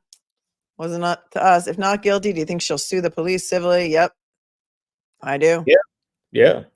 County, the Canton PD, the MSP, all of them. 227 and dog bite was my period, full stop. Thank you, Moxirella. Are transcripts written or oral? Either way, they don't allow either of them to go to the jury in this case. In Massachusetts, it's a thing. So if you're from a different jurisdiction, like New York, where we do it on the regular, seems very odd. Yeah. Adrian and Kyle Watson, I just heard Jen's cleaned up 911 call. Wow. It's out there, but they didn't clean it up for the jury, so that's not what they heard. GV Lally said in closing there was no other DNA. That's true. He did say that, and that too. Misled. He said on John O'Keefe's close there were no other DNA. Now they were not identifiable people, but the testimony clearly on his pants was that a mixture of three, where the majority contributor was John O'Keefe, but there were two other, I think they even said male samples. Maybe I'm wrong about that, but there were two other samples mixed in. So, oh, thank you for that Derek White update. That's excellent news. Celtics stuff, sorry. Oh. But yeah, no, he clearly misstated what the DNA evidence was. And that can't be an accident. But then they can't get a readback. So then they're relying on their notes. And then they're saying, but he said it in closing, so it must be true. Because, you know, why the prosecutor wouldn't lie. Would never say it if it wasn't true, clearly. Right. And that's what some people may think, because the people who believe that, you know, the prosecution is not supposed to lie. Thanks, Lynn, for your super sticker. I couldn't get past so many people leaving the house and saying they didn't see anything, says Connie. A lot of people that didn't see a body that was, you know, 15 feet away where there was not really any snow, and a lot of them driving away where the headlights would go right on it. That's tough to believe. Yeah. Curtis Ginger wants to know, could a civil suit open discovery doors, Bev closed? Yep. Yeah. They're entitled to lots of other stuff, depositions of all witnesses. Cats meow. Love the chemistry between Melanie and Mark. Thank you both. Thank you. Thank you. Thank you. Darth Mack, if a hung jury can discuss deliberations publicly, yes. New theory, J.O. threw the glass off balance, slipped and hit his head. Possible, but where do the dog bites come in? How did his body then end up in the middle of the lawn? Right. The car's on the road. The body is 15 to 20 feet in the lawn. I just don't think that makes any sense. Yeah. But I like you're thinking outside the box. Hashtag butt dial trial, says Amber Dawn. It's unbelievable. Can the jury be sequestered next time? Next time is next time. I don't know if they even just don't sequester juries in Massachusetts, because if they can, they probably should be. I mean, for safety reasons, if nothing else. Yeah. Kurt, is there a mechanism, feds or that can intervene in a retrial, since it's clear there was no real official investigation, just pointed prosecution? Well, yeah, they can release a whole slew of more evidence and more documents to the defense and prosecution. Yeah, there's a lot of stuff the feds have that we don't know about, right? Yep. They can do a lot of things to make this miserable on the DA and humiliating for the DA if they really want to. Desert Cat worried about shenanigans regarding what the jury did vote on because of double jeopardy. They need to know what counts. Had conclusions. Don't trust Bev on this. Well, they're going to find out whether they are, you know, they may be hung on only one charge, which is what we just discussed. So they have to do that because you can't retry her for something that they might have indicated was an acquittal. I mean, double jeopardy is still a factor here, so that she has to know what she could be tried if they retry her. So you will know on each count, verdict or hung. Yes, you'll have to go through the verdict slip. You have to know that, right? Yeah. If Higgins is the culprit, why so much effort by the McAlberts to protect Colin? Who knows? You have any thoughts? I don't. Tell them the guy did not come in the house. Thanks, Josh. That to me is pretty devastating. I thought maybe that might have gotten a little more play than it did. Amber, I seriously believe they were first framing Lucky. Failed. Plan B. I hit him. Agreed. Possible. Colin showing up makes him look guilty again, in my opinion, says Chloe Albert's revenge. Wearmouth, Microdot's video, Jen McCabe phone, Apple data shows she did not go to bed on the 29th. Steps recorded until Karen Reed telephoned. Have you heard this? Yes.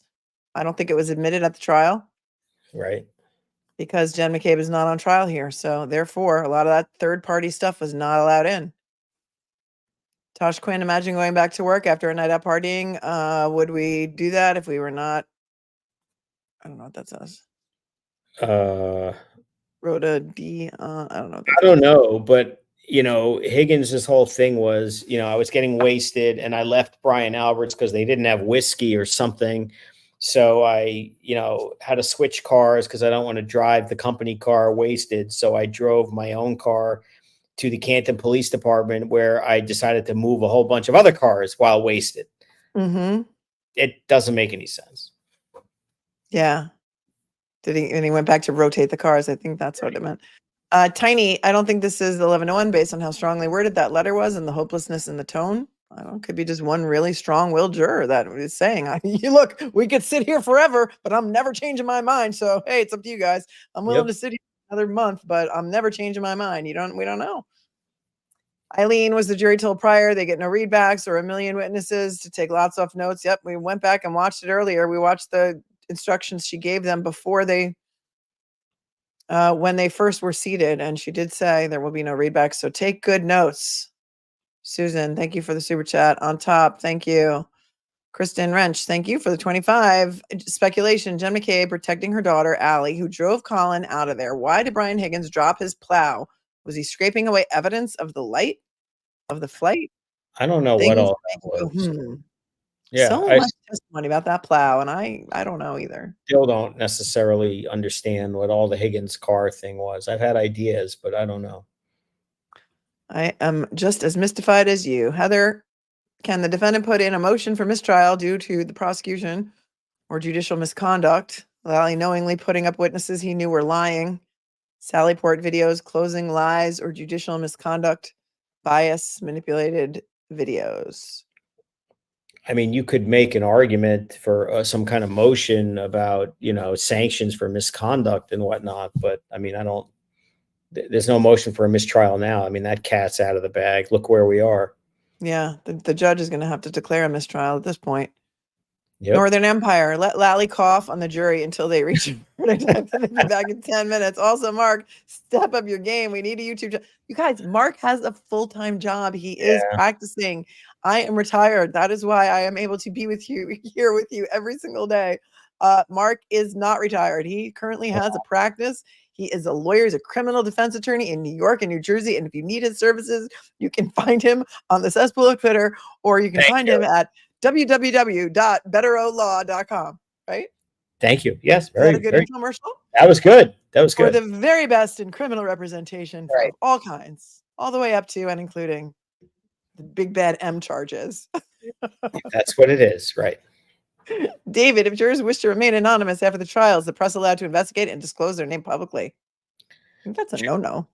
I mean, the press, when they they're not like a party to this. So, I mean, I think it's more like a moral judgment on whether they would release someone's name. I think they would probably have their own journalistic ethics that would, certainly if they work for a news organization, not to do it.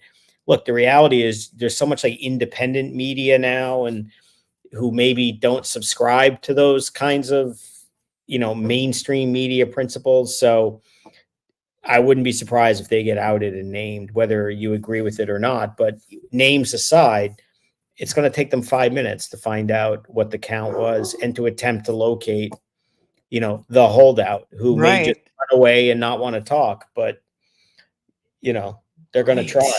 They're going to try for sure. They should not do that. It's like publishing the name of, a victim of assault or if they're not willing to self-disclose, the names, I think, would be problematic. Or a juvenile defendant, they're not supposed to do that. Right. Lori, if it's true that this is Bev's second hung jury in a row, does that reflect upon her as a judge? We just answered that. Not really. Wendy, did you break down the jury note? They understand the evidence and the weight. This is personal somehow. Maybe. I mean, it's anyone's guess, right? Yep. I believe Officer O'Keefe turned Colin Albert in for drugs, and that's where it all began. Susan Frederick says, we don't know. We don't know. Lola, the good dog. Could you hear everyone in the courtroom? That was actually Winnie, the dog, that one. The deeper bark. Yeah. Winnie. Oh, look at that. Monique says, I can't highlight too fast. 15,000 viewers when Melanie and Mark, I'll put in there, has more viewers than Vinnie Politano has 9,000. Oh, can everyone smash the subscribe button? Because I am in a private a private competition against Vinnie Politan to get more subscribers on YouTube. And he doesn't know it, but it's pretty close. Look at me. I'm at 57.6 thousand. I Nice. think Vinny's got more than I do, but let's give me the subscribe so that I can go into my fake private competition against Vinny for more subscribers. So please hit the subscribe button. It's free. If you have the new version of YouTube, you might have to close the chat out to find it, but it's there somewhere and it's free. Could you hear everyone in the courtroom? Do you think jury heard all testimony clearly? This is not allowed. This plus not allowing readback plus 8 weeks allowed. Yeah, when we were in the courtroom, it was hard to hear the witnesses, right? Yeah, and it was also hard to see the screen. The Yes, TV was too small, even though it was a small. It must. What was it, like a 45-inch TV screen? it was tiny. I have probably my second computer screen is probably bigger than that TV, but also you could not read anything on the font was so Couldn't small. read. You could see pictures, you could not read. And I think we were sitting closer than the jury. So there's no way they could have. Nope. I guess they get to bring those exhibits back with them, but still. 12:51 a.m. Aussie time, 10:51 a.m. your time when they were sent back in. So it's been 2 hours. The Aussie Ducks eyes are very heavy. Good night, Cherie. Thanks for tuning in for Australia. And thank you so much for the super chat. Dorothy Parker, how can we respect differing opinions when this is science? I can't respect flat earthers' opinions. Help me. It's hard.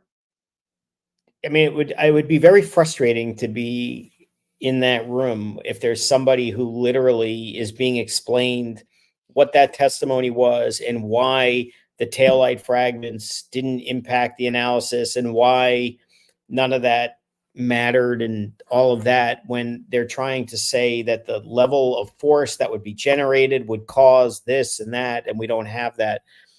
But somebody, at least one, appears to be maybe flat earther is strong, maybe not. I mean, there are certainly some kind of science denier.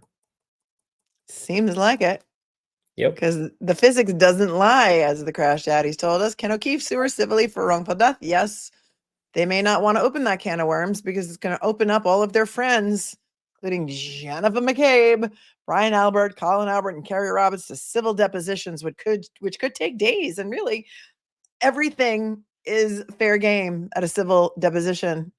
All objections are reserved for the time of trial. So you can't direct your client not to answer a question unless it goes directly to criminal liability. So they could be opening up their friends to a whole lot more liability by filing a civil case. So they can, but I don't know.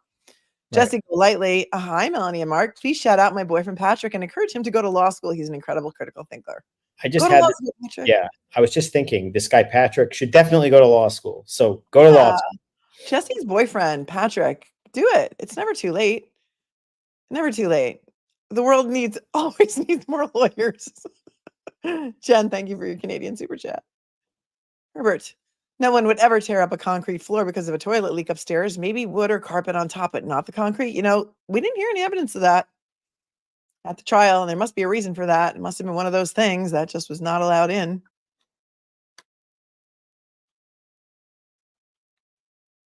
Somebody said like an hour ago that they were going back into the courtroom, so I don't know, but so far I got nothing. So agree, Herbert, but you know, they didn't allow that in. Hard to retry if DA, ADA, and McAlberts are in lockup, says TG. Jay McCarthy, there's a reason why the Commonwealth didn't want to use ARCA and tried to keep them out. Things that make you go, yeah, science. Lego person, what are the odds they will try to get her to take an Alford plea? Nah, I mean, she's not going to say that I agree that the evidence against me could prove I was guilty. I mean, she's saying I didn't hit him. That's not going to do her damage. First, maybe explain what an Alford plea is for those people who don't know. So it's this really weird thing where somebody agrees to plead guilty without admitting guilt, while at the same time acknowledging that the prosecution possesses enough evidence to convict me and find me guilty beyond a reasonable doubt. It's kind of a weaselly thing for both sides to get out of doing what they have to do. But if she's trying to say she's innocent in the court of public opinion, trying to avoid a prison sentence, trying to avoid getting sued, she's not going to do that. I mean, her position is I'm innocent. So I don't think she's going to say, well, I still maintain I'm innocent, but I understand they could convict me. I don't, I that don't think strikes so me either. as no chance whatsoever. And I don't even know if it's legal in Massachusetts. I think in certain places you can't even do it. I don't know, but I can't imagine that they give it 5%, 5 seconds thought. Mm. Robert, interesting that Paul O'Keefe got a DUI at 24 miles an hour. And Officer O'Keefe hoodie string was pulled through the next morning. Thank you both from 01701. Yeah, Thank you. that's the zip code of the town I grew up in, I think is what that means. Really? Oh, an eclectic mind. Thank you for your 20 and both of your opinion. Would the defense want a mistrial because they know there is new information from the FBI rather than trying to get new evidence entered in an appeal? Would Bev be the appeal judge? No, she would not be the appeal judge. That goes to a different department. Well, only way I could think that they would be in favor of a mistrial is if, number one, they're satisfied that it's an acquittal on the murder charge, get rid of, the life sentence and all of that. And if they're sitting here saying, if they've agreed to acquit on one charge but not others, then they get concerned that analytically somebody's hung up on the car accident, and that if we get a fresh start at a new trial, that's not going to happen again, because again, there's the kook theory that could be in there. And that if they can just recalibrate and start over, that the odds of that happening again are low. I don't think they want a mistrial, obviously, but if there's concern that somebody or some bodies are stuck on the car accident, that would be more a point of concern for the defense. I mean, if they're analyzing other conduct besides the car accident, that's not a good fact for the defense, clearly. People are saying court is back. I have the fan up. There is no volume yet, so we're right here. We've got it ready to go. I mean, she didn't say anything about lunch, or is this calling them in to say lunch, or is this I don't know. Somebody emailed me some pictures of Bev and Lally outside the back of the courthouse. I don't know if it's really them. I mean, you should see the emails. I'm sure you get emails too. But I know. And when I'm in the middle of a show, I can't really look at the emails. It's kind of like people give them legal advice on their own personal matters, which I do not do, by the way. I do not do that. I don't do it. I won't do it. Nancy, my maiden name is McLaughlin. 2 times great grandma was a McCabe. Not terribly proud of that at this moment. Nancy Rock. Oh my goodness, girl. That's weird and crazy. The fan is up, so we're waiting. Okay. If they're back, we're going to see it. He lied about the arm also, says Bruce West. Are you talking about Lally? I'm not sure. Thank you. I'd love to hear depositions. If there's a civil case, wouldn't we all? As you know, there was a civil case in the Petito versus Laundry case, and there were a lot of depositions that came forward through that Gabby Petito case. Ciao, Franco Cimino. How silly of me thinking that the objective of a trial is the pursuit of truth and not get a conviction for the sake of an imaginary scoreboard. Very silly of you, Franco. Very, very silly. What if Bev's handpicked foreman is the holdout? Jenny, don't know, can't confirm. Brittany, if any of these outside the box theories were true, someone would have seen him outside on the lawn, period, exclamation point. Yes, full stop. That man made it inside that house, full stop. You're not seeing, people are not seeing it. I've got Boston 10, NBC 10 Boston up on my second screen, and they are usually ahead of Court TV. So I don't know what you guys are watching, but we're waiting with the actual inside the courthouse. All right. So outside the courthouse, we have law and crime. Maybe they are not able to get inside the courtroom for whatever reason, but I think they're part of the pool photographer. I'll be back in 2 minutes. I'll be right back. Okay, go for it. I've got the fan up.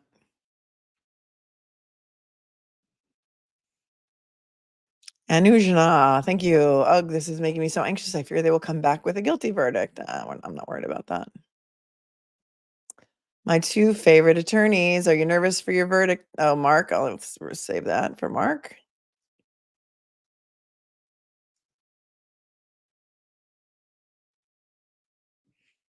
Thank you, Jessica. Says I just have to say I adore you both so much. Thank you. And thank you, Mrs. Bucket, for your super sticker. Josh Quinn, Melanie, you're too good to be retired. Big loss in New York. Litigation can suck the life out of you, Tosh Quinn. My life is much more peaceful now. Nancy, sad. So much evidence gone. No real justice. Breaks my heart. Yeah. Thank you to the mods. Yes, please thank the mods. Nancy, this is a very difficult job today. If you're timed out or blocked, it could be by mistake. Could be because you were warned. It could be because the chat's moving so quickly. Can Karen sue Proctor for a violation of her civil rights? Yes. Yeah, she could sue the Massachusetts State Police. He's an employee, right? So Yeah. I mean, theoretically, I think he could even be I'm not sure he would be, but federally prosecuted for intentionally violating her civil rights. What is it? 18 USC 242. I mean, he deliberately searched her phone in violation of her Fourth Amendment rights. It sounds like she may have read attorney-client communications. He may have. I mean, if he planted evidence, he can certainly be sued for that. So yeah, he's got. He could be criminally prosecuted as well as civilly. She could file a civil. Yeah, I mean, he's got real problems for a lot of reasons. Good question here. Double M, double nine, $20. Thanks for the 20. Can the charges be dismissed without prejudice to be brought back later? In what way? If the indictment is dismissed, they would have to re-indict. I'm not sure they could. I'd have to think that through more carefully, but they'd have to have on what basis to do that. I mean, I don't know that practically speaking, I don't think it's a realistic thing because they're not going to discover more evidence against her.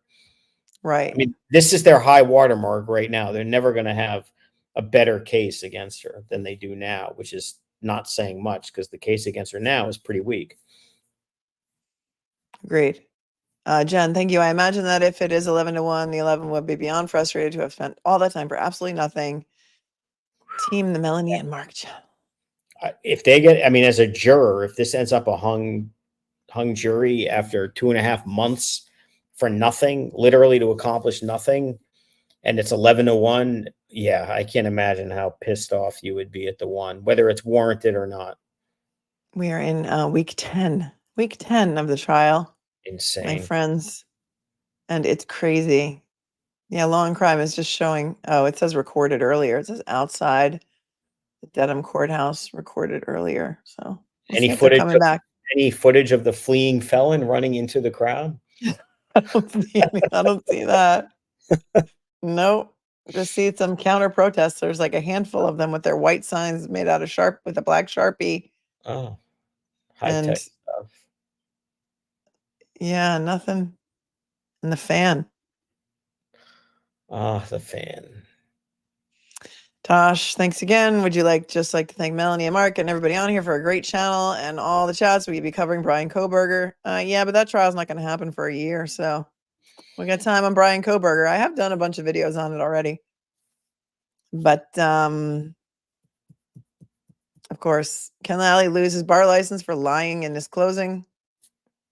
An argument. I mean, you could do. I don't know that that's going to happen here unless, let's see where all this investigation goes. But, he could be sanctioned if there was a way to demonstrate that he tried to sneak a fastball by everyone with the video and other things. I mean, I don't think he's done much for his credibility and reputation in the way he's done this. But does that mean he's going to get sanctioned? I mean, that's who knows? Probably not, but who knows? And that leads into this. Webjorn, thank you. You talk about Lally misleading in his closing. If it wasn't objected to, can the defense still use it in a potential appeal? No. I mean, if you don't preserve an issue for appeal, it's not preserved. But I mean, look, if she was convicted of something and they made a general misleading the jury with false evidence about the video and whatever, they would still mention it, in a footnote, but it may not be something that could be considered part of the actual appeal. But if she's appealing, then something has gone really haywire. I mean, if it's a hung jury, there's nothing to appeal. If she's appealing, then she's convicted. Yes, agreed. Dreamer Thinker says, if viewers want to contribute to Mark, how best can we do that, given that he doesn't and won't have a YouTube channel? Is there any way we can show support to you, Mark, for all you're giving to us, a charity, anything? I'm happy to forward you my mortgage payments. Short of that, no, it's fine. Well, a viewer did buy you dinner the other night, so I Donate to did. your, you can Did that donate load to your your way? local, yes, I appreciate that. Thank you. Did you guys Donate get to your Chipotle? local dog shelter. That's what you should do, right?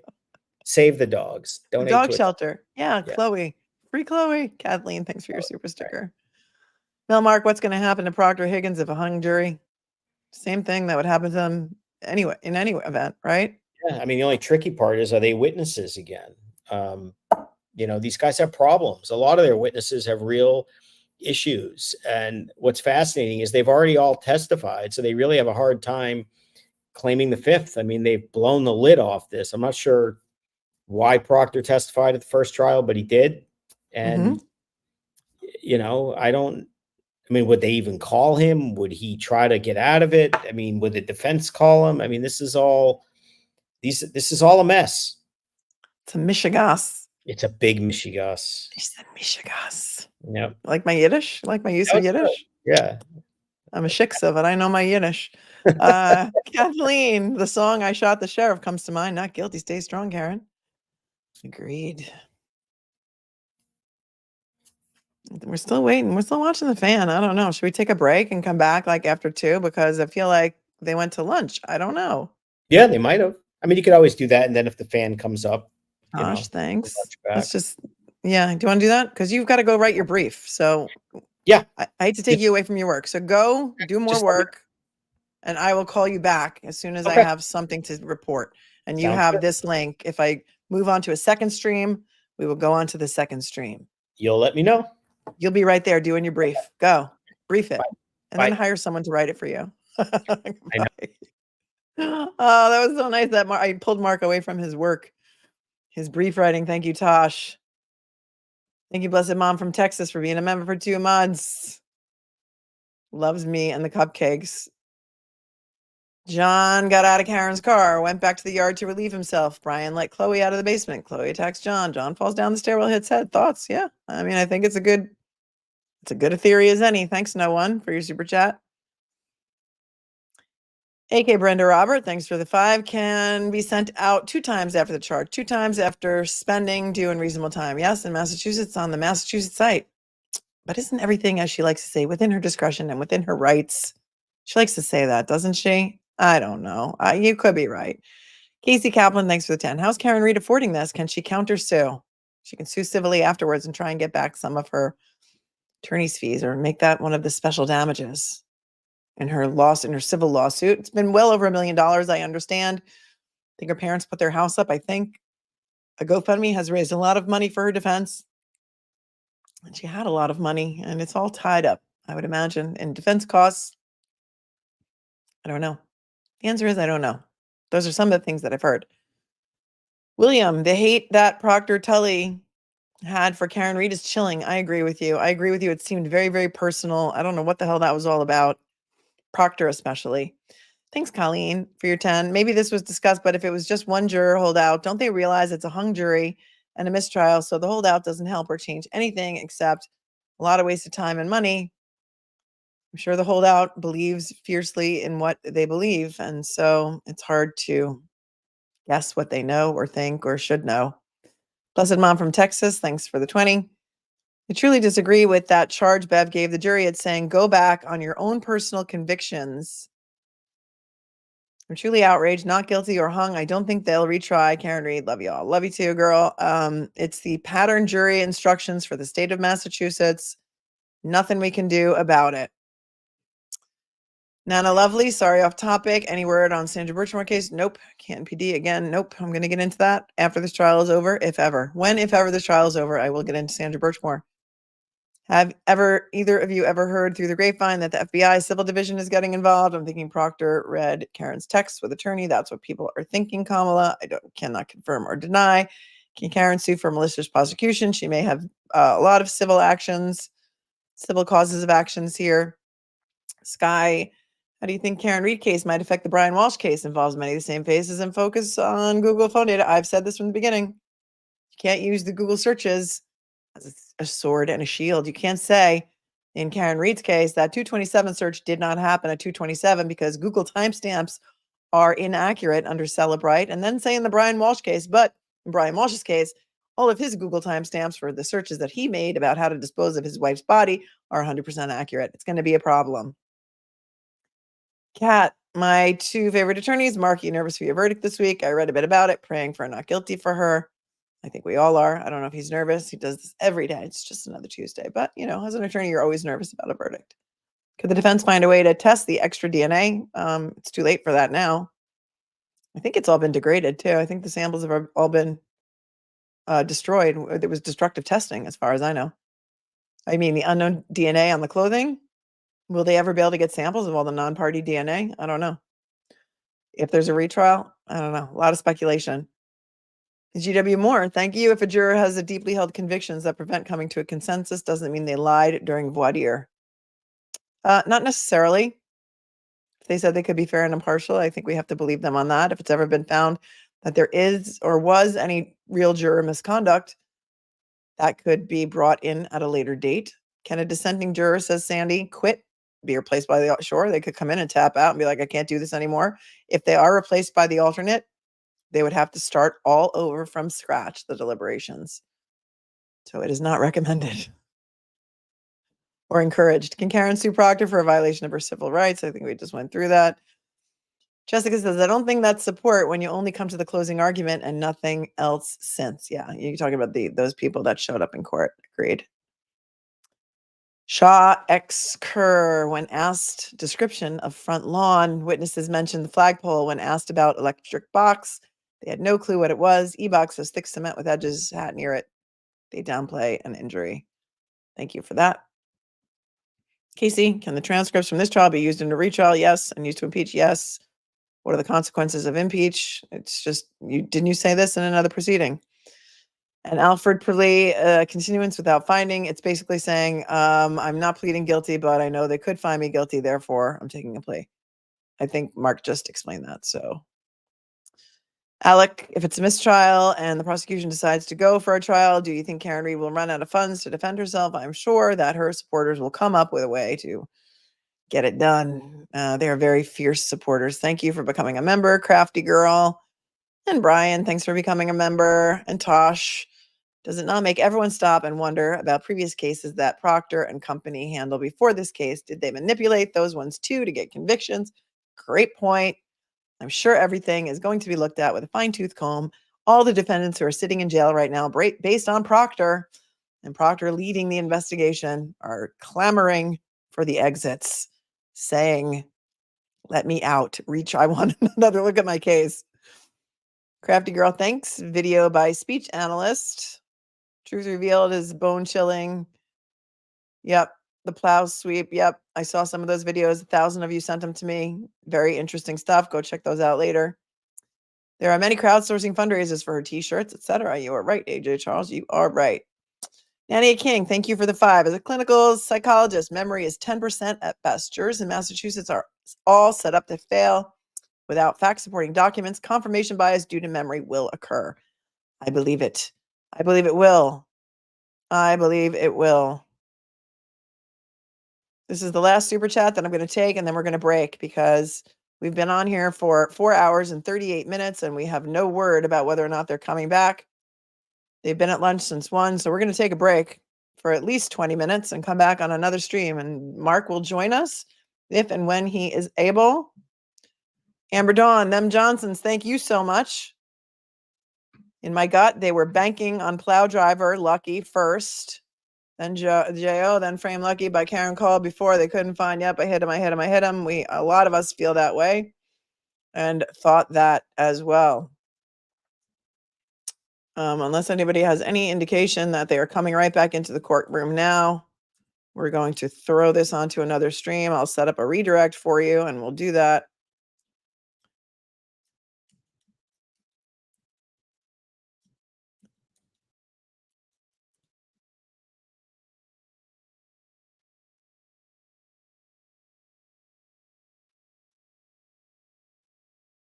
Yeah, they're probably going to come back as soon as I leave, right? They probably will. But here's what's going to happen. I'm going to set this one for 2 o'clock. It is 1:37 right now. I'm going to redirect you there now. Let's give my moderators a bit of a break because it's only fair. They need a break too. It's a long, long, long, long way to go home. That is another Grateful Dead reference. If you don't know, if you do know, you know. It's a long, long, long, long way to go home. And who knows, we could have a verdict today. We may not have a verdict today. So